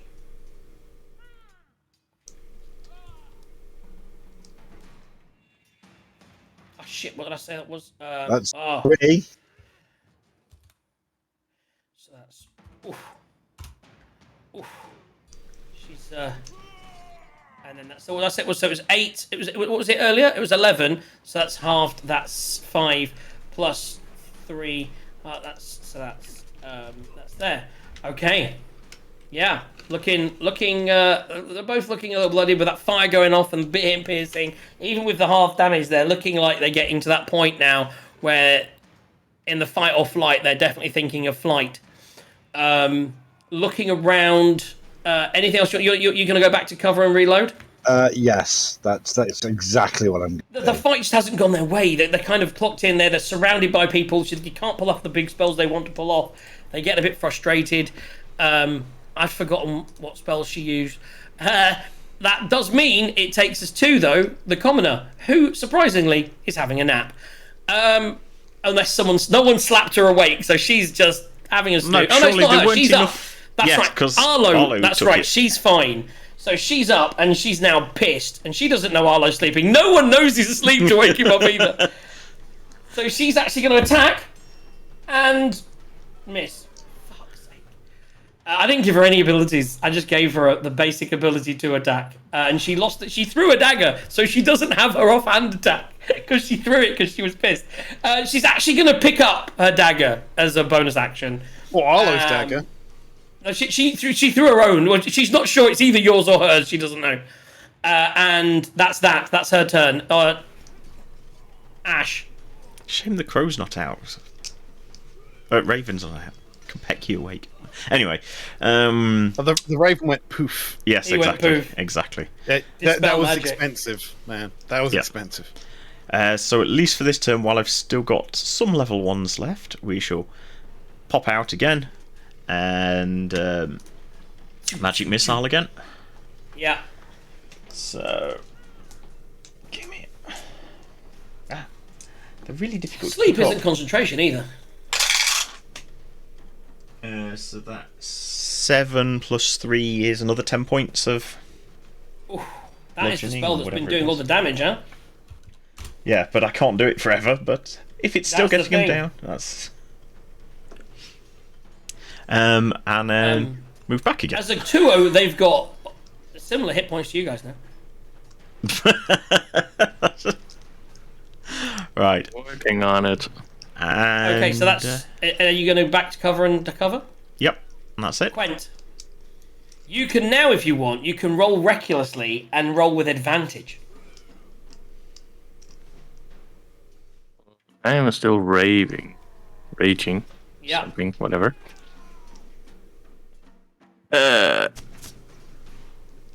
Well, does reckless and rage combine? They don't.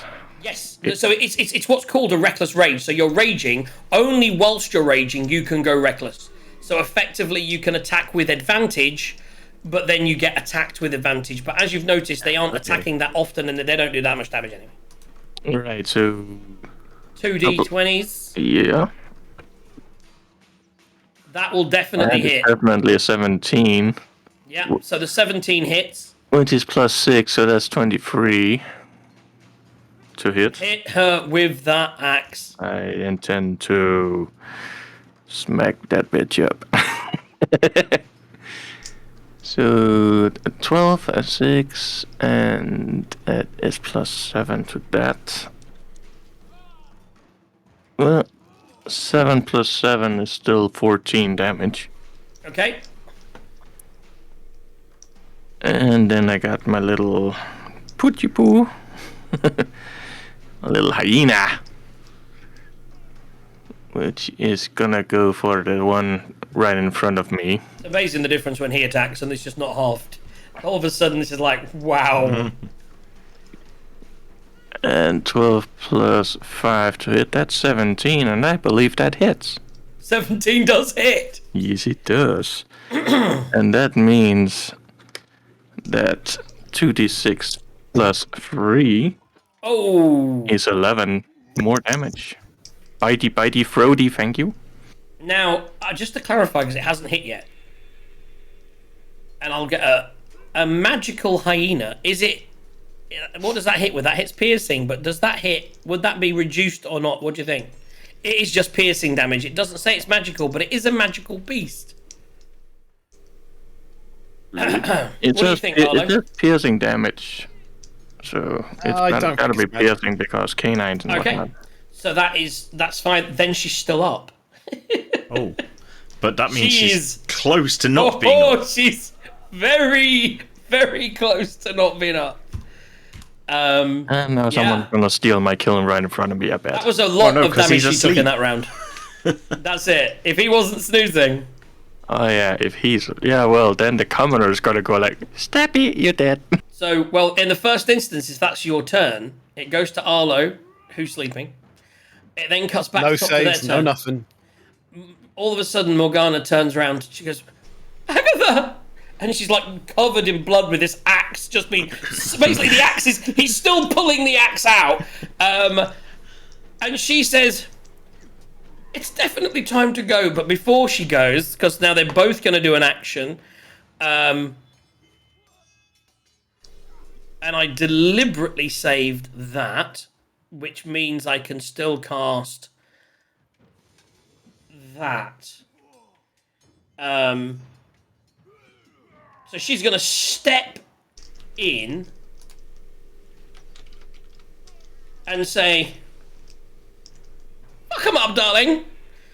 And she's going to cast Lightning Bolt It's at 3rd level.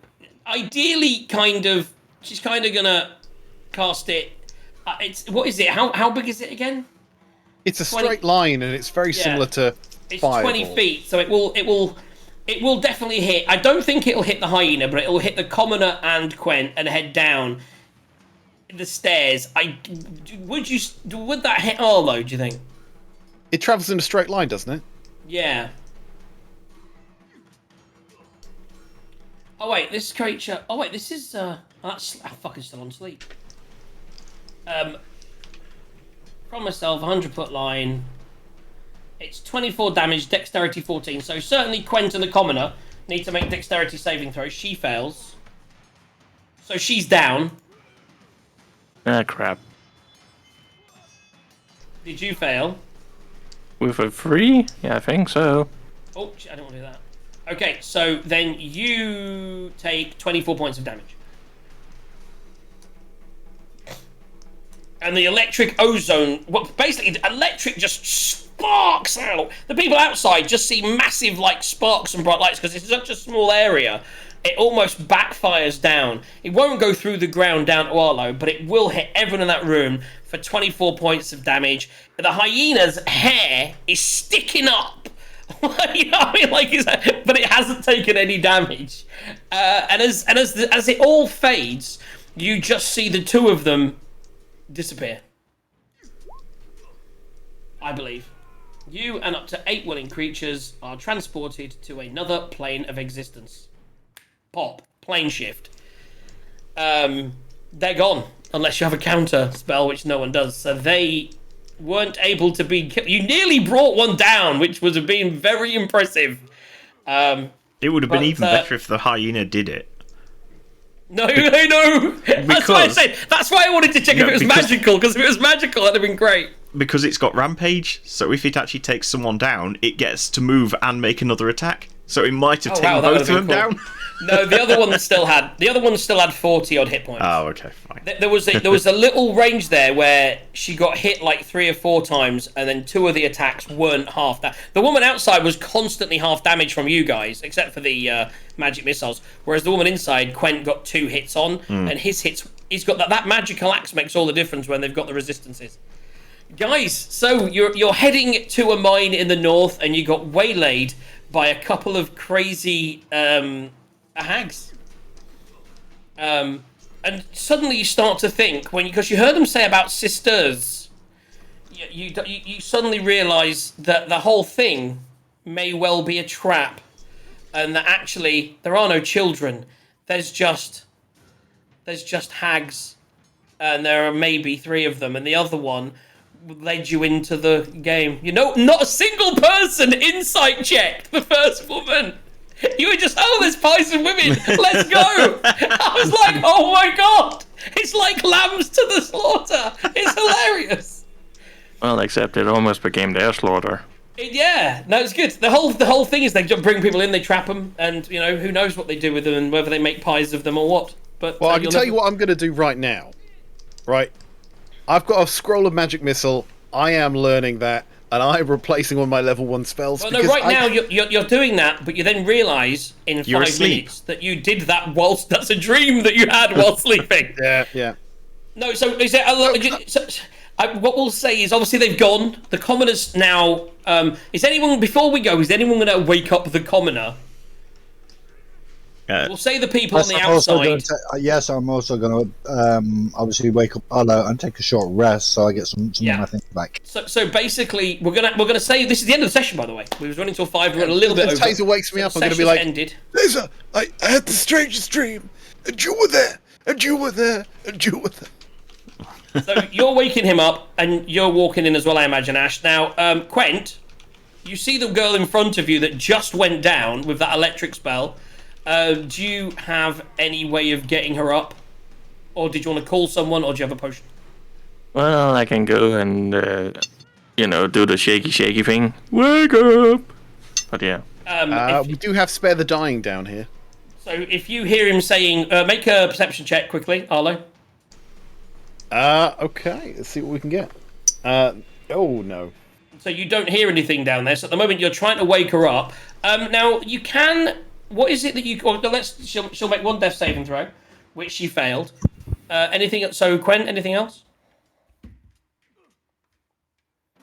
You can shout for someone to come and get her up if you want. Yeah, might as well just do a whole little... Anyone down there? We need medic. Okay. So, Arlo, are you going to head up? Yeah. Or Ash, or anyone who's got healing? That's that I'm needed. And I'm going to run up and I'm going to try... Rather than a reliable Spare the Dying, I'm going to try a risky healing word. 1d4 -1.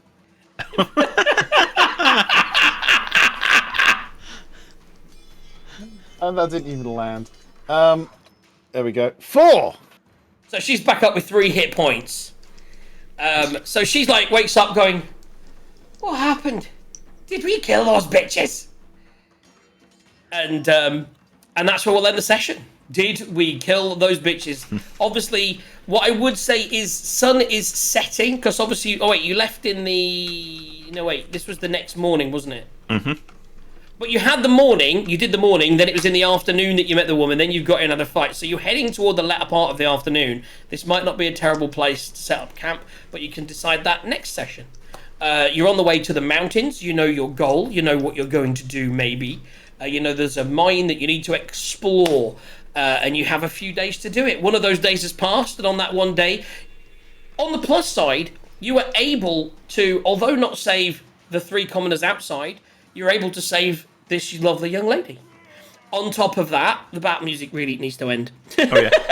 How dead are those commoners outside? Were they making death saving throws? I would say, all dead? you know what, I didn't make any death saving throws, but fail. Wow, I rolled... So that one's dead. Success, fail, success. So this one out here, stabilized, and you'll discover that, and probably runs away when they wake up. Fail, success, fail, success. Here we go, guys. Yeah. She succeeded. Yes. Yay! So actually, 2 of the people outside were able to come round. Unfortunately, the woman at the door with her fists, the one that was really angry, she's dead. Whereas the gnomish gentleman and the elf both get away, along with the woman inside. You saved these people from certain death. You weren't able to capture the people responsible, but you feel that at least for the foreseeable future, they've moved on. They've shifted away, and you feel that they're not in the area anymore. Who knows? But for now, they're going to come back as a recurring enemy. Hags. no hags. We still have a hyena that's survived remarkably well. It's the one thing I've noticed. I think that's why they're not that high CR. There's a lot going on. Innate spellcasting, which is they're charisma based. They can use the following spells with no material components at will, like magic missile, twice a day, plane shift. They had red enfeeblement, but it didn't seem that powerful. Sleep was kind of powerful, but again, not at the start when you've got lots of hit points. The other spells they had, like Eye Bite, amazingly powerful, but once I'd used it, that was kind of used. And the curse was good, but then with that and the counter spell was that their level 3's gone. And Lightning Bolt, she had 3 level 3s. But yeah, it's fun though. It's fun to play a caster. To magic though. This is the thing, that they're actually almost great tanks, because so that they had resistance to cold fire, just cold and fire, by the way. Acid would have been fine. You guys need to mix up your spells. Acid would have been fine. Poison, you know what I mean? But yeah, cold and fire and bludgeoning, piercing, and slashing from non-magical attacks. I need to Half get my some spells are other fire, bullets. half of Ashrin's are fire. I know, you guys need to mix up your spells. That's all I'm saying. I just told need you, to get some I other am bullets. switching out Charm Person for Magic Missile next session. That's yeah. happening. 'Cause you can do that on a is it short rest or long rest? Long rest. Yeah. So But I mean, this is the second time now when the second level spells have been blown, and I got four level 1 spells, and they're AOE, and everyone is bunched up, and I can't do. that's the thing. A anything. lot of times they will bunch up. It's good to have when you're not, or when you can get in there first. But once they are bunched up, you do need just a couple of other bits, innit? Yeah. Also So- a good, so that is the also thing a that's good happening. cantrip. You can't beat a good cantrip. I'm guessing we're taking a long rest as well then. So I Well, mean, we'll I would see. say we'll see for the next session. But basically, it's moving into the evening. A lot of you are a bit hurt. A lot of you there. We'll decide at the start of the next session whether you want to take a short rest and maybe push on a little bit, or go for the long rest. We can see that. I mean, everyone, the medic at the top. I mean, everyone's a little hurt. I think the only person. Ash, did you take any damage? I don't think I did. No. No. I did quite well. on Tazar that. went down and only just came up, and then used a bit of a heal. Arlo's pretty low because he took an early hit. Quentin took a smash at the end. It was a little goodbye kiss from them. A little mwah, 24 points of damage. Yeah. Not halved. I'm still peeved about Poe. That's expensive. That's something you'll have to. If you take a long rest, if you got the, we need to discuss how that's going to work with the Oh, equipment. on that. I know how it's going to work. We'll I talk need about it. 10 gold points worth of charcoal. That's This it. windmill is evil. I You're gonna have. set fire to the burning windmill. hands. Burn it, and then I'm you'll going get the to burn charcoal. this evil place to the ground, and I'm going to salvage the charcoal, and we're going to resurrect Poe from the ashes I will allow it. Probably. after Right, we guys. searched it. Yes, search and loot next session. I will remind me I've got to do that, and I will have probably a couple of nice things knocking around for you. Maybe, who knows? Like some maybe some Dwarven charcoal. bread. Do you know what? And Arlo, he rolls a 10 on his. You find 10 gold of charcoal. Don't care. It's burning down. Thanks, guys, for tuning in. We're into an end of our session. It's been a good, crazy one. We had an hour and a half to 2 hours of just sort of moving and going to pubs, and then 2 hours of fighting some badass hardcore night hags. That was a tough fight, guys. That would have been 3,600's worth of XP Each one of those was in an one XP-based troll. campaign. Do you remember that one troll that almost killed Yeah. you all That's when what I'm you saying. were level 3? Yeah, I actually thought you guys were level 4, by the way. And by the way, because I thought you were level 4, and the book that you're about to do is level 4, you can all level up after this fight with the Night Hags. Excellent. I'm going was- to do that. Can we roll for XP? No, XP. HP. You got a couple of minutes, but yeah, if everyone wants to roll their hit points now, so you can all level up. It's a little bit quicker than usual, but you did just fight 2 really hardcore Night Hags that would almost equate to a level at your level. And I thought you were level 4 anyway, so it's all gravy. So you can have a good look over the next week about what you want to do. If But you want to we ask me any do questions or HP, chat to me, yeah. I'll be around. But for now, do your hit points, make a note of what hit points you Right. can add when you do it. Let's get your hit points. So let's start In with order. Quent. I need Oh, a 12, Ash. Quent. You need to what now? Roll me a Yeah. D12, Quent. A D12. 1 second. D12, bloody hell, barbarian. Ash, you can roll yours. You had a. Mine's Hey. just a 3. I got a 5. So 5 plus 3. That would be 8 then. Is it 3? That was a question. Yes, it is 3. So 8. You're going to be adding 8 more hit points, or use the 5 as what you say is the roll when you do it. However you want to do it, but you'll end up on a max of 50 hit points. Ash, what did you got? 3 I got a 3, yeah. plus 1. More so plus 3. Two? My constitution's 3. Ooh. So that's 31 hit points. Mm-hmm. Tazar, roll me a D10. Is it? Don't know why mine says 53 then when I said it in. You said 8 with I the think you plus had to 3. add 5 because it added the 3 automatically. So you needed to Ah, put 3 in. okay. So 6 for is that the 6 or is that just one before? Anyone? Tazon's roll? Tazon, you muted, mate. I rolled a 6 plus what? Your constitution. Which is Which 2. is 2. 2. So that's you need when you 8. level up. Well, when you do the level up thing, just add 6. So you say your dice, you do it as a dice roll, say 6, but your total hit points will be 39. Okay. If they're not 39, you did it wrong. Okay. Arlo, are you finally gonna? Oh, it won't be. It won't Are be. you gonna hit 20 plus? Oh, something 5. half decent. 5 plus 3. Is it? What's your constitution? That is. Oh, it's not going to be 3. It's going to be 2, so that's 7. So that's 25. There we go. Half We're getting. respectable. You know what I mean? Half respectable. That's not bad for a level 1 character. I mean, level 2 character. Oh, wait, you're level 4. So have a look at your level 4, see if it's easy. Sometimes it might involve something complex, but have a good look at them, guys. They're going to be nice, a new level next week. Well, not next week. We'll speak to Quent. We'll get together in the next few days, guys, and discuss when the next session is, but I really do need to go. So we'll be back soon. Thursday night is where you'll see us for the next time, or certainly see some of us, as we bring the Thursday night sessions back. I believe we're hoping for the first week of February. So keep an eye on all the channels, and there should be an update soon, but it won't be this on next Thursday because unfortunately me and Aki alternatively have plans. So we're aiming for the following week, which I would then look at, hopefully, maybe the week after that, to be back here on a Sunday. Does people knows at all what their Sunday's plans are like? For February. At the Sundays are always moment. open at the moment.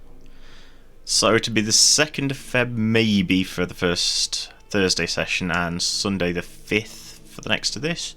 At the moment, they're both free for me. Should be okay. Okay, we'll be looking at it, but yeah, maybe the 5th, maybe the... I know that I think the 5th, I think the 12th is the Super Bowl, and I'll be going out and doing stuff. So the 12th's not a good day for me, but I think the 5th might be good.